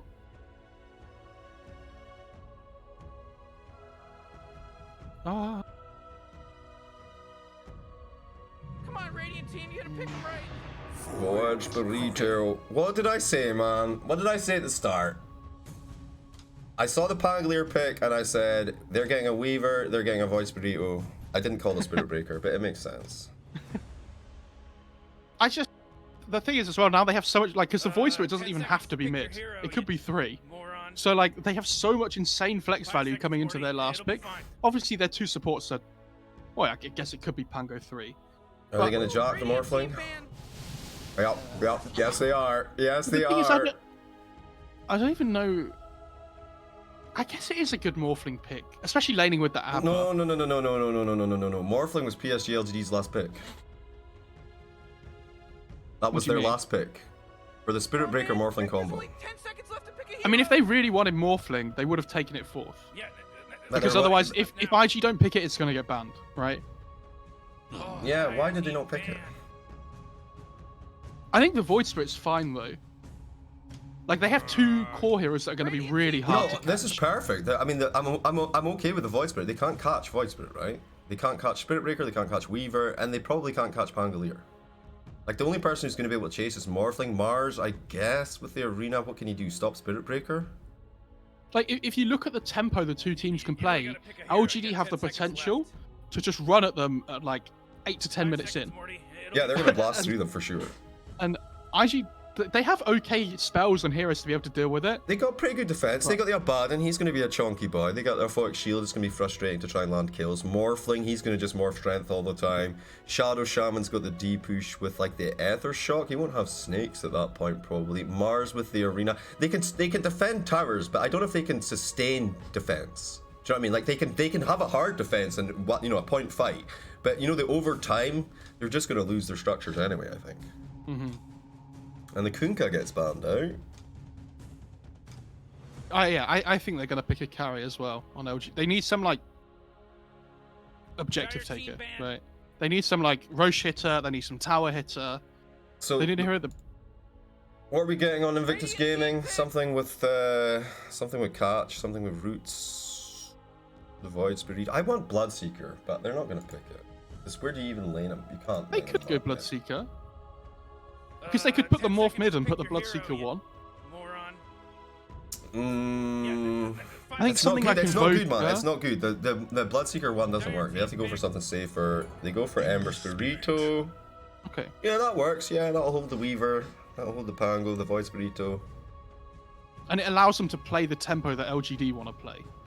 And then where do these guys go? Well, so we think Weaver's core, right? Or because Void Spirit's probably Void can be. Oh, that's such a flexible draft. I think. Offlaner who's good versus Mars though. Somebody with magic damage maybe. I think you put the Weaver to 3 now. After seeing this like Ember Mars picks, I think you put the Weaver to 3 and you pick a different one. Oh, okay. Choose your hero. Interesting. Is it Faith Nature's? It is. Okay, yeah, so Offline Nature's Prophet, he's going to work with the Xingqiu Pangolier. Oh, that's actually sick as hell, man. Like, you actually, like, normally you don't have much kill potential, but with the Swashbuckle and the Root, the Sprout, good times at level 3. Alright, okay, cool. Who do you think? I like PSG.LGD. I think they've got a lot of active ability, but I'm worried that Invictus Gaming just kind of, like, time them out, right? With their big defenses on key objectives. I prefer IG's lineup. Fly's playing the Ember, and I'd be interested to see if he plays it safe lane against the Prophet. Okay, and Emo's for the mid lane on the Morph lane. Which is fine. That's because I think Morphling against Prophet feels really hard, especially like up until like level 5 or so. You can't really have a lane on the Morph. And you need your Morphling to have a good game. Ember versus Void is just like a null zero-sum game, right? They both just farm. Yeah. It's like, But Morphling does well against Void Spirit. yeah. But then, well, nothing to say is on the voice. But anyway. Okay, let's break it down. Let's break it down. So for Invictus Gaming, we got Ollie, Abaddon, Kaka, Shadow Shaman, JT Mars, Emo Morphling, Fly, Ember, Spirito. For PSG.LGD, Faith Beyond on the Nature's Prophet, Nothing to Say, Voice Spirit, Y Spirit Breaker, Ame Weaver, and Zenq on the Pangolier. I am General Jivicus. I am joined by Mofara Dota. Let's get our Dota 2 on. Timed that really well. Yeah, I know, right? Very impressive. Alright, so the chat split, it's 75 to PSG.LGD, 25 to IG. Apparently the beating that IG just got, maybe there's a morale issue, right? Maybe they're feeling there are down. a lot of LGD pangays. I think that's Oh, okay. What have we got? 26 points draft advantage to IG. For the early game. Interesting. I mean, they've got the Shadow Shaman, they've got the Abaddon, it's going to be difficult. They've got all the mangoes as well. Ice Frog, for some reason, the match predictor, it loves the old mangoes. The team that has the advantage at the start. Exclamation mark, or whatever. I prefer IG's lineup, but I think LGD, the way they win this game is just by running at them. Like, constantly. Don't let them feel safe on the map. They have so much mobility, they have so much tempo in the game. They can just, like, non-stop fight. Which should be really good. It looks like it'll be a fun game. Notorious, yeah, I agree. Notorious Nat, he's been watching all this time, but he was not a follower. You know, last week, we actually ended our giveaway for an RTX 3080 PC. Like, why would, like, even to win the PC, why would you not be in there? Do you know how expensive graphics cards are? Sorry, man, sorry. Okay. Right, okay. What happened with the bounty runes? We ain't got no bounty runes yet, Lieutenant Dang. Zenq, he's sitting on top of this one down here. It should be 50-50, right? Yeah, I'd say so. I mean, Innocent. Up top. Innocence. Oh, he sneaks in. 50-50. Yeah. It never seems to matter, right? Like, you can make all these smoke moves and whatever else, but, like, you have to invest to get the kills at the level 1. You have to invest, like, at least 4 heroes, maybe, to go in versus 2. Which means that you've got 2 heroes free to go and get the other bounties on the other side of the map. That is something I'll say about China. They don't seem to be that interested in making, like, level 1 smoke plays to find first bloods and things as much as other regions. Sometimes they do, though, because, like, it's more like when they're trying to do a psychological impact on the enemy team. And if it's C versus China, then you see that kind of stuff coming out, like between both the Chinese teams doing it and the C teams doing it. Like, because the C team will do it to the Chinese team in the game 1, and then the Chinese team will be like, oh, that's how it is, huh? So then game 2 and game 3, the Chinese will roll in with the smoke. Oh, mid. Ooh. It's a Morphling. He had to pop his fairy fire though, otherwise he'd have died. He did. He swapped his solvent now. Ooh, okay. Yeah, he needs his level 2, man. He's scared. He needs his level 3, really, on the morph. I guess, yeah, for the pace. He's getting bodied pretty hard at the moment. 2-0 versus 8-2. Yep, that's rough, man. That is actually really rough. He should be okay though, right? Once he gets level 3, level 4, he should be able to kind of come back into it, I think. Yeah, he'll be okay. Is he in trouble? Oh no, not quite. This is what I hate about Morphling. It's like the worst thing for an obs, right? I mean, I'm not obsing, so it's fine, but you see the health bar go down at the top, you're like, oh my god. Oh yeah, no, I'm more of a follow the flow of the game kind of obs rather than, you know, actually be a good guy who checks when the health bars go low. So I miss a lot of the, you know, like the random kills where there's just a dude where he shouldn't be for no reason. Yeah. Oh, top. Yeah, I'm seeing the spear coming through, connecting on the Weaver. Got Rebuking, nice. Y's kind of low as well. Weaver, oh, pops off the Fade Fire, keeps himself safe for now. Y trying to squeak out of here. Was that a Fade Fire? No, it was a stick, Jeeves, you idiot. Right, this lane's done. Neither of them have a salve. He just got something delivered though, right? No, it wasn't a salve. It was a... The lane's over. Orb of Venom? No, you already had that. Must have been a sentry, I guess. Like, what about Vision? Oh, there's no way. Thank you, Kaka. Very nice, thank you. Other than that, they were having a bad time. Nice, that's a shock though. JT, you got a spear? No, he doesn't have the mana. Shadow Shaman is no more. He does have the spear. He's got a mango as well. Goodbye, Y. I think Mars is probably okay with that. I mean, no, actually, he hates it. I recently learned from Black a very interesting thing that I had never really considered before. What's that? So, like, if you can make a trade where you get 1,000 gold and your enemy gets 500 gold, right? Or you can make a trade where you get 500 gold and your enemy gets 0 gold. You should always take the 500 gold. Yeah, you should always... Because one of them is like a 50% advantage, right? And the other is an infinite advantage. I never really thought about that before. Fly getting a hammered bottom. Well, it's the same thing as well in the sense that, you know how Mirana arrow scales, where it does like 50 damage or something at level 1 and then does 140 at level 2? Yeah. A lot of the time you'll see people put the second point in it because the percentage damage increase is massive, right? But don't you just get long arrows and it does the same damage though? Wait, what? No?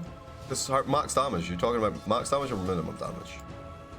No. The you're talking about Star The damage of the arrow is always the same. It's the stun that changes. Yeah, I knew that. Right. Emo, he's getting charged on here. Nice. He will get up to the high ground. He's actually morphing Agi back into strength now. Comes back in. How's his lane going now? 14 and 4 versus 21 and 7. So just a good 4 creep waves, maybe 3 creep waves behind, you know? Nothing too concerning yet. He's trying to mess with JT up top here, but he's got a bottle. Kaka with a rotation. Spirit Breaker's coming in and help a bro out. Hello, it's me. I mean, they've got 2 sentries here, so they're pretty protected for the D ward. Over in this zone though, Weber. He doesn't really get anything out of this. JT's happy with the situation. You know, he can throw a God's Rebuke, a DPS to the Weaver, and hit CS at the same time, so... Kaka again. Gotta be careful, buddy.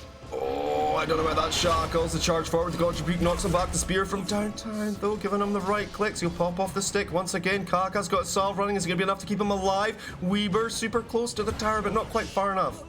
And he will bring Kaka down. He keeps pushing up slightly too far every single time. Yeah. This is the one lane that's going well for them on IG. Like, it's going solidly well, right? It's not anymore. Like, he just got his bounty rune jacked, and now Spirit saved the secondary one. Yeah, I mean, Weaver's going to be pretty happy about the situation, honestly. And to be fair, like the other lanes have started to catch up now. Like, Morph's getting a little bit better, obviously, with this level. I know, but let's talk about the snowball effect, right? So Kaka dies, right? Which then means the Mars has to contest the bounty rune, right? He doesn't even get it. Spirit Breaker gets it. He goes down. He then contests the secondary bounty rune, throws the spear, uses some mana to make sure he gets it, right? In the meantime, the Weaver gets a kill and he's able to sit in the lane. This mid. The mid. Oh my god, everyone's there. You're right. Holy shit. They just TP's under a tier 2. And Weaver died top. God damn, that's the fight I was watching. God damn it. I traded you. You did. But there was so much action there that something was going to happen, right? Alright, how did he die then? He just gets randomly speared? I need to know. Hang on. Because he just had an amazing advantage there, and then, yeah, Kaka just comes straight back, shackles into spear. Okay. He got a regen rune on Nothing to Say as well on the Void Spirit. That's... Yeah. Like an extra kick in the balls for Morphling, really. You know, Gabe is spitting in his eye. It's fine. Don't you give me the T-Tours poodles. That's right, that's the T-Dose is towards me there, I think, because I debated you. Don't worry. Yeah, I know, but still. If we keep it to 3 per stream, I'm happy. But I do offer instant replay. That's not a feature you get on all, you know, kind of streams. Why? Trying to fight Kaka here. I mean, they're kind of getting close on damage now. Here's charge in. Nice knockback. Oh, the angle's perfect for that swashbuckle right in the back. Pangolier is in Q. God. Easy Mars kill. Innocence tried to leave the last hit for the Weaver, and Jinky's like, Nah. I had to buy an Orb of Venom for this shit. But yeah, I mean, Mars, I don't know if you know, it's like the opposite of Bristleback, you know? The charge forward, in under the tower, gets the Hex, nicely played. Mars is coming back, is he level 6 yet? Negatory, only 7.5 minutes in. Ooh. No, the Shackles. Kaka, oh, he takes the kill. He's trying to find Kaka in behind the tower, he's got the time lapse. He is level 6 and he's out of there. He does have the arena, but chooses not to use it in the end there. Oh, Luke, what a bro. Gives him his bottle so he can juice up a little bit. I mean, he could just have used it on him though, right? Is he in trouble? Yeah, well, I mean, Army's getting arena tier. Spear to the wall, God rebuking. He doesn't need it, the Ether Shock. And this charge, ill-advised, my friend. There's 3 heroes here. Abba with a rotation top. JT's so good at Dota 2, the video game. Well, specifically Mars Dota 2, the video game. Yes. Like, I like don't his think... axe is really good. His like Kunkka was really good in previous patches. Yeah. No, he definitely has a huge range, but like if you give him Mars, you're just asking for trouble. Like. Yeah. Favorite hero. Right, flies down bottom. He's got the phase boots. He's got Weaver. a bottle as well. Weaver fighting again. There's no rest for the wicked as the shackles under the tier 1 tower charge through from Y. It's helping him out a little bit. Faith Beyond going to TP in as well. Goodbye Abba. JT, he's dove too deep, and Faith Beyond. He has the right clicks. Good escape though by Kaka, you know. I feel like maybe he was the initiator of the overconfidence move there, but he gets out alive, so we're all good.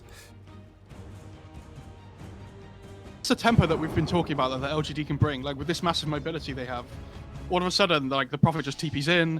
They have a Xingqiu Pangolier just walking over as well, and all of a sudden it's like 4-on-3 instead of a 3-on-1. Yeah. And then you got the Spirit Breaker who's going to arrive eventually, you know. Yeah. You got the global presence from Faith Beyond, and guess what? Here's another thing as well. The TP on Faith Beyond, it's a normal skill, right? So if we go Breaker on the Morphling, he can if he can just take Spirit Breaker's abilities, right? He can also just take the Nature's Prophet's abilities because they're enemies. He can just like TP, he can charge and stuff. Yeah, he could. I don't think he wants to be TPing into the Prophet though. No, not into him. Anyway, they got a good arena down here. Y's gonna die. They got good shackles. Maybe overcommitting from Faith Beyond as he gets God's Rebuke to death. Is that a double kill for JT? Kinda. They are not respecting the damage output that IG can bring right now. I mean, they have such burst, right? With the God's Rebuke, the Spear combo, the Morphling, the Ether Shock. Ether Shock at this point is level 3. That's 260 damage on multiple targets. Arena's the big teamfight ability skill right now, and they have Ember with max Flame Guard as well, so their damage output's really high. Alright, we're getting the double damage here. Oh. You give it to the Ember? No, he's taking it, and he's taking the bottle to fill the bottle. Oh, so they want the mid tier 1, right? Okay. It's catapult wave. They rotated literally everyone here for the catapult wave, so. And secondary moves happening down bottom though. It's Army and Faith Beyond. They'll dig into the tier 1 there. More standard maneuver, but we see this, right? Where if you can pressure and take down the mid tower now, it seems like a bigger priority. Oh yeah, mid tier 1's the most important tower in the game for both teams. I know, but people are committing resources earlier to take that tower than they were before. Like previously, you'd see like a tier 1 top and bottom Rochambeau as being like almost exclusively all the time, unless the lane was like completely hammered. But now, that's like a few games in a row where we're seeing like they're committing for it early, you know. No. And they go for Spirit Break up top, take them down, drop the snacks. They'll get that tier 1 in response to the tier 1 bottom. So IG really getting the map control, right? Yeah. People have gotten much better at playing around the objectives in the mid lane. So like catapult waves are really important. Like when you play like DP and things, and you've got exorcism, like the first ult with the catapult waves are really important. As well. The whole tempo is kind of up a level. Beastmeister as well, I guess, to an extent, but. You take the tower. Ollie might be in a bit of a pickle. JT's getting charged on, so they know where he is. So they deal with the Abaddon outside of the trees first. And yep. He'll take that kill, and now they're able to come in and secure this charge. Is coming from the fountain. He'll finally get there just in time for the arena. Fly though, sleight of fist, charge forward. Faith Beyond, not a bad pickup. Fly, he's trying to get his ass out of there. Jukening. Can he back up for the bro? No. Can he catch him with the gaze? He's got an astral step. He does. Okay. Kaka's there. And he TP'd in and filled the bottle as well. So Fly's ready to go immediately back into the fight. Huh. Did he finish a Maelstrom then? He just has like a value javelin at the moment. On who, sorry? On the Ember. I think he's realised he needs the Yules because Prophet's going Orchid. Yeah. So he'll go for the Yules and back for the Maelstrom. Yeah, so it's just a casual javelin, right? Just a casual javelin. Because if he thought the Prophet wasn't going Orchid, then the Maelstrom first would have been fine. Yeah. And also, I think as well, because of the way they've got Emo as their other core, he kind of has to play a little bit more active than he wants to earlier than he wants to, right? Like as an Ember Spirit, like you get a little bit of farm. You know what I mean? Like you're allowed a little bit of farm, but Emo, he's here. He's soaking up pretty much all of the jungle in the mid lane at the moment, so he has to kind of make these moves. They're a little bit more awkward. And you can, with Remnant, obviously you can play a little bit more dangerous. You can take the slightly more dangerous farm, and it's kind of like an element of the hero to do so, right? Mm-hmm.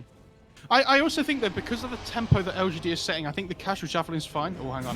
Spirit Breaker's here. The Sleight of Fist, hold him in place. Pango ready. Zenku rolling forward. The Fog Shield gonna hold him fine for just now. I think he... Does he have a Remnant? Oh my god, the bash. That is insane. All those bashes. And then... the burst, man. Holy shit. I'm so shocked he died there. I think it's on Abba, though. Explain, Jeeves. Explain. So Abba put the Aphotic Shield on way too early, I think. Yeah, he but did. He was also pushing with double. He did have Remnant, right? Where's his Remnant? It's back here. He didn't have one back. He just cast it. Oh, he just cast before it. He got No, I thought I saw the icon on him though. No, maybe it expired while I was getting bashed. Yeah, maybe. But like, the only reason he dies there is because Spirit Breaker bashes him. Yeah. Just a balanced hero. Just a balanced hero. And it had to be at the exact same time he did, because it would change them to either side of the Rolling Thunder. Yep. The angle was perfect. Oh, he tried for the shackle. Zinku's free though. Kaka somehow still alive. He will die. The Nature's Prophet, a little bit evil, not gonna lie. This arena's doing some work. Ollie ready with the Aphotic Shield's gonna count this time for JT. Fly trapped in the trees, but a little juke forward on top of Zinku. Could be a juicy kill. Will be double up. Nice. Now Faith Biani's trying his right clicks. A little bit of tree out protector action. Spear from downtown though. It's a triple kill for Fly. Thing's getting a little bit out of hand now. Pete, Mr. Innocence charging back in. I don't know about that one. Downtown, the Weaver, the Seeding. Oh, a little bit of time lapse. Now the God's Rebuking. Why looking for an angle to help a bro out. Can't quite find it, and Weaver is running. He knows he's safe here. He's out. He is out. Gee whiz, though. That was almost an ultra kill for Fly. The time-lapse timing. I want to go back to something you said before, though, about this Javelin on the Ember.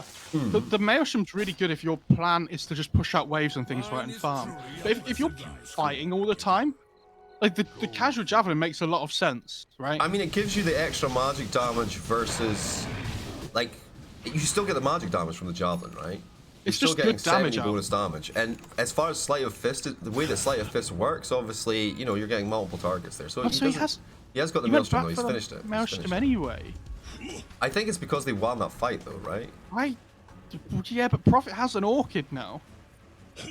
He's going Yules. He's pretty close. He's about 1,500, 1,600 away, right? It's just that there's a window now where he's going to be really susceptible. And he has to be so careful. Alright, we got the charge. Where's it going in on top of Morphling? Alright, Weaver's there. Faith Beyond on Zenku. They throw everything in the kitchen sink. Mighty Morphing Strength time. The Aftershock does incredible damage. We got the snacks down. Goodbye. 1, 2, 3. Dude. Easy Roach. Let's go. I think you got out. What? Yeah, he managed to get the Strength Morph off before he got Orchid. Yeah. So it was fine. And then the Aphotic Shield came in before the Orchid damage even came through. So yeah, he was like there was no real fear there, I think. Yeah, that was really well played by AG. Yeah, responding well, a little bit frustrating, but I mean this was to be expected when you saw the Abba pick coming through, right? It's one of those saves. I mean, if they'd have killed the Morph there, that was the biggest thing they could have found on the map, because he's farming he is so absolutely huge right now. Like, I mean, he's almost finished Manta, so all of a sudden, Prophet's got all this Orchid. Soon the Ember's going to have a Yules, and Morph's going to have a Manta. And then this Orchid feels so useless. No, I think it still feels really good versus Shadow Shalom, right? I feel like you can just hit him with the silence, it interrupts whatever he's doing, and also you then immediately murder him like 2-3 hits, right? But as far as investment on your core as your primary item, yeah, it feels pretty shit. The problem with that, though, is how do you kill the cores if you're using Orchid on the Shadow Shaman? Well, I assume he's going to get some good items soon. But like at this point in the game, they can't deal with the cores. No, they can't. Because they have no way of stunning them down, unless Spirit Breaker just bashes them again. Yeah, I mean, yeah, just ult, bro. Just get 17% bash. It's easy as well, you know. So they're making a trade here. It's tier 1 tower mid, which is quite good, versus a tier 2 tower top at 17.5 minutes in the game, which is actually a nightmare if you can take it, because then they're going to take the outpost as well, right? Yeah. Yeah, and This that's is- what he's done there. Yeah. This is scary. Top tower just fell. IG Morphling, guys. Yeah, yeah. And so where's the Spirit Vessel? That's my. It's coming, right? Spirit Breaker maybe gets an urn. No. Who's got? No one's got an urn. Okay. Cool. Oh, Radiant's bottom Right, tower nothing to is say. He under did get attack. Essence Ring. I feel like this is an S tier item on Voice Burritos. Pretty much S tier on everyone. Even gives him right click damage, right? Lovely. Right, drop the snacks. Go for a Roshan here. 18 minutes Roshan. Feels like Dire not really able to respond coherently to this. I don't think they even know because their lanes are in such a position. Like bottom lane, they can't really check out because it's right under the tower, you know? They don't. They just don't know. They do. Are they smoked? They are. They figured it out at the last second.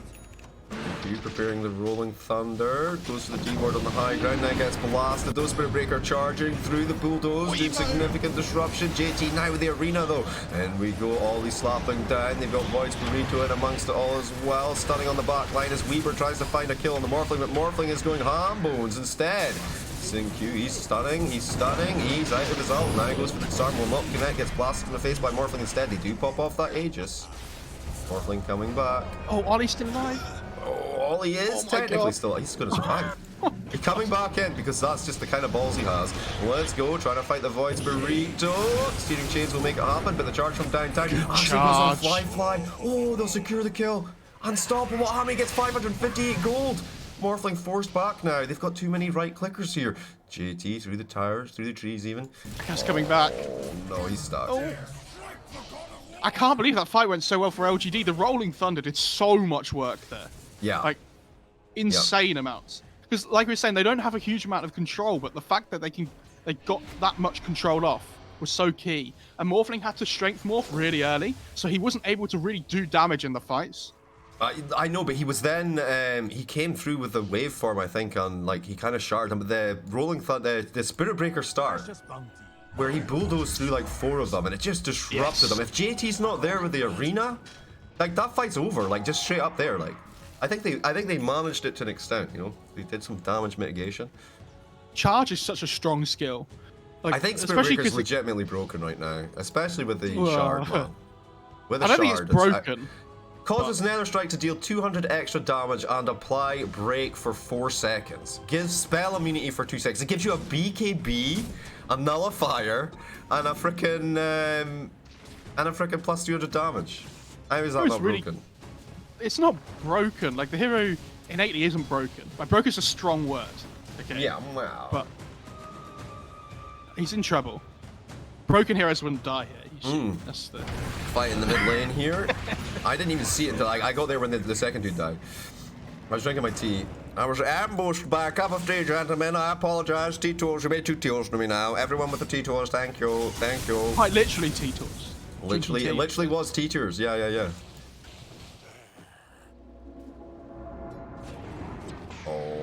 Oh, the gazing, but Ollie. I mean, he wanted the outpost, right? Didn't get the outpost. That's unfortunate because that was like the whole point of getting that tower top at such an early time, right? They didn't. They had the outpost at some point though, yeah? Yes. Yeah. Yeah. They had it for the XP. That's fine. Chilo7, thank you for the follow. Speak friend and enter. Keep it clean, keep it positive. No live odds, no spoilerinos. Shout out to Peg Extreme, Say265, and Will Pretend. Those are your moderators for today. Please enjoy your banning. And, yeah. Alright, what does the robot think at this point? It's still very IG favored, no real surprise given the circumstances, you know? I think this game's super close. I think they've got issues though. I really think they've got issues on PSG.LGD. We've got 2 Yules. Shard. You got 2 Yules. Mars has his Yules, Fly has his Yules, and then you got Mana style on the Morphling. Yeah. I mean, I think it's absolutely just core on Pango now though, right? The shard. Especially on position 4, you get it you get like Blink Shard every game. Yeah. After Corrosion. Yeah, or whatever. Yeah, your right thing is going to be. Orb of Corrosion is made for that hero. Yep, absolutely. It used to be Javelin, and then Orb of Corrosion came out, and everyone just went, "This is for me." under attack. It's See, so I good. used to do a cheeky build though. I used to go Blightstone plus Orb of Venom before. So the fact that they made it into like a proper item, you know, I'm like, yes. Yeah, that was the problem though, because it took up 2 inventory slots. Yeah, and it was kind of garbage. But now you get the HP as well, which Yeah, is something yeah, Tango yeah. loves. All right, the blink in, the snacks. Oh, okay, they had enough of Zincu shit. Damn, And that's that their was team fight annihilation. Yep. Oh boy, Dyer's middle tower. Alright, they go for the fortification, try to push them back They for just now. Did you just smoke? On Abba? On Abba? I think he did, and it got cancelled straight away. I think he was checking to see if it was on the high ground. Yep, they got the shackles into shotgun. He got Sayul's off just in time somehow. He's dead though. The God's Rebuke says no. Faith Beyond hexed as well. This is terrible. What? They just died one by one. Yep. This ward that they put down before, behind the tier 2, just allows them to catch the Void Spirit because they get the really long range hex from the Aether Lens. Yep. Now all of a sudden they're gonna like lose damage on their tier 3. I think they Because- can they take tier 3 here? No, the Pango's up, right? So that's going to be disruptive. I don't know if they can take it, but they can get really good damage. I think they on can take it. Oh my god, they can take it. The Abba, jeez, the aura, man. Alright, here we go. Zincu, he's going to commit with the disruption that we were expecting, but are they too scared? No. Spirit Breaker with the charge gets heals. Denied, my friend. Nice spear to a tower. Oh, look away, small children. And now this is racked because they've given away 2 kills. That's going to hurt in the morning, man. Is that just GG, man? No. No, it's not GG. We got BKB. We got BKB Weaver. He's coming we in cut here. the way. Little rolling thunder, a little slapping happening. Ollie gets collected. One more for the Weaver as he goes looking for flight. That's a good proc. They're dying. They're chasing out of the way. The disarm. Morthling can't do much. They go for Kaka. The aftershock from downtown March. JT, he's dying. The bodies are hitting the floor. PSG.LGD furious. That was really good. They cut the wave so that they couldn't finish off the melee racks. Yeah, I didn't even see them still doing standing. it. Still standing. I assume it was the Weaver that did that, but yeah, I didn't see. I mean, they're pressuring mid. I'm just wondering if we've got time to Luke. Right, okay. They backed off because Roche is coming up anyway. Let's have a look. I want to see how that, because it went really freaking well for them. How? Let's see what Well, happens. the Void Spirit and the Chalice. Nature's Prophet just respawn. It's Chalice.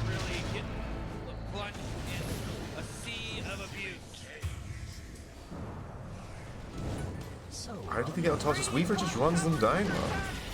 Chalice TP's ahead. The creep wave is already gone at that point. What we were saying, they have so much mobility and so much chase. The chase is dead. I mean, that's what we said from the start, is their chase is phenomenal. Bloodseeker was the pick, man.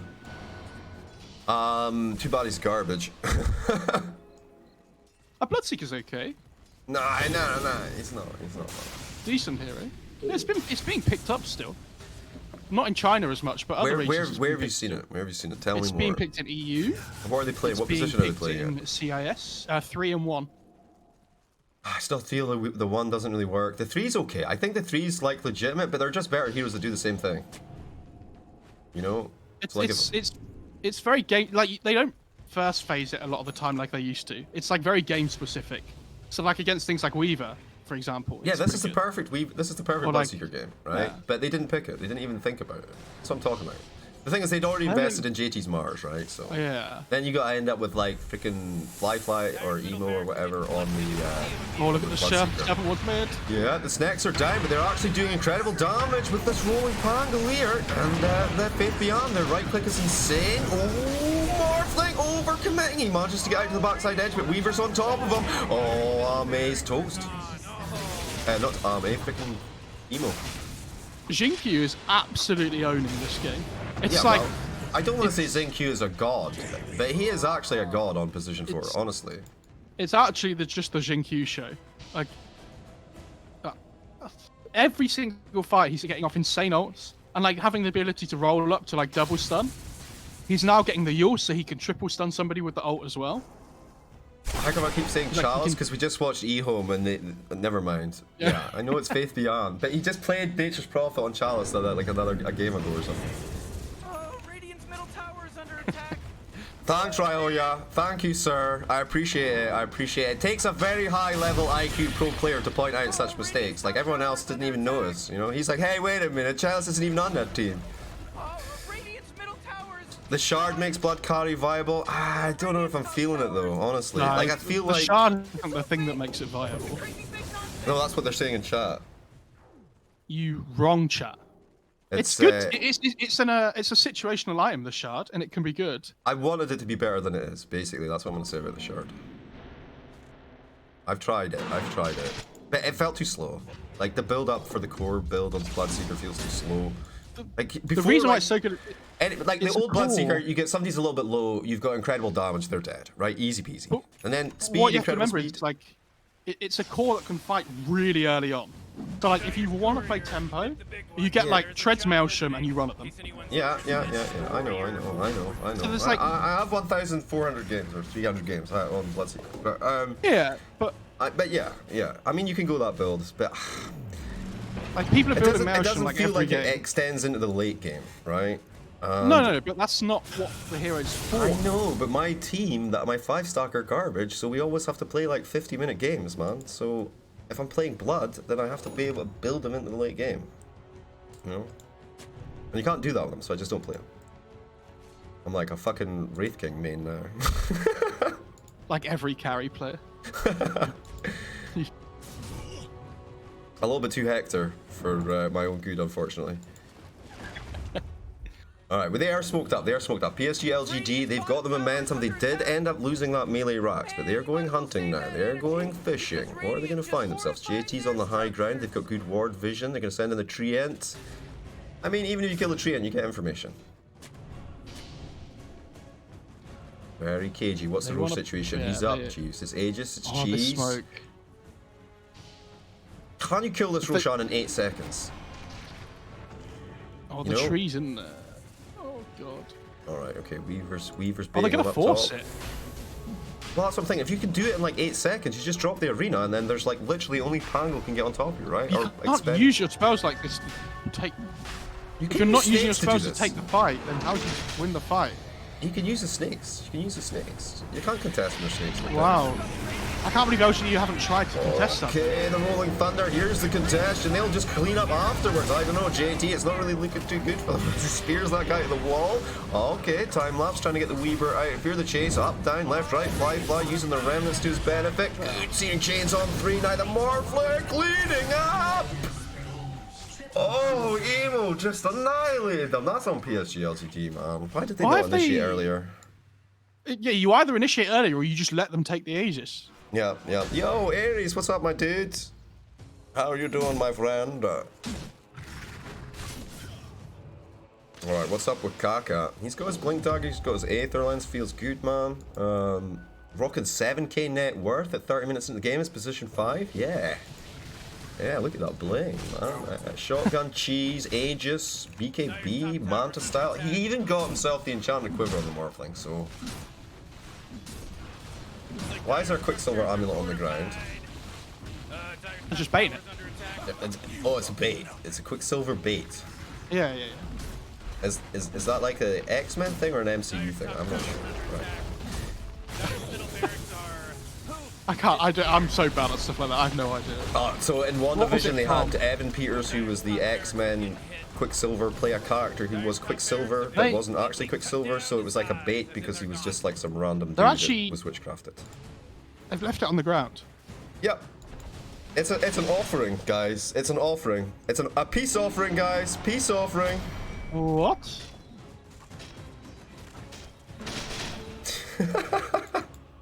Is it their I'm item, so maybe? confused. Is it their Radiance item? item? No. It's the Radiance item. It's definitely the Radiance item. What? Rolf Boner. Yeah.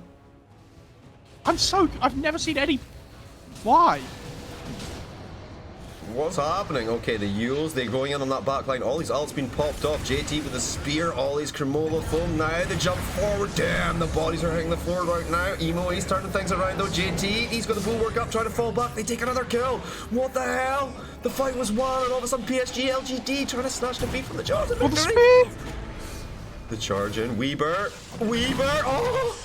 84 seconds, no Weaver's got buyback back. Charge forward from Innocence. The buyback coming through for Ember Spirito as well. He wants to commit for Radiant. The BKB coming out from Faith Beyond. Fly is here. The trees trying to TP's out. Nice. The Pango gets blitzed. And so will Innocence. Yo! One little bash knocked him back. Has 5 guys on him. He will fall. And there's only a Nature's Prophet left. Another, well, it's an ultra kill for Emo. I was going to say another ultra kill because technically the one before was an Dyer's ultra. bottom tower's under attack. Big morph problems now. He still has the Aegis as well. I don't know how It's they're supposed to deal just with him. over. It's just over. Well, let's check the buyback situation. Like, we've got buyback on Weaver, right? But everyone else is Spirit Breaker, East, dieback. It's not. That's. I mean, what's left? Nature's Prophet and a buyback on a Weaver. Let's see. Can you man fight 2 versus 5? What a wonderful thing. Even the best players in the world are going to struggle to do that. Looks like Dyer's structures are fortified. Here we go, though. Here we go. The last gasp from PSG.LGD. The AC's up. Okay, let's go. Going down the alt to do a little bit of damage to start it off. 16 seconds for the Weaver. They're gonna let the rocks fall. They want it. They want to make as best a go as they can. So they're gonna wait for the tier 4 attack. You peek back to the fountain. 3 bodies up. Well, 2. Now it'll be 4. Then they call the GG. They don't. They can't take it. All right. I mean, IG. I mean, pretty clean, right? Yeah, that was pretty good. I mean, it wasn't. I feel like they were kind of aided and abetted a little bit by PSG.LGD, where they made like 3 team decisions, right? That didn't really work out for them. And I think they were kind of sticking around as well, going back in, you know, playing it on the edge and then getting caught out a little bit sometimes. Who would you say was the MVP though? MVP. Ooh, tough. I mean, it's so easy to say emo on the morph, right? But like, or JT or Kaka. I mean, without all these save at the early start. I think Fly played relatively well. I mean, that's the problem, right? When you've got all these guys playing super well, you're kind of like, oh my god, like who was the best, you know? Yeah. But yeah, really well executed from Invictus Gaming, especially coming in from a game where they just lost to eHome, right? So you're coming in, you're feeling kind of negative about the situation, and then, you know, you've got to fight your way back into it. I think IG have much more room to make mistakes in their game, right? Whereas LGD, I think if they wanted to win this game, they had to like really be playing on the front foot. And I think there were some fights early on that they messed up, and it like sets them back so far. No, I agree with that. I agree with that. Yeah. The unexpected saves from the Abad, well, not really unexpected, but also, you know, well timed, you could say. Like those fights in the top lane, for example, just didn't go their way at all. Like, and they need to be able to play on the front, control the map with the Prophet, and just find pickoffs when IG are trying to split push. But IG are able to get into this ball as like 5 and just run them down. And the morph just eventually. I think the second Roche fight was the big one, right? Where they're able to get that Aegis and it goes uncontested. Then LG all of a sudden decides to fight after. Bad. That was so bad. Like, so they didn't. I think the problem was they didn't realize. I'm not saying they played badly. Like, obviously they didn't know how it was going to turn out. But we can see, obviously, with you know, overhead vision and everything that's happening, we know that it was bad, but they didn't know that, right? But they missed. I think the initial when they went into the pit, they weren't aware that they were in the pit. So they weren't able to really prepare like a proper smoke defense to start off with. As well as that, they were all kind of like in awkward positions across the map. They were all on the right hand side, you know. And then when they do go to commit, it's like it's too late. But you know, they have the information about when it's happening. But then Xingqiu starts his Rolling Thunder and Roche falls, and then they still commit. No, he didn't even start, did he? He got a little bit closer, then he started. But the Roche falls and they still commit for it. And that's where they made the mistake there. Like, if you don't get it, just don't get it, you know? Just let them have it and then take a fight that's advantageous to you on your own high ground. Either ambush them as they try and cut up to your top wave, or, you know, hit them on your mid tier 3. I think LGD were super disappointed with that game, just in general. I think they had opportunities to win it. For sure. I think Xingqiu and Innocence played really well. I think like nothing to say in Faith Beyond, how usually like the big tempo cores of this team, they really struggled that game. Like Faith Beyond, he had a good game overall, but like his early deaths set his Orchid timing back a lot on things.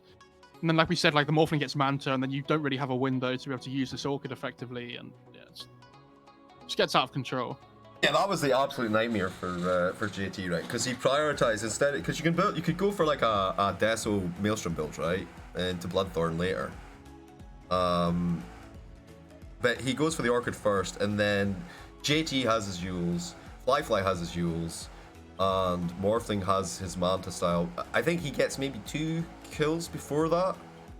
And then we're talking about like, okay, so if you invested all that money in an orchid and you're using it for a shadow shaman, Yeah. how are you killing their cores? Tough. I think Prophet is such a on the balance hero in general with when you get your orchid timing. Same as all orchids, to be honest, but yeah, it just feels rough. I'm really interested to see how LGD adapt. I don't think they'll go for this Weaver again. It's a strong hero still, and I get that, but I think they'll move away from this opening and try something a little bit different.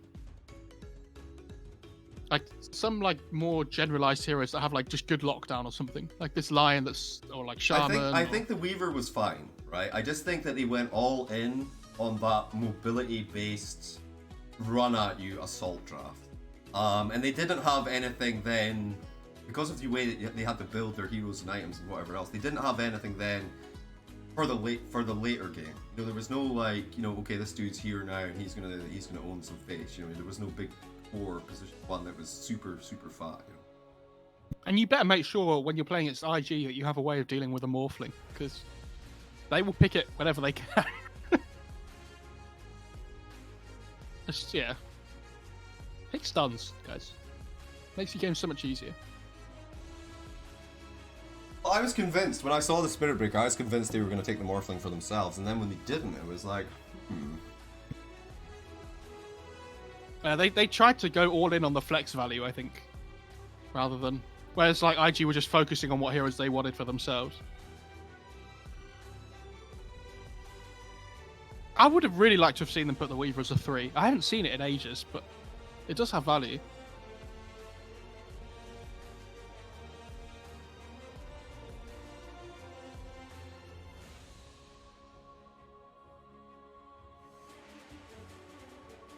I think we saw the Weaver 3 about a week ago. I want to say... Have you seen it in this tournament? Yeah. I want to say, well, they flexed it, right? And then they put it on the offlane. I'm trying to remember who it was. It wasn't JT. Can't find it. It wasn't...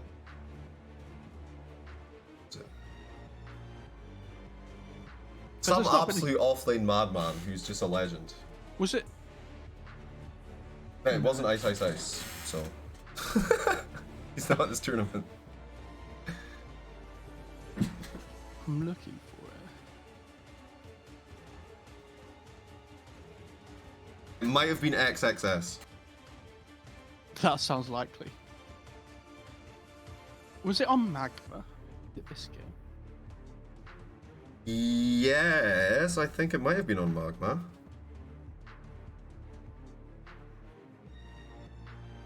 Oh, was it 4 Weaver? I think it was 4. They did Tusk Weaver. Maybe it was 4.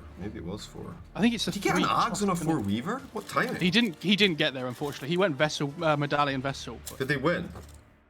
They lost. Oh, okay, never mind. Boo.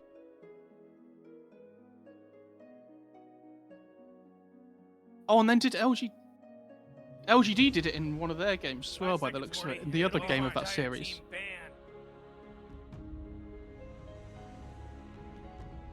So they both did it. They took turns at playing a not position 1 Weaver. Yeah, Faith Lian did play it. Interesting. Did he get the Ags? I think he went damage items, it looks like. Yeah, he went Treads, S&Y, Mjolnir. This guy does not believe in his character. It's because they were playing against the PL. So. Was there an ult? No. No. Okay. Alrighty, ladies and gentlemen, boys and girls, welcome back to the FDC. It's PSG.LGD versus Invictus Gaming Game 2. I am General Gvicus, joined by Mr. Mofar Dota. The draft is underway. Goodbye Phoenix, goodbye Alchemist, goodbye Monkey King, goodbye Timbersaw. That's a lot of beef getting banned. And we get the Abaddon first pick for Invictus Gaming. What do you think? Again? Yep. Go, dire team. Okay. Pick 'em up, pick So, 'em. yeah, so they're going to go something different. No, I like that. I like the Tusk opener. Tusk is such a beautiful hero. You have the tag team double damage, and then you have the snowball that can save you from, literally everything. So who had last game? It was LGD, right? I think. Because they put last pick for the LGD. Prophet. 10 seconds left to pick a hero. Yes, correct. So they've- correct. so they've got they were last on pick, dire. yeah. They were on dire, and they last pick profit. And the last pick for Invictus Game was like Ember Spirito, right? Right, invest in Abaddon Shadow Shaman. Same openings. If it ain't broke. This is a little bit broke though, because Tusk will be able to get on top of Shadow Shaman. He's like one of those heroes that can actually punch you. You know? Yeah. Because of the You snowball, really gotta right? pick a hero. You got 10 seconds left. Do they pick Puck anyway? You better Is pick the your question hero. here. 5 seconds. Or do they want like some oracle of their own maybe against the shaman? Could Oh, be dire interesting. team ban. There they go Puck. Okay, they go for the pack. I think this opening's so strong because they kind of protect each other really well. Like the Puck's really good against the shaman and the Abra and whatever, but obviously he has weakness against the Hex on the shaman. But with the snowball save, 10 you're seconds kind to of pick like your protecting hero, the Puck almost, and they have a strong lane together. If I they mean, do Puck loves a 3, Yule as 4. well. You can pull them in a snowball from Yule, so basically there's never a Uh-huh. gap to gank him, to take him out. They ban out Dire the team ban. JT Mars, and they take out Beastmeister. That is what 5 out of 6 strength heroes banned. Yeah. I think they'll carry on banning JT Oh, heroes man, as well, There's only 10 seconds left to pick a hero. unless they want to ban like Morph or something. You better pick your hero. 5 seconds. Look All at right, like one more beef to go, but it's the Lycan. It's Lycan Beastmeister. They don't want to play no Dire zoo. team ban. They don't want to play no zoo. Okay, get rid of the Void Burrito. Well, I'm trying to think of other offlaners that. Does Puck Abra not doesn't match deal pretty with. well versus Void Spirit in the mid lane though? Not the laning stage. 10 seconds to I pick think your as the hero. game goes on, Moron. Puck does well, but in the Yeah, laning Puck, stage, Void Puck Spirit has does well. good silences. 5 Void seconds Spirit's left weakness now. is silence, right? But like in the laning stage, Void Spirit does a lot of damage.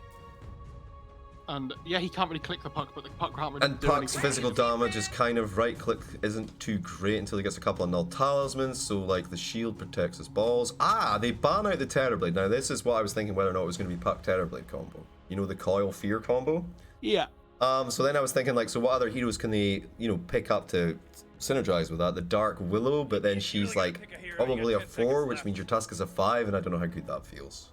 5 seconds. So the other option's like a Shadow Friend mid. I don't think they're gonna now that the Terrorblade's gone. I don't think they're gonna invest in it at all.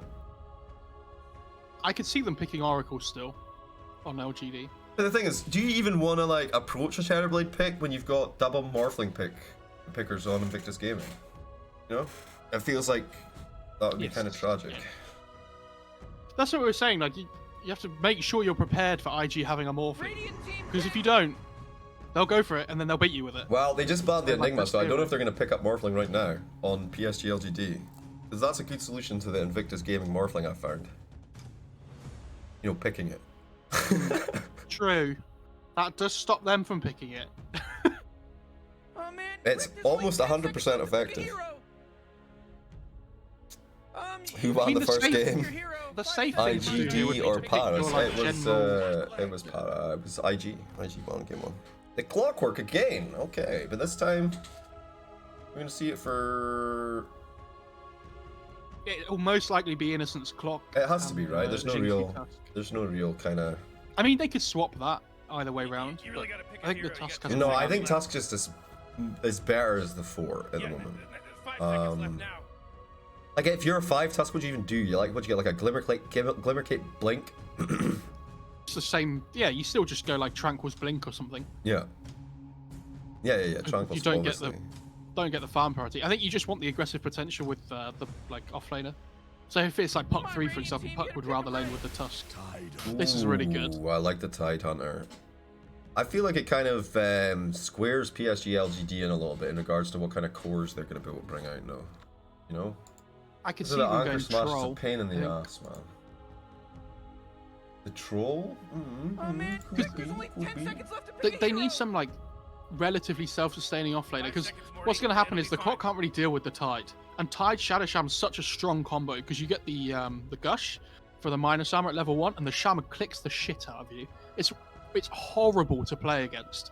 Yeah, you're right. There's literally nothing he's going to be able to do there. So maybe we do see the Tusk in the 5 position then. But I don't think he does anything.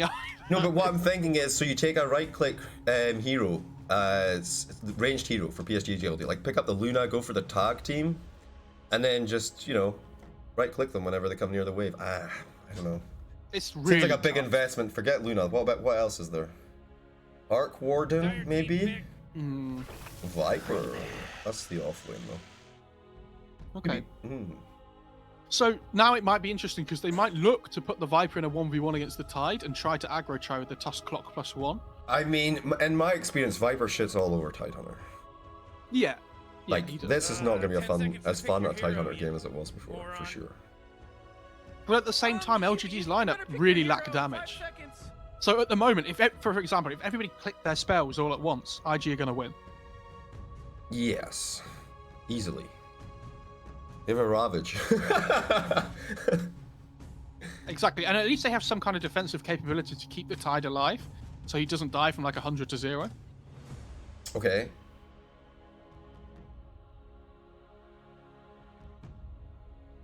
Oh, what do they go for? Morphling. And they could. I don't know if I like it. I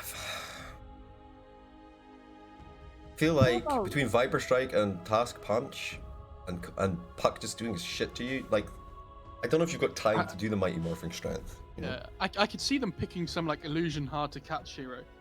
Like I know they're against Puck, but because he can snap the coil and then you can shield the coil off anyway, and it doesn't really matter. Faisal290592. Please stop telling us the live odds, sir. Anyway, sorry, dude. People never learn. No, well, that's what we say. In the Jeeves Doa TV experience, we got the Ricks, we got the Mortys, and then we got the Jerrys. You know? And the Jerrys, there's a lot of Jerrys, man. They don't last very long because they get banned as soon as they open their mouth, but you know.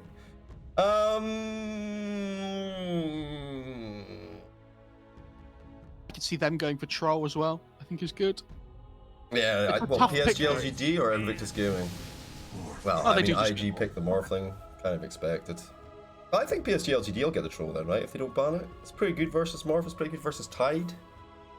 I think LGD are in a really tough spot with their last pick. I don't know what they're going to go for that sorts their problems out. Oh man, Rick, there's only 10 seconds left to pick a hero. Banning the Clinks. I mean, we have seen Army whip that Clinks out from time to time. Yeah, it's a good range here against the MK Tide as banned well. first phase, man. They were planning it all along. They were planning the Tidehunter all along. They knew. It got banned out last game as well, right? So Yeah, I think- yeah. So they take out the Ember Spirito. They're focusing on mid heroes. So the Void Spirit's gone, Ember's gone, Puck is picked up. And Joker? Do we like a Joker or Death Prophet? Would give them some tower pressure. They could do Zoo Invoker. Have you seen this shit? Have you seen Zoo Invoker, sorry. Invoker? 5 seconds left now. no. Where you go 4-0-4 and then you get a Necro book? I've never seen that before. What the hell? Zoo Invoker sounds amazing. Dude, I'm playing that later. My team are gonna hate me, but You cast one Cold Snap and it's over for whoever you hit. they can't even do anything. Yeah. They just have to sit there and go, this spell is bullshit. So we get rid of the 10 Andy seconds to pick Mage. your hero, Okay. Moron. I love Okay. the Ember ban. So I think the Ember ban's Troll's still there though. So they're gonna get that, right? For PSG? Something like that? Juggernaut? Yeah. Juggernaut's okay with it. unsure. I think IG might go Kunker if they can get it here. Well, it's good cards for the Puck. But then they have Kunker Tide, and that's not law friendly. It's not lore friendly. I want the Death Prophet though because of the tower push, man. The Shadow Shaman Snacks. Plus the Oh, Death what? Prophet Exorcism. You've got team fight initiation from your Tidehunter. Morphling can do cool stuff, and Abada's just there for shielding It'll be people. fine. They just need some hero that can play tempo. What about Like- TA? Nah, not with the Viper. Forget I said that. Ignore me completely. It's not awful. No, it's actually garbage. Honestly, forget about it. The lane will be difficult, but next. for the game, that's okay. I want think Rose Kunker's really potential. good. You've got Rose potential from the Tidehunter, right? His gush minus armor. Radiant team Yeah. pick. Oh, okay. It's a good DP game. I like that. Like, they're a little bit squishy. I think you have, with the above DP, you've got tower. Catch for Clock, Puck, and Tusk, right? With the silence. And they do go that's for the what you troll. mean. Choose your hero. Well, they didn't ban it. Yeah, but I think the AM would have been really good as well. They banned the AM, though. Yeah. That's what I mean. I No, think AM was better, for sure. For sure. so. Like they didn't ban troll, but I think they banned out the options that were better than the troll. Yeah, I don't think PSG.LGD are going to win this game. I think they've just made. I think they have to make less mistakes. Their draft doesn't give them room to make mistakes, so I think IG does. I will say that they have really long cooldowns that LGD can punish. Like if you look at LGD, Sure, their you got the longest cooldown's Exorcism, like Coil, the right? Snakes, and then the Ravage. If LGD can bait out a bad fight from IG where they use their spells really poorly, I think LGD will just. I honestly punish them think heavily. PSG.LGD have got the better save as well. Because you can cover multiple heroes with it, you know. Anyway, we've got ourselves a draft, ladies and gentlemen. This is game 2, best of 3. PSG.LGD, Zinq, Tusk, nothing to say on the Puck. Y on the Clockwork, Faith Beyond with the Viper to the offlane, and I'm a Troll Warlord. For Invictus Gaming, it's Fly on the Death Prophet, Emo on the Morphling, JT on the Tide Hunter, Cack on the Shadow Shaman, and Oi on the Abaddon. I am General Jivicus. I am joined by Mo Faradota. Let's get our Dota 2 own. Did it again. I think you're gunning for like WWE announcing, aren't you? I think that's the. Well, see, this is the thing. We exist mostly in the Jeeves Dota TV experience in the Southeast Asian and Chinese regions. True. Now, a lot of those games, therefore, happen to mysteriously go one way or another, depending on pauses and timings and stuff. I'm not saying those games are all fixed, They're just standing around. but very much like the WWE, they are still entertaining in individual plays, even if they are, so make the most of it. 8 points draft advantage to PSG.LGD. The Morphling factor definitely kicking in there. Mangoes, and oh boy, Mr. Frog is going to be so pleased. Look at this Faith Beyond. He's rocking the 2 mangoes. JT, he's got 1. And then Ollie's got a mango as well. So even Stevens on the here we mangoes. go. The smoking, I told you, man. They finally go for it. Yeah, the JT, this is so good as well with tag team, man. And that just opens up a little Puck bit of a first window. blood. Going for emo as well. Nah, just back it. You already got what you needed, bro. Puck gets the first blood as well, which is massive. So they're going to put DP in the safe lane No. up against the Viper, which is good. Yeah. Like they have a range core that can lane against the Viper. Yeah, no, right? okay. Problem is, I think Morphling against Puck is okay for the Morphling. It's fine. Tide against Troll, No, maybe not mate. so much. Right, Zinq, wait, the counterplay, the suckening. Faith Beyond, he comes in to answer them though, and they will get him out alive. I mean, that could have been a little bit of a think disaster. Well, they're fighting top as well, oh my Is Viper god. going top? Yeah. They're going to put the Viper against the DP still. Here we go, Okay. Rick. Yeah, they're rotating to match what they've seen, right? Kaka, I think that's the battery assault. Is this going to be another kill? He tries to get in under his own tower. Going to take some axes. Oh, get your baited, mates. Uses fairy fire, and they won't find the kill. They have to back on out of there. And guess which team got 4 runes? IG Gaming. Damn. We saw that before, though, right? Were you here for that game? Where they committed? I don't think so. Where they committed and they got 3 of the bounty runes, but lost the kill, or got 4 of the runes from lost the kill. Sounds like every single one of my pub games. So like chase a first blood that they I can't hate it, get. man. I hate it so much. It's Slacks' fault. It's all Slacks' fault. This sucking. It's funny, guys. We go together. We smoke. Abbott's in trouble. Yeah, he certainly is. Ollie's bringing him down. The tag team's so versatile at level 1, man. Pretty much anyone that can right-click, it's good with. You know, lane partner. Wait until they get level 2. God, it's gonna be awful. Yeah, you got the shards as well, so you don't even get to run away. You could take Snowball. Like I don't think it matters which one you take, but the poison attack with either of those is gonna be crazy. It is.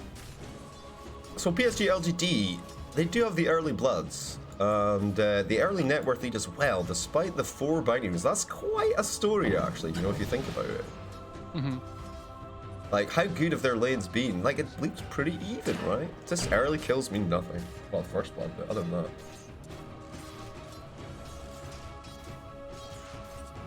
Yeah, I mean, they the made the first trade, blood The first blood means a decent amount, but like the 4 bounty runes is It's more gold, but like the XP's nice from the first part as well, I guess. Sure.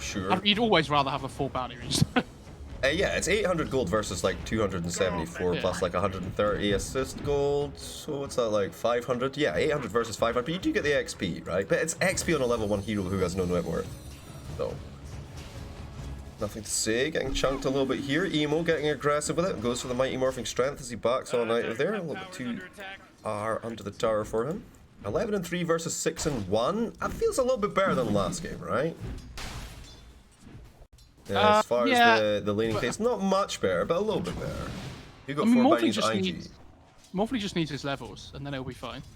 Yeah, exactly. Once he gets his 3, his 4, he should be fine. Snowball up top, though. They go in on top of Ollie again. That poison. It's the level 2, level 3 now for Faith Beyond. And, I mean, down bottom, Kaka's getting handled as well, though, by Y. And the axe is flowing through. They'll take it. I mean, why not?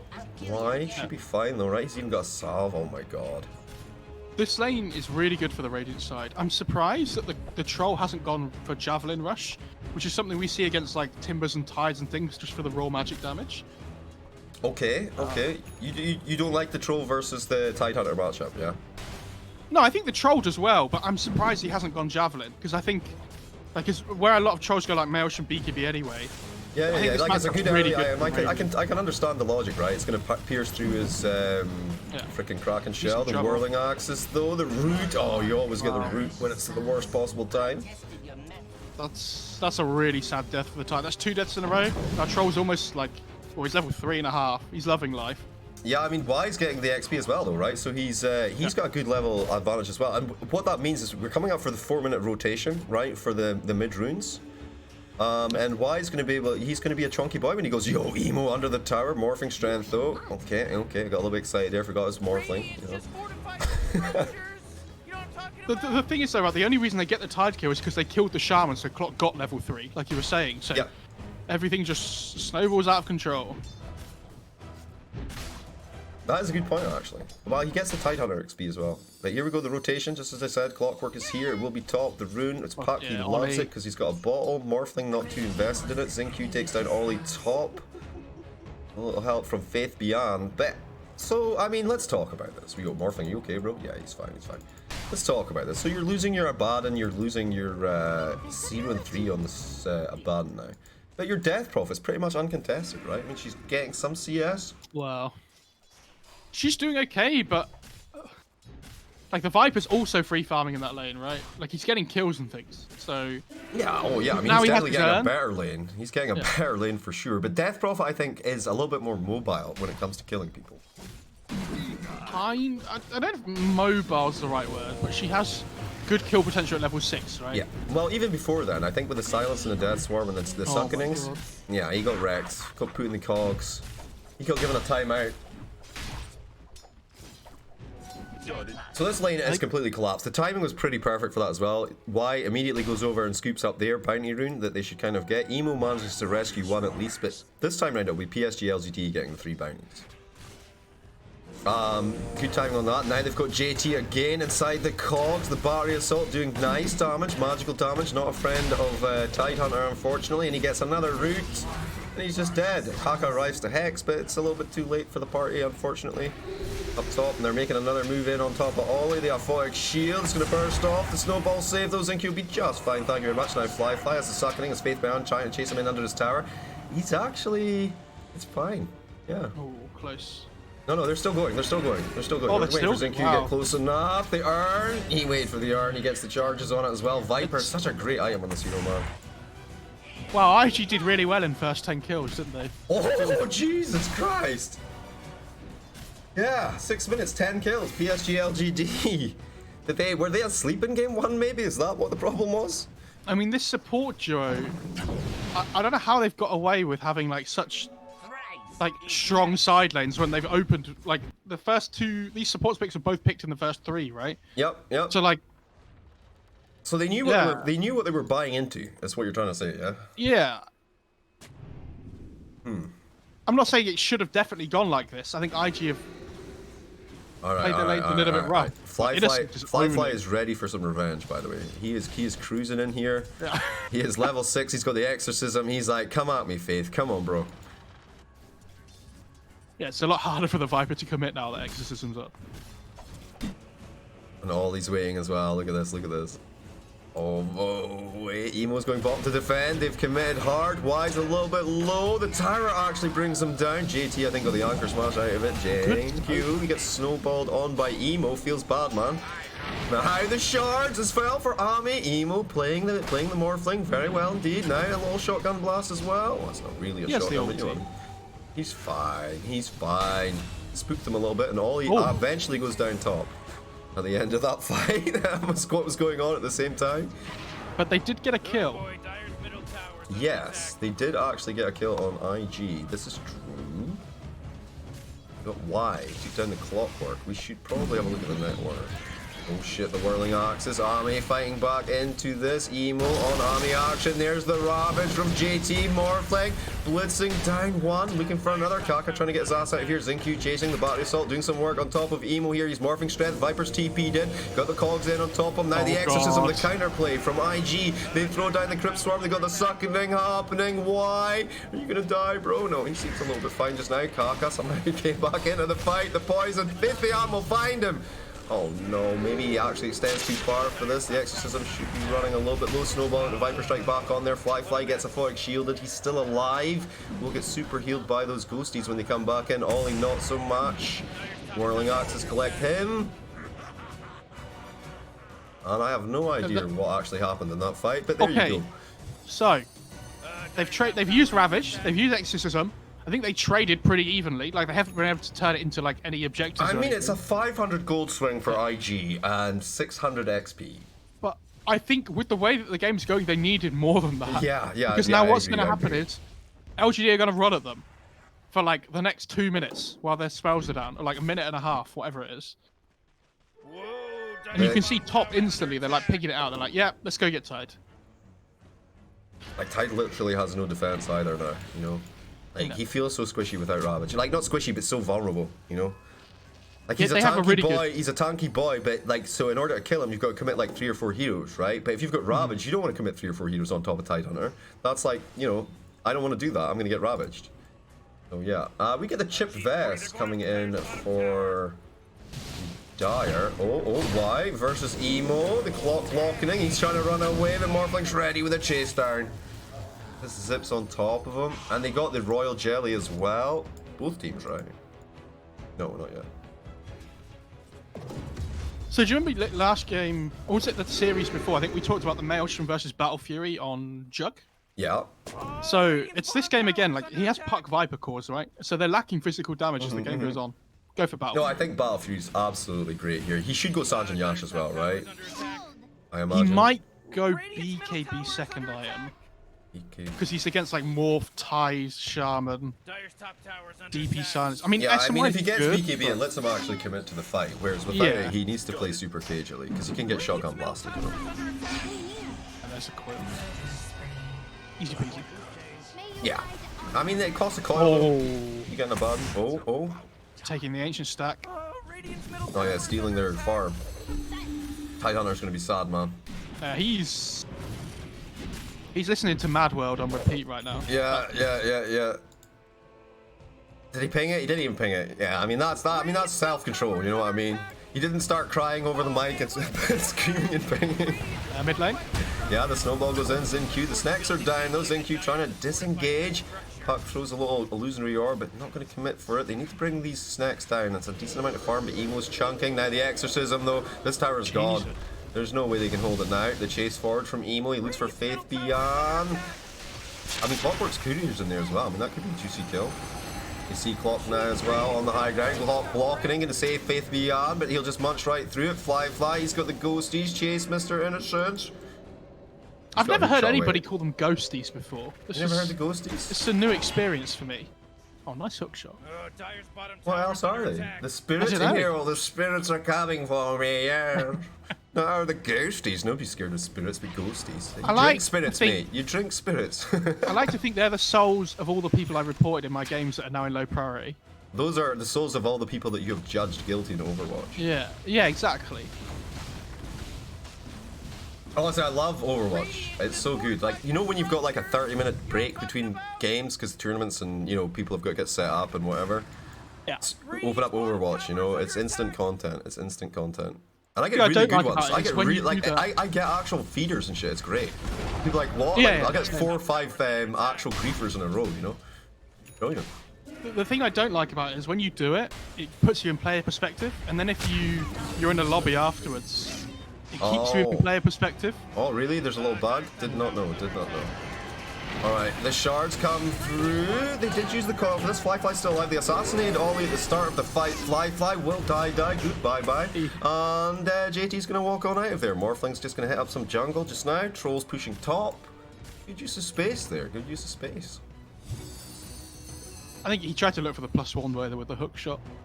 What, Like, for see if he could find the JT? tide or something. Yeah. Yeah, it's on cooldown. This is Unfortunately fine missed. though. 16 to 5, 4K net worth lead. PSG.LGD. You think they're as comfortable as they want to be at this point though? Yes. I think the game's going probably better than they would have hoped for when they drafted. Okay. Because like the Troll has Battle Fury now and The everything. Tide right? Like, Hunter he's- has literally had the worst game of his life, I think. Yeah. He's 1, 3, and 4. He has a Soul Ring and Phase Boots, and as you say, Battle Fury, Phase, Wraithband into Sands and Yasha for the Troll Warlord. Fair enough. And we're going, ooh. So Viper's picked up the Atos, he's going back for 4 staff. I imagine Gleipnir's a thing at some point, right?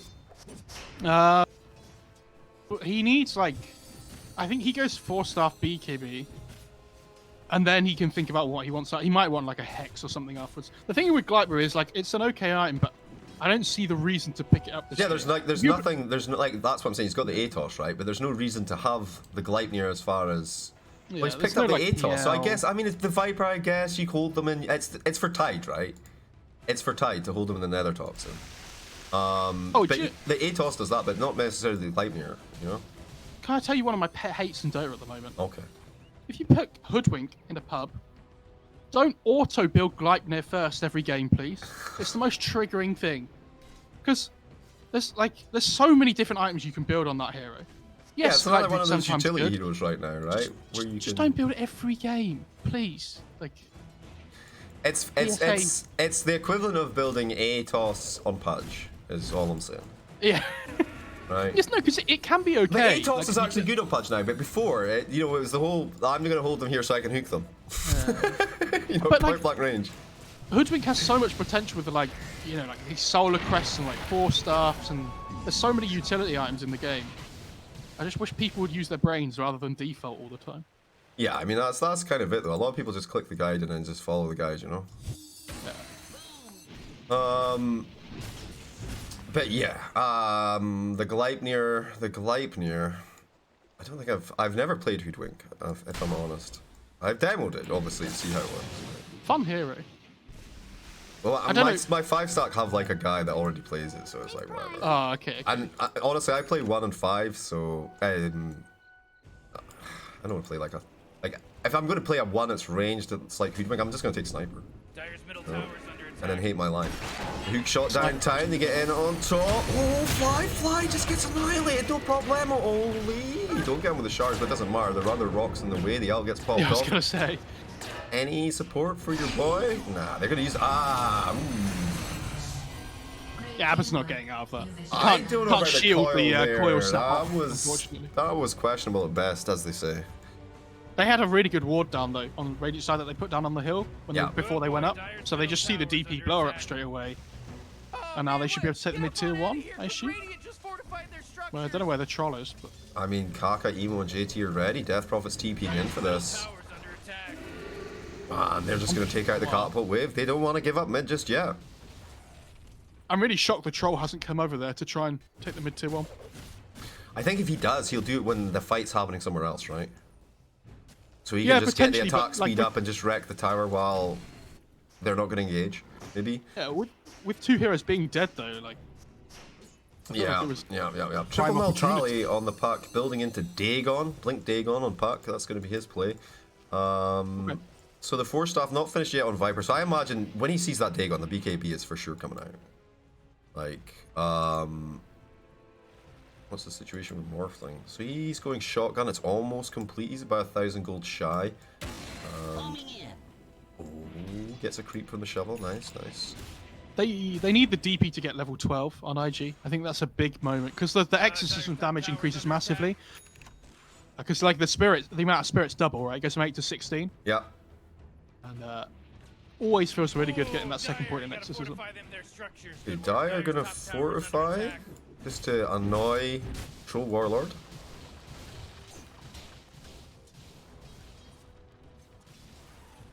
Yeah, they're gonna go into the pit. Alright, Tag team 17 troll. minutes for the tag team and the troll, yeah.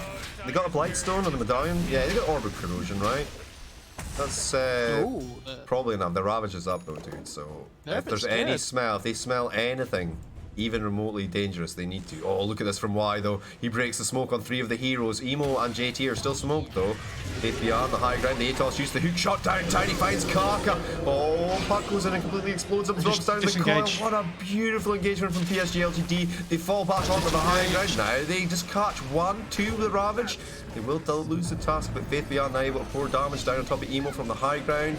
Puck going forward looking for more. The exorcism comes out. It's getting a little bit scary right now. Tusk did buy back for this though, so maybe they want to commit a little bit, but I don't think they should. They already got a pretty good deal, right? Yeah, Maybe exorcism down, Ravage down. This is what we were saying. Now they haven't got any spells that they can fight with. But that was good, that was good. So they go into the pit, right? And then they realize the threat that the Ravage is up, right? And the exorcism is up. They force this team fight. Tusk does go down, right? He buys back, and then they can just finish off the Roche. Like, they need to go mid-tier 1 now here though as well. Like even without the 2 spells, they should just feel so confident enough to be able to run down lanes at this point. Well, absolutely. Now that the CDs are up, they should be able to fight. They've got a 1-man advantage, no big ults. This is the abuse of timing that we were talking about in the draft, right? Where you get these windows, pretty big windows, 2-3 minute windows just to go ham. Ravage for Tusk. I think they caught Faith Beyond with the Ravage as well on the cusp of it. I don't think it was just he walked away. I think he force-staffed out. Oh, did he? It looked like he was just in range, but it didn't matter. Like, the fight was already over. Do you know what I mean? Yeah. It was a little bit like, why are you doing it now, sort of thing. Especially when it's the big blink dagger reveal for Tide. well. Yeah, that was the blink reveal. Yeah. And he's building Force Staff as well. He's going for that mobility. You know the build you see on Tiny's where you get the Yule's Force Blink? No, I don't think he's going to invest that much. But I think someone on his team needs to force teed up though. Sorry? Why does he have a Force Staff teed up on JT? It's so... I mean, it's the whole thing. Like, somebody on their team needs a force staff. They're playing against Viper. They're playing against Shards on Tusk. Right, and the like, ATOS you want to be able is to coming kite out. the troll around. You can still move them, right, when they're ATOS for the Force Staff? And, like, yeah, the Shaman and the Abba don't really want to be the ones building force staffs. Like, well, the Abba is, but he's not going to get it quick enough. Neither does the Tide Hunter, if I'm honest. It's okay on Tide. It's the worst of a bad situation, I think, basically. Like, it's the best item you can buy in this scenario because of how much the team needs. Just assassinated Mr. Y there, taken out of the equation. I think he got the D ward though, right? Yeah, he did. I mean, it's worth more for him to die there. I mean, it gives Emo like 249 plus XP and all that jazz, but he gets vision control. And wait, the gushioning troll. He'll get Anchor Smash now as well. The ATOS with the counterplay. Oh my god! You know why they call it Dagon? Because he blinks in, zaps him, and Dagon. Alright, anyway. Troll, he's getting sucked up, goes downtown on top of Fly, Morphling with a buyback. The ult comes out on Troll, he's trying to man fight this. The Yule to buy them some time. They should be able to shut him down. He gets dragged up. Wait, no, he's actually doing some damage. A little knockback, a little kickback. Ooh, Emo diving a little bit too far now. The Fort Shield keeping him alive. That's the just going to get expired. Did he forget he had it? I did. The Ravage coming through. They take down to Mr. Puck. He's trapped up on the high ground. He will cancel it. Zinky with a beautiful save. Nice buyback from him. And Army rolls forward. No way they just called GG. God. No way they just called GG. They just called GG. Yeah, I mean, to be honest, if that fight goes bad for them, then it's the same thing. They've used their cooldowns, right? So LGD just run down mid effectively. Emo die back. Like, yeah. That's PSG.LGD woke up for game 2. That's all I'm saying, man. Holy moly. I mean, that's what I'm talking died... about. PSG.LGD, man. You always, with your heart, you're like, this team can really go at it. You know, but yeah, holy shit. I'm looking forward to game 3, man. Damn. Their side lanes were incredible this game, though. They just destroyed it. They just destroyed it. I bet it's just a straightforward graph. Yep, it's just all up, up, up. Stonks for PSG.LGD in that game. Who's the MVP, though? I think Jin Q played really well this game. Yeah, 3-2-15. That buyback where they just go all in and just murder them. That last play at the end where he Snowball snowballed save the on puck, puck he was just before he shackled. dies. Yeah, that was insane. Yeah. I agree. I concur, good sir. Right. Oh, yes. There's scores on the doors. Let's see. Yes. PSG.LGD with 1 and IG with 1. Good news, gentlemen. PSG.LGD are so on fire. The game is loading right now. We are going to be right back with you in 5 minutes or so. Let me pair the bets. Ooh. I didn't even stop. Oh my god. People could have bet right up to the last minute. Don't tell them. They'll be good. Who were the winners? Vengan, Jade Samaki, Mark Hartz, Angry Dane, Netzumi97, Kidney for Sale, Joe Ringmeister, Casterial 27, and Sishandoroka. Right. And Oscar Diego 06, thank you for the follow. Speak friend and enter. Keep it clean, keep it positive. No live odds, no spoilerinos. That goes for everyone who's followed today, but thank you so much for joining me and Mr. Mew Farah. Let me update the clock.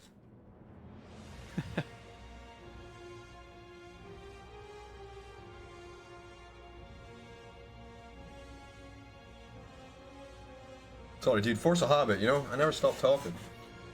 Sorry? I'm saying force a habit, I never stop talking. Odd. So wait, where are IG in the group for this thing? Oh, this group's so much. I guess it's not harder. Astavici Elephant's a good group as well.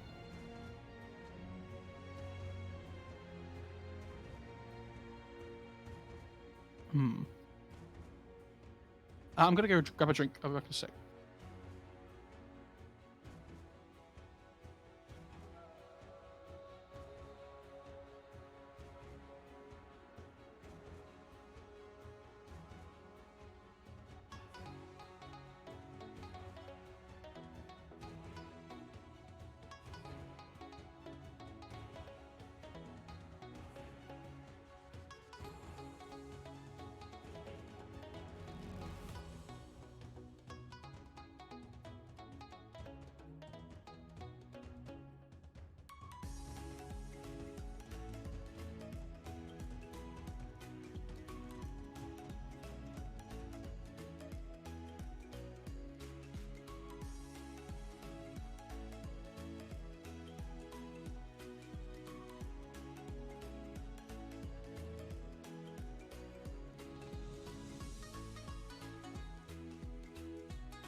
Let's do the time warp again. Oh no.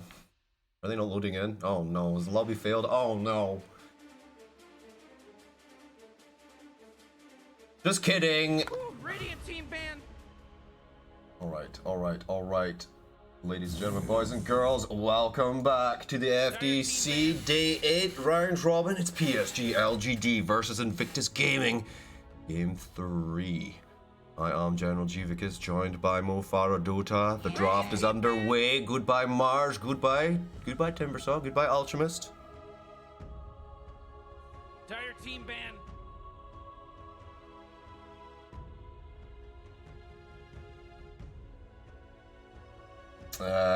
The Crown always will win, unfortunately. Oh man. They've got there's more only 10 money. seconds left to pick a hero. And also, they have fanatical followers who are, you know, Team, you gotta pick 'em right. very pro-monarchy. Goodbye to the Tusk. Hello to the gyrocopter. Is the IO going to make an appearance? Do you just have to get the IO here?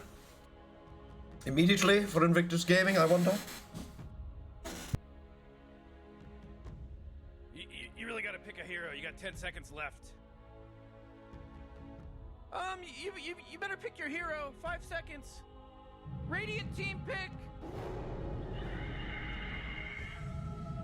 Phoenix Mars? Mars is Banjis. Oh, Phoenix Come on, Dire Clock? team, pick it good. IO Puck, huh?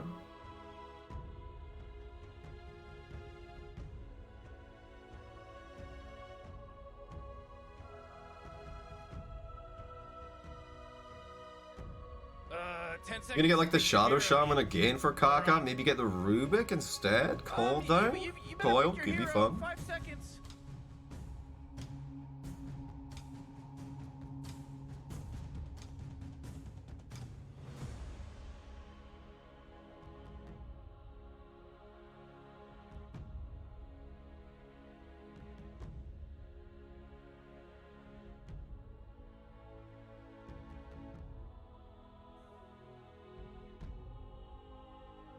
I mean, that's what Invictus are thinking, right? Do they pick the IO here? Wait, why? What? They could have picked the IO. So I think you just ignore it and you ban the IO. Radiant team ban. Yeah.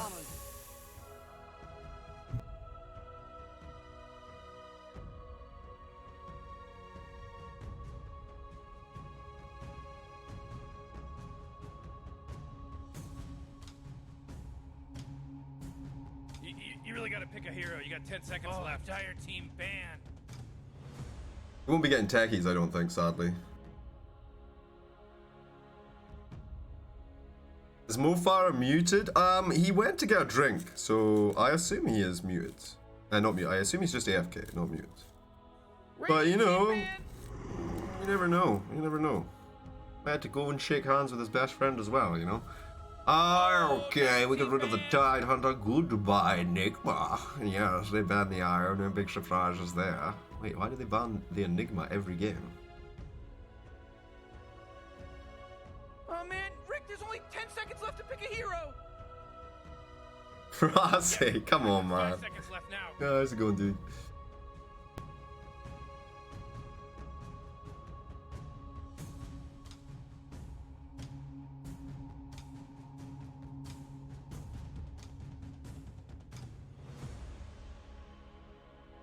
Ooh, Radiant team ban. Alright, new more Beastmaster. What about Lycan?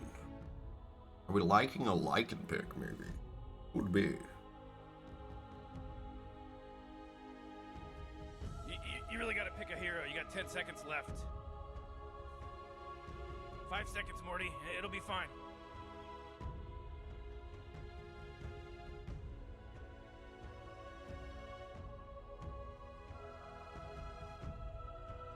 Mo did say that he had a plumber coming in today. I'm just wondering if, you know, the plumber was supposed to be I'm there at back, I'm half back, 8. sorry. Oh, you're back. Oh, I was about to do like a story. It was going I to be just had to hilarious. sort a couple of house things out. That was all. I was gonna flame UK plumbers, mate. You can do that anyway if you want. I was gonna Oh be my like, I was God, gonna be like, yeah, Gyro. that's the plumber just turned up for the 8:15 appointment, you know. All right, so I mean, we're in a situation now where we've got this gyrocopter first pick with no IO. Thoughts? So Oh, a gyro different 5? It's band. not gyro 5, please, please. All right, game is back. Yeah, we are in. So this gyro pick's interesting because Dire team I've seen ban. people flex this to position 5 recently. I think Farta's done it for Tundra. It's Yeah, all yeah, comes yeah. to I my heard mind. this. I heard the legend of the the position 5 thingamajig. Right. Wait. Hang on though. It was 20 minutes and 56 seconds for the last game, guys. It was a quick one. And the thing is, Gyro Puck is like such a strong combination of heroes. Right, because you've got the call down, you've got the coil, and you've got the rocket barrage. So when Puck goes in, he coils, and then Gyro's all like fucking him up and shit. And he's also got the flat cannon as well. Come on, Dire team. So the big thing is though that they have an insane damage output. Not only do their spells work well together, but it's huge amounts of damage. You So it can't doesn't even matter really what- get on, like, a lot of ranged heroes, you just get on top of them and then they have a bad time, right? But Gyrocopter, he wants you to do that. Exactly, and I think Gyro's probably one of the better heroes at dealing with Phoenix. So what about like a Medusa then for Invictus Gaming? Or is I the think, yeah, Puck too vulnerable? 100% has potential. I think it's a Medusa Phoenix is really strong because the Stone Gaze is BKB piercing, helps protect the egg. Took out the Kunkka, they took out the Lycan. That was kind of expected, right? The Zoo, they're not fans of the Zoo. I'm really surprised they didn't pick this big team fight hero that works well with the Phoenix because you can see like the Tide and the Enigma are banned out straight away, right? So it'll be interesting to see what they go for here. I would like to see JT Tide. plays A Tide Phoenix. again, but he's bad. DK. Oh, good DK game. I don't know if you guys know, but there's a $100,000 bounty from Valve every time you pick DK in a professional game at the moment. If you pick Miranda as well, it's another 100 on top. No, not really, but they're advertising the hero, you know, for the anime coming up. 10 seconds to I pick think your hero, ever since Puck came into the meta, though, DK started to gain more and more value as time's gone on. People Yeah, have realised absolutely. You can sit him, you can squat him in a lane, and even if Puck comes to gank that lane, even if it's not mid, if Puck comes to gank, he's going to be fine. Elder Titan pickup though. And what you have Kane- to remember is JT can play DK off lane as well, so they have flex value between 2 and 3. Oh, I I'm imagine pretty I sure they imagine can it play starts one. as an offlane, unless the mid matchup is particularly shitty, other than putting the DK Well, if there it's- just to. If it's Puck mid, just You put really DK gotta pick mid. your hero. You got 10 seconds left. What about Elder Titan and DK though, man? That doesn't really gel with me. Like, there's a few reasons it doesn't gel with me, right? It doesn't do anything to Phoenix Egg, number one. And number two, Dragon Knight's armor, it's added armor, right? It's not base armor. It's skills, right? But what did we say that Gyro and Puck have a lot of between them?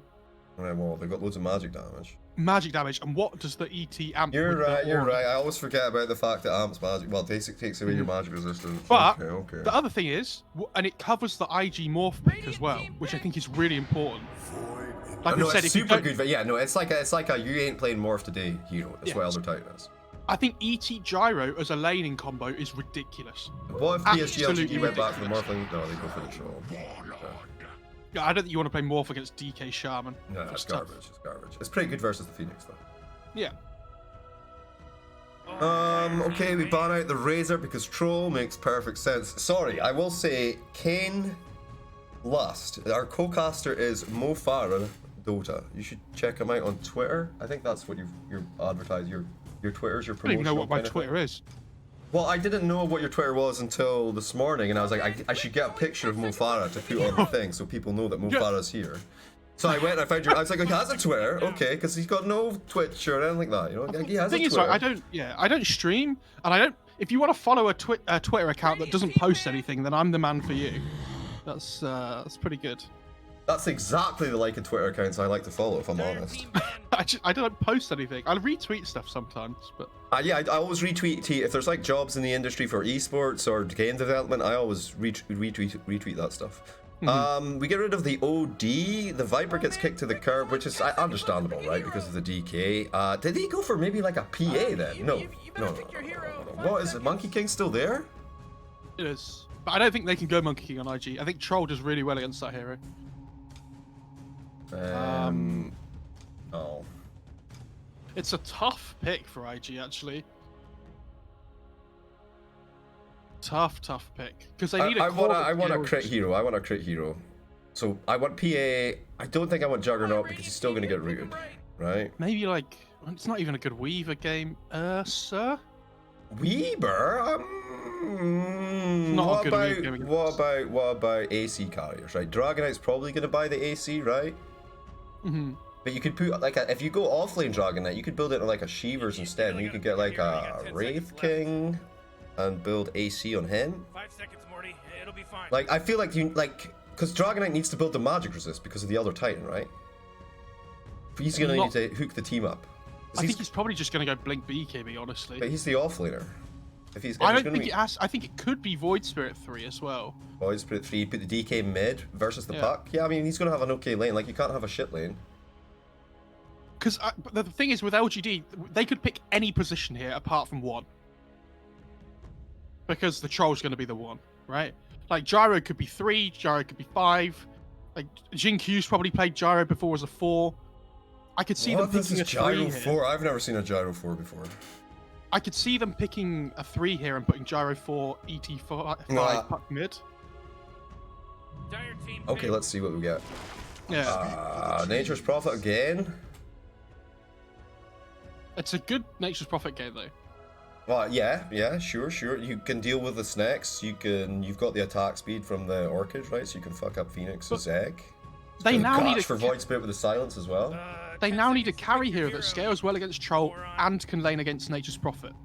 Good luck. You better pick your hero. 5 Sven. seconds. No. No, don't pick Sven. God. Wraith King. Yeah, that's what I was thinking initially, but I don't know about that. I don't know. I think they get run over before Wraith King really does anything.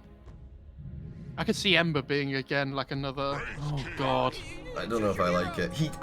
It gives you good potential for Skelly babies early, right? I guess versus Nature's Skelly Prophet. babies. Ghosties? Skelly Ghosties and babies? Skelly I'm loving babies, this. man. What? Nah, I'm out, man. You see this fucking JT set, man? That is horrific. I'm not casting this game. I'm sorry, that is horrific. What is wrong with you, bro? Nice. The sword and the shield are okay. The shield could do with actually having some texture on it. Anyway, we've got the FDC. It's game 3 between PSG.LGD. We got the Innocence 5 Gyrocopter. We got the Nothing to Say Puck, Zinkyu on the Elder Titanus, Metro, Warlord and Faith Bion on the Natty P, Overrun Invictus Gaming, Fly on Chad King, Emo on the Void Spirit, JT on the Dragon Knight offlane, Ollie with the Shadow Shaman, and Kaka on the Phoenix. Kaka gets to play a new hero. I am General Givicus, joined by Mofara Dota. Let's get our Dota 2 on! Excitement continues to build. I'm shocked that Kaka's the one playing the Phoenix though. I mean, Yeah. Ollie gets to play Shadow Shaman. He's like, oh my God. I get to play Kaka's hero. Kaka Phoenix is legendary though, so He's very good at it. I can understand this. I'm hyped, man. I don't even know how it's going to go. I really like what PSG.LGD have got. It seems very straightforward. They've got tower pressure with the Troll and the Nature's Prophet. They've got big team fights set up. They've got Puck with the coil for the catch. You've got just crazy ass 5 Gyrocopter I hadn't seen before. It looks good. It looks very straightforward. Just roll down lanes, win games. I think LGD have really good spells to use, and I think their side lanes are going to go really well again because they've got Troll. It's Gyro 5, by the way. They've given Jinkyu the 4 Elder Titan like farm priority, so they're going to have Troll Gyro against I think it's DK Phoenix, right? It was Gyro 5 they played before, right? Though, wasn't it? Yes. So, Yeah. I mean, Arthur played it for Tundra. He played Yeah. Gyro. That's what it says. 8 points draft advantage to PSG.LGD for the early game, the rune fight, etc. It's all of the mangoes over on IG side, though, guys. So I don't. Yeah, because they've got Nature's Prophet and ET against Wraith King as well. Like I don't understand how IG is supposed to win their side lanes. I think it's going to be really tough. Is it going to be ET Nature's Prophet though? Yeah, it is because the Gyro's 5, right? Yeah. Ooh. It's the range melee combo in both lanes, which is nice. Do you just straight up block every camp within 20 seconds of the safe lane?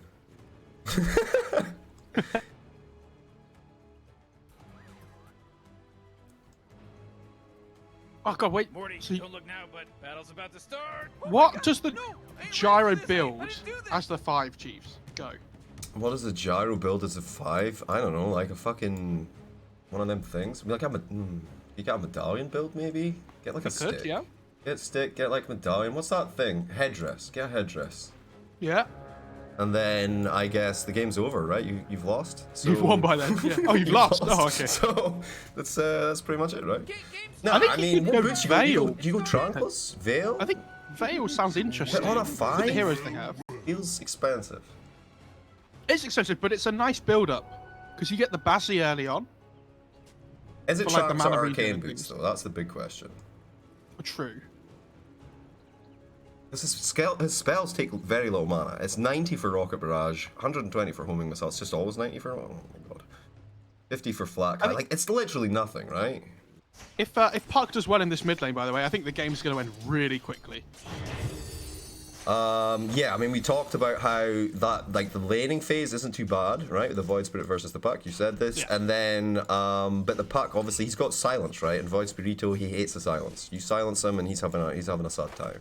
He hates the coil as well, because he can't jump around. Yeah, exactly. Alright. I mean, good lane management here, I have to say. JT pulling creep right back. What do you skill then? He takes the missile for sure. Kruger sniped up top. Ollie making the play with the Shadow Shaman. Feels good, man. Pre-ed babies coming in though. Those little guys. Look at them. Horrific looking. JT's dead, yeah. Is he? Oh! Y will secure the kill. Love it when my position 5 does that. There was absolutely no way I would have got that with my next axe. You know. It's fine. Like, you have to remember that the rocket stuns for 2.25 seconds at level 1, which is huge. And Like, it's such a long 120 stun mana. period. That's actually pretty crazy. Yeah. Like, It what does he have, like 100 360? damage. 380. But- So he can 3 rocket. He can 3 rocket.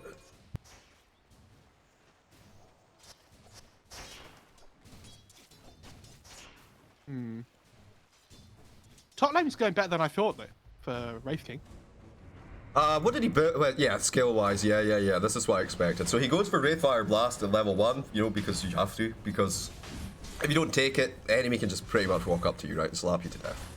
Yeah. Whereas if you've got the Wraithfire Blast, it just feels you just don't want to do it, right? Because he's going to catch you under the tower, and you're going to die. But he goes for Vampiric Spirit next, right? He ignores crit for now, because there's nothing here to stop him from CSing so much, right? Wait, Shin Q should mess his damage up a little bit, though, right? No, ignore me. Yeah, so he doesn't go for the crit early. So I'm a big fan of Wraith King spammers at the moment because I'm trying to unlock my Arcana. So whenever I see a Wraith King, I'm like, how? What's he doing? Why is he doing it? I'm interested to see if he gets a point in crit or if he goes a second point in the spirit, the Vampiric Spirit, because I think the crit has value, but I don't know if he can realistically ever really be hitting anybody this game. I honestly would go, in this lane, would go second point of Vampiric Spirit because I'm lazy and I don't really like to ferry out as much regen as all that. And I've got these treants as well, right? So it's not, I don't even have to push my lane to heal. Oh my god, it's trees versus zombies. Plants versus Zombies. Yeah, it was right there, man. Is that like it was right isn't there. that a really awful mobile game? No, Plants vs Zombies apparently is beloved worldwide for being an awesome game. Plants vs Zombies 1 and 2, fantastic. Plants vs Zombies 3, and then all of the things that came after it, nah, not so much. I've never played it though. I just know it from the legend, you know. But yeah, Plants vs Zombies, it was right there. It was right there. But it's skeletons versus tree men. We could release a game, you know. It's not patented. The game mechanics are not patented. So if you change all the custom stuff, you know. Change the pictures to skeletons versus tree guys. We're True. Right. I bet there's already an arcade game in the Dota client, guys. Check it out. Oh, probably. Yeah. Alright, so things have settled down a little bit after that early aggression. Are we waiting for level 4, level 5 for more kills, or 4-minute rune congestion? It goes the way of Emo. He gets the regen rune. Nothing to say. Not too happy about that. I imagine somebody gets really aggressive and then has to TP mid soon. Because they're dead, you know? Yeah, it looks like Y is going to be the victim. I know, they're fighting in 3 places at once, man. I mean, Emo with this regen rune is really happy with this game. I mean, you're absolutely delighted, right? He can overcommit here as far as mana's concerned. He's got 2 mangoes anyway. All he needs to do is make sure he hits his level 6 first. And then he can try and get the kill on the Puck, like, straight away. Especially if he gets it just before the Puck. Ooh. Puck is running on fumes now. Just as a fairy fire. I'm choking to death, guys. Don't worry about it. You'll be fine. You'll be fine. You will do Chisano with a T, you know? Oh, Phoenix. Yes, rocket on top of him. He still manages to jack the bounty, though. Why with a TP out? It's bold, it's brave. Yep. He banked on the 201 build? A prize. On who, sorry? Oh, on the DK? On the DK, yeah. Yeah. This Right, is- it's versus Troll, right? So he hits him with a Flame Breath level 2. Does it change the damage percentage? No. No, but the Mana second point cost? now is nice, but it doesn't really change anything in this lane. Like It he still actually costs shouldn't. more mana. Yeah, it's fine. There's still like a big increase in damage. He'll go 2-0-2, then probably back for a point in stun. I'd imagine at 5. Yeah. Previously on the JT offlane DK, mid? though, wait, I see it. They got him. There's no way out. Is there? There's no way out. Is there? There's no way out. Okay. They left the kill for nothing to say there, but Y ends up taking it anyway. Wraithfire Blast into Shackles. Timing's a little bit off, so they lose about half a second, I think, on stun efficiency there. Is it going to be enough to get up to TP out? No, it will not. Xingqiu, even with a stomp, can't stop it. Can't That's a stop, won't massive stop. kill. That is huge, actually. Because they really needed, like with the bleeding that's being done in the mid lane and bot lane's not going well either. They needed to try and at least get something. So he And like we does said- go 2-0-2. Yeah, so sorry, what I was saying was JT previously, I seen him put a point in Dragon Stun at level 3. Yes, yeah. As a cheeky surprise. So like he was debating it there. As for the Dragon's Breath, yeah, I didn't even think about the range CS potential, right? You know, like think- you could take it from a much higher degree then. Yeah. I mean, think if you have kill potential in your lane, then the point and stun's fine. But like, they're not going to do anything to No, Troll. he's there by himself at the moment, you know? It's, you know, I think if they could stun lock him, which they can't, but if they could, then Phoenix can definitely burst him down. The little rocket going in, the little rocket that queued under the tower, it's fine. Elder Titan is here, he's level 4, nothing to say, he's got his 6 already, of course. Faith Beyond closing in on his, up top. The Wraith King, oh, the ambush, he comes in from the backside. Flyfly's level 6 here. He is saving a skill point, very interesting. Ollie giving up his life for the kill. Oh, He's he still rocketed alive, in Wraith. fact. He pops off the salvo. This is excellent right now for IG. Ollie looking for the TP. No, he gets blasted down. So close, but so far. Do you think fine for LGD though? Because what they're doing is bringing the coil bot. Coil ball. Oh, we saw the death. That's probably enough, right? I love that they're taking the focus away from their troll though, right? Like, and as soon as the troll gets in any like tiny amount of trouble in the spot lane to the DK going anywhere near his tower, they're like, yep, TP heroes in, kill the DK, go back to what we were doing before. Yeah, I mean it's gonna buy them. It's gonna buy them some more time. It becomes more and more difficult to just force the DK out of lane, though, right? Like if he's but they got his have- dragon form and stuff, he's gonna be able to at least Bottom tower's under stick attack. around a bit, I think. I mean, he's level 5. Okay, what are we? 8 minutes into the game. It's 4-2 PSG.LGD with this 1k net worth lead, and the robot is still very IG favored, by the way. Oh no, Kaka! Oh, Xingqiu's got a massive stack, man. Oh my god.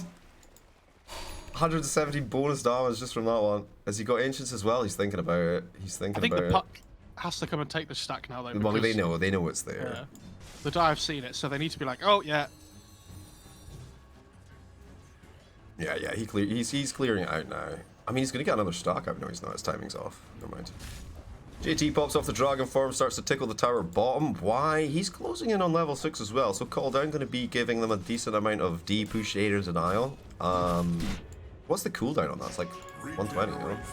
90 only. Okay. Oh, Radiant's top Pretty good. tower is under attack. What about concentration on neutral items? We got the Ocean Heart out on Troll. That's fine. It's just basically stats anyway. Faded Brooch coming in for nothing to say. Chipped Vest for Elder Titan. Good times. Wraith King ain't got nothing, mate. Look at the Rusty smoke. shovel. Yeah, they got smoking in here. Faith Beyond, he's looking at this, right? The smoke on the right side there. They smoking bomb as well. They sure are. They go in, they take down Ollie. I was going to say Kaka there. The snapping for JT. And the follow up. They shoot a root. Nope. Ice Frog says, screw you, mate. Oh, nice stun back the way. He's making a lot of space here. You do have to dive 4 in. And up top, at the same time, Fly, he'll take down Faith Beyond. So they kind of trade, I want to say, evenly, but actually it goes IG's way despite the 2 kills. This top lane is not going anywhere near as well as they would have hoped. The tree just denied the bounty rune though, so that was amazing. Yeah, the Nature's Prophet. You mean he's getting his ass handled. But that's what I'm saying. Because of the Nature's Prophet kill, IG come out on top despite losing 2 kills. The 2 kills of the DK and the Shadow Shaman like were worth less than Faith Beyond. They can't be happy giving this Wraithing free farm though. I mean, what does he build here? So what's he got? He's got the phase boots. He's got. I mean, he's going Hand of Midas, right? Yeah, No, it's he's got finished. Midas. No, I do as well. Honestly, it feels Yeah, pretty but I good. think LGD are just gonna play tempo, and Nah, I think it's Wraithing fine. needs to be able to fight. So, I think like, it's fine. If he goes Armlet next, I think He's it's not. He's going okay. Radiance next.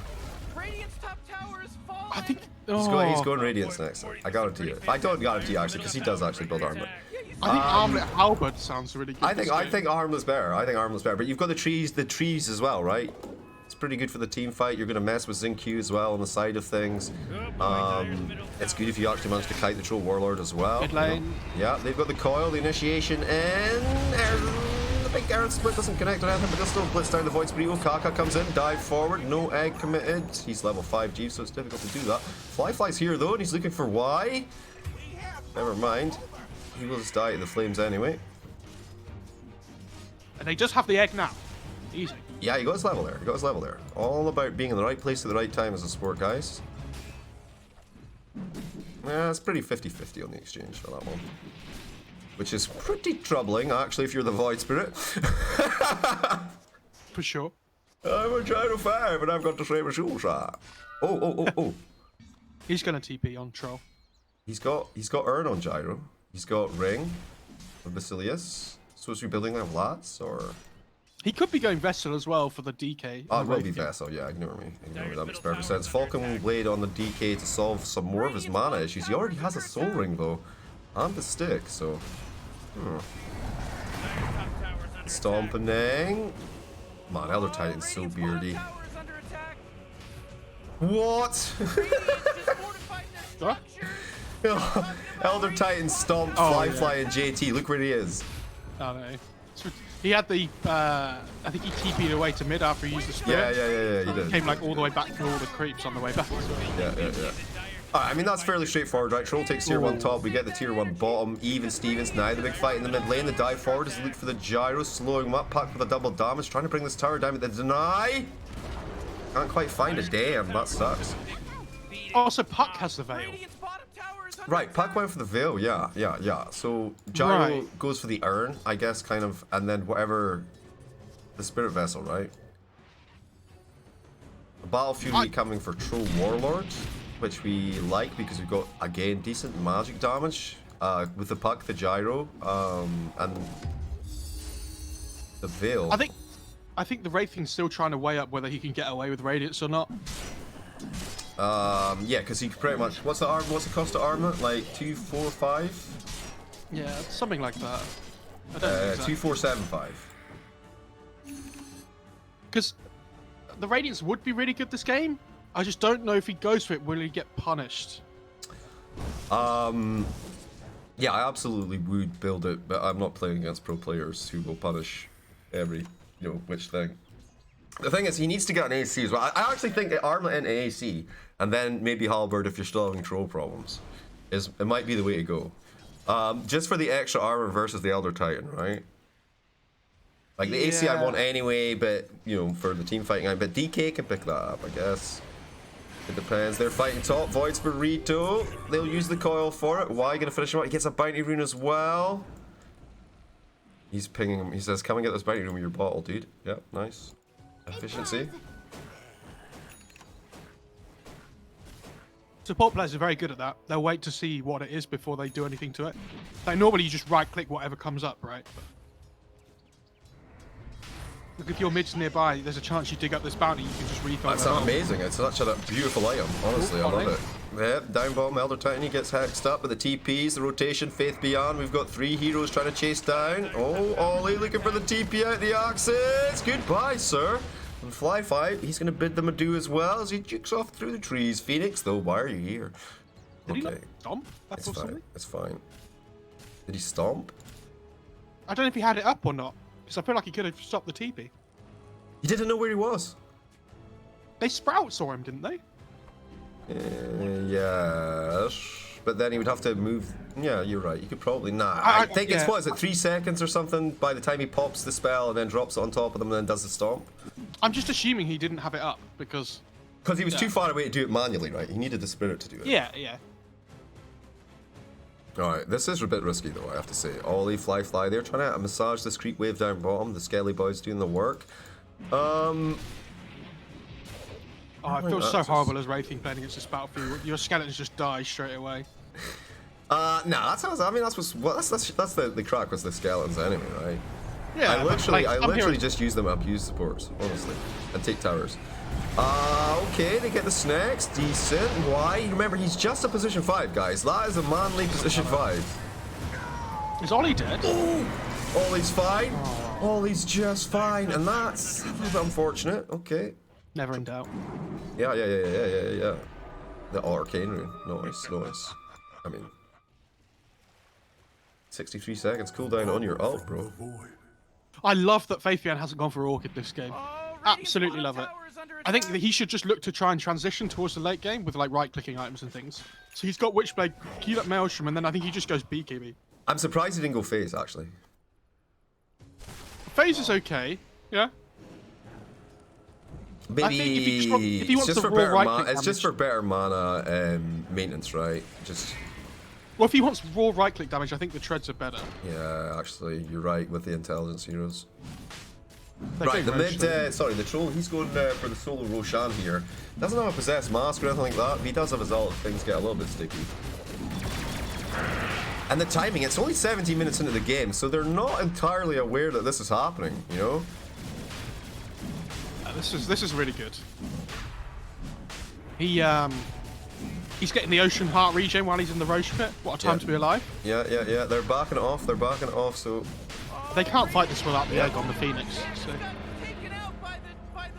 Okay, look, JT, he's like, whoa, they're in the Roche pit. I'm getting out of here. Blinks away from the danger straight away. Alright, we get Vambrace, we get Quicksilver Amulet. Who do you think's the big Quicksilver Amulet hero in this game? For the Dire team, good question. Probably DK, I guess. Oh yeah, he's taken it. It's not really great on any of them, so. I absolutely love this item on Wraith King. Really? See when your ult is on, see when your reincarnation's on cooldown up top, Phoenix. Yeah. When your reincarnation's on cooldown, the buff is really weird. Like I don't know, it seems like it's incredible, honestly. But then your reincarnation's on cooldown, so you're using it basically just to farm. Yeah. Like if you had to take that or like a Vambrace, for example, you'd probably take the Vambrace on heroes like Wraith King. No, the movement speed. I always go super movement speed build as well. So I go like phase boots into the plus 30 movement speed talent, right? That's at like level 20 though, right? You're not getting Quicksilver Amulet at like level. You're not having level 20 at like minute 17, right? Well, no, but I will have by like minute 22 because I got a Quicksilver Amulet. Oh, right, okay. No, because you're moving faster between the camps or whatever. Right, they're smoked up. They're having a little look here though. They go for the counter initiation. Gyrocopters handled, very handled indeed. Now the dive far from Kaka goes looking for Xin Q. Xin Q says final TP out. GT has no blink. But he has it. He just doesn't have it. It's on cooldown. You know? Like, Gyro kill just doesn't matter. Isn't 18-minute Radiance a bit late for Pro Dota? No, he has a Midas phase boots and a wand as well. So effectively, it was actually a 6.5 minute Midas, 6.5 minute Radiance. I think with the Midas, yeah, it's about 17 minutes or so is about the 17 to 18. So yeah, he's on time. I'm comfortable with the timing. The fact that he was greedy enough to go for it and then they have not punished him, right? Look at the lane pressure at the moment. He's getting away with it. Is what's happening here at the moment. He goes then for the halberd. Huh. Yeah, the Wraithing is not the hero I'm worried about this game, though. It's the Void Spirit and the DK. Yeah, DK's been having a rough time, right? He's got the Falcon Wing Blade. He's going for the BKB second item. Yo, I missed a kill. Who was it? Shadow Shaman. I mean, I bet he just gets blowed up. Oh, they go straight for the smoke. They're looking for Void Spirito. They don't know where he is, though. So they're going to head bottom. All right. Big investment, big commitment right now from PSG.LGD. And will it pay off? The Wraith King will be the one to collapse the smoke on. Okay, throw down the DPS. Rockets coming through. Now the whirling axes. Call down as well. Wraith King into the coil. Bam, that's the first life gone. The TP in from Void's Burrito does manage to get his shield off. Earth Split comes through. And it's all gone a little bit crazy. Dive for their tier 2 towers. They're chasing them in. They're gonna back up, take the tower instead. Makes the sensible thing. Yo, nothing to say. What did he do? Dig on someone? He got hit by the homing missile at the same time as he jumped in with his spells and Dagoned him. Beautiful. Beautiful. That Elder Titan stop just missed the Wraith King as well. Which he'd already used his ult, so he probably would have died there as well, which would have been massive. So yeah, the fact that IG they got a decent amount out of this, right? They got a decent amount out of it, but they could have got a lot more. The funniest thing about that was the troll used battle trance. Oh, hang on, mid. Yeah, they're going for it. I mean, it's mostly pressure. They got the stomp down on top of the Wraith King, starting to build up that attack speed. He doesn't have a second life, remember. He's level 15. He needs to get out of there and just not fight for just now. They just give that tower up, man, honestly. Holding JT in place. JT just doesn't have a quelling blade in, and the Wraith King, the Shaman, like he gets sprouted, and they just both eat a tree for him at the same time. Yeah, in the last fight, he used battle trance on Troll, and he tried to kill the Void Spirit, who then yielded himself up in the air to keep himself alive. But it then meant the battle trance went over onto the DK straight away, so JT just got like 100 to 0 because he got battle trance instead. Oh, nightmare. Very sad. So he keeps the attack speed. What? No. No, but like they just killed him quick He was sufficiently enough. So I mean, Wraith King top of the bus for farm, but because all he has is farm items, you know. He does have the Sange now, very useful. Mr. Y, he's got the Spirit Vessel finished up. He's going into Glimmer Cape next. Okay. Troll Warlord, Sange and Yash, pretty standard stuff going for BKB. Much cleaner execution there. Like you know exactly what you want to hold this Troll Warlord with in this game, you know. I think the two big things they need on IG though are they need the Halberd on the Wraith King to help deal with the troll, and they need the Kaka level 2 egg. Because when the level 2 egg comes out, they might be able to try and take a fight around it. It's still really tough, but... Kaka's building in the Halberd as well. They get a hold of him here. The dive away. We'll keep him safe for now from that Atos. Wait. Pathian built into an Atos? I mean, it's got a lot of intelligence. It's got a lot of strength. It's going to make you a bit of a chunkier boy. It's giving you damage. It's stats and it's good catch against the supports and the Void Spirit, so... No, I like it. It's just a little bit different from what we were expecting, right? He's going into the Blightmere, by the way. I guess. I mean, oh, interesting. Okay. Scalies. Like, there's a legitimate reason for it this time. I mean, the roof's really good. Because like, at the moment, the their only real stuns is the cooldown less on Gleipnir than on Atos, or what? I think it's not the same duration. Alright, Void Spirit doing a little bit of defense top. They're on the high ground here, holding this. They've got decent vision. The smoke, though, it's coming through the backside. 23 minutes into the game. 7k net worth for PSG.LGD. And, I mean, this is exactly what I wanted to see today, man. I wanted to see PSG.LGD awakened. You know? Alright, the Skelly boys, they know that Wraith King is nearby. They're sneaking and creeping here. They take this high ground. The smoke, though, the counter smoke, they're going to have a bit of time to catch these fellas. The vision, they've got the information. The smoke breaks underneath their wards. Like, it runs out. And now they look for the cut-off. Mr. Y, Innocence could be clipped here.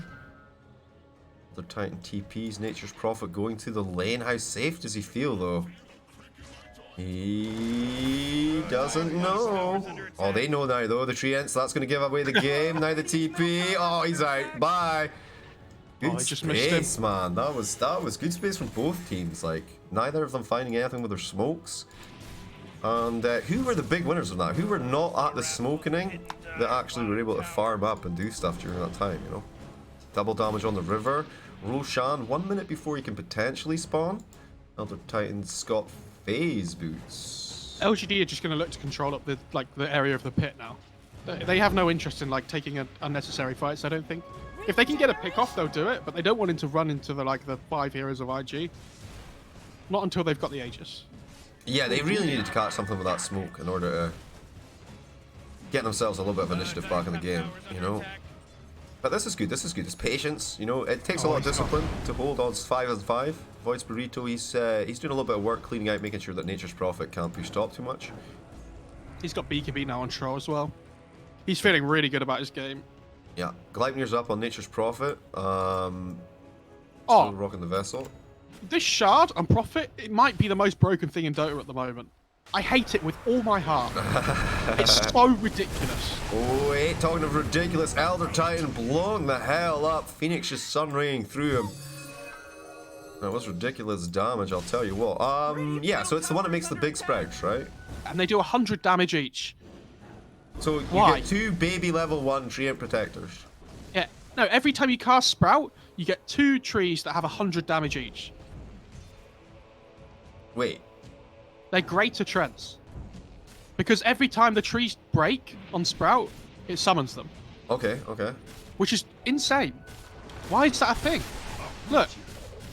Oh yeah, yeah. Oh, he doesn't have it. Oh, he Like, where are they? didn't get it there. It's called no. It's the Oh, he did. cosmetic. Oh no, this is Yeah, the it's a beardy cosmetic, guys. this is the bugged one. Yes. This got banned in the EU tournaments. Yes, it's the beardy cosmetic, boys. You can't tell which one of the greater treants. That's rough, man. Yeah, I dislike that a lot. It's That Mo should not be- Faradoa that's the co-caster, guys. She says not just some guy Jeeves invited. Yeah, I'm just a Twitch chat. He's just a Twitch chatter, Yeah, guys. You know what? You know when you hear all these very cerebral arguments from Twitch chat. You know it's like a paragraph of why something's good or bad. You know he just did that 3 times in the chat, and I was like, "You're coming on here, bro.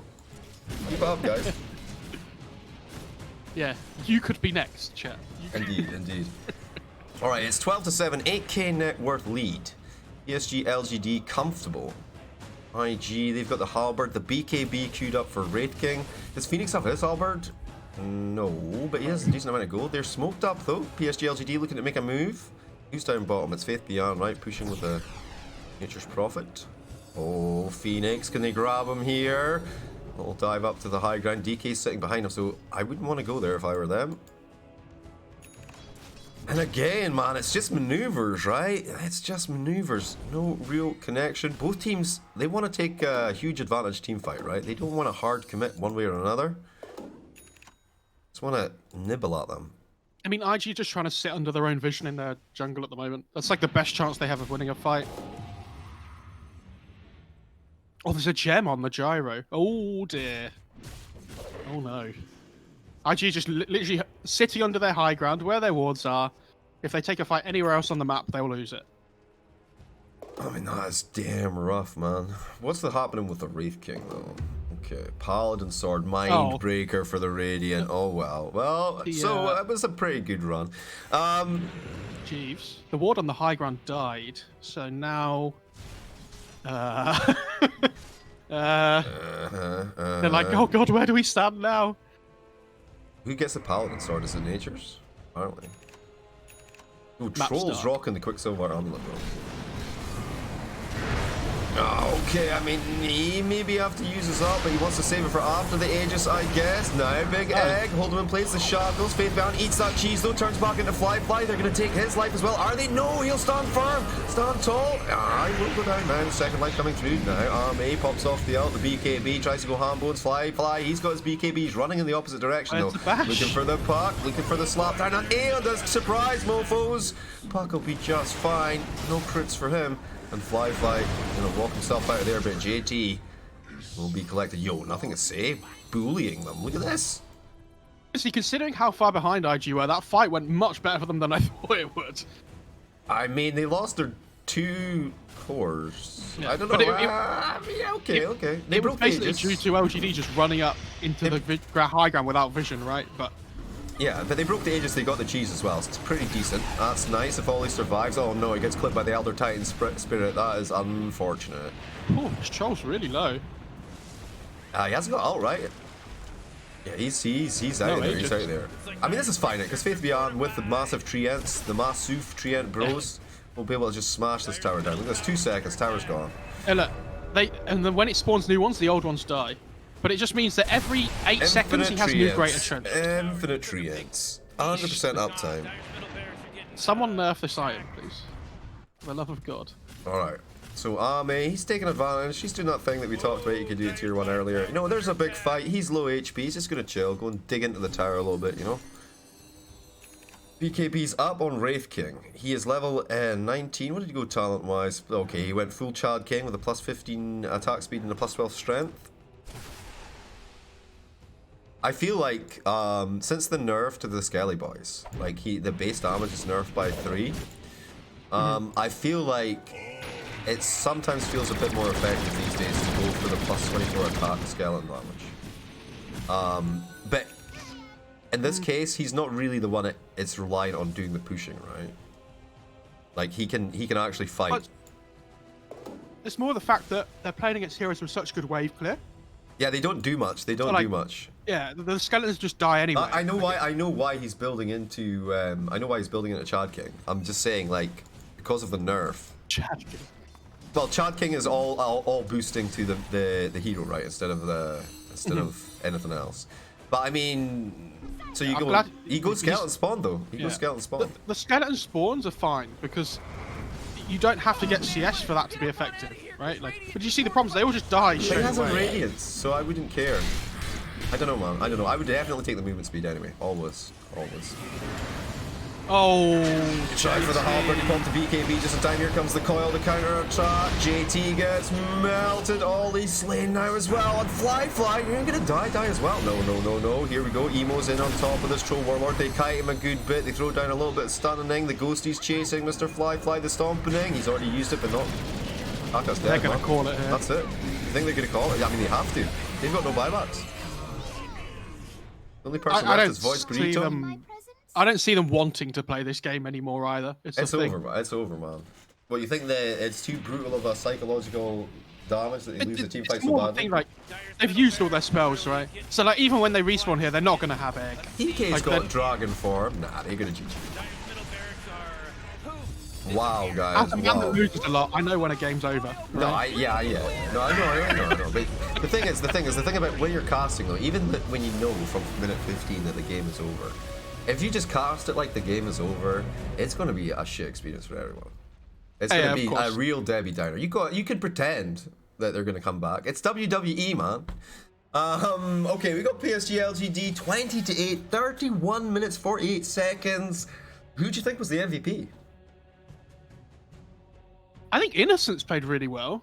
I think Nothing to Say had a great game as well. So probably one of those two. Yeah, I mean, he's making the Gyrocopter 5 work, right? Nothing to Say was 7-0 and 10, very effective. I mean, he hits his peak at an advantageous time as well, right? Because Wraith King's off farming, JT's just had a terrible game. So he just has like this freedom, right? There's no way to alleviate the pressure when the puck comes in. You can't. There's nobody to TP in, you know, that's gonna be like, okay, this guy's gonna come and dick them over. But yeah, that was a great season. PSG.LGD fully awake by game 3 for sure, firing on all 5 cylinders there.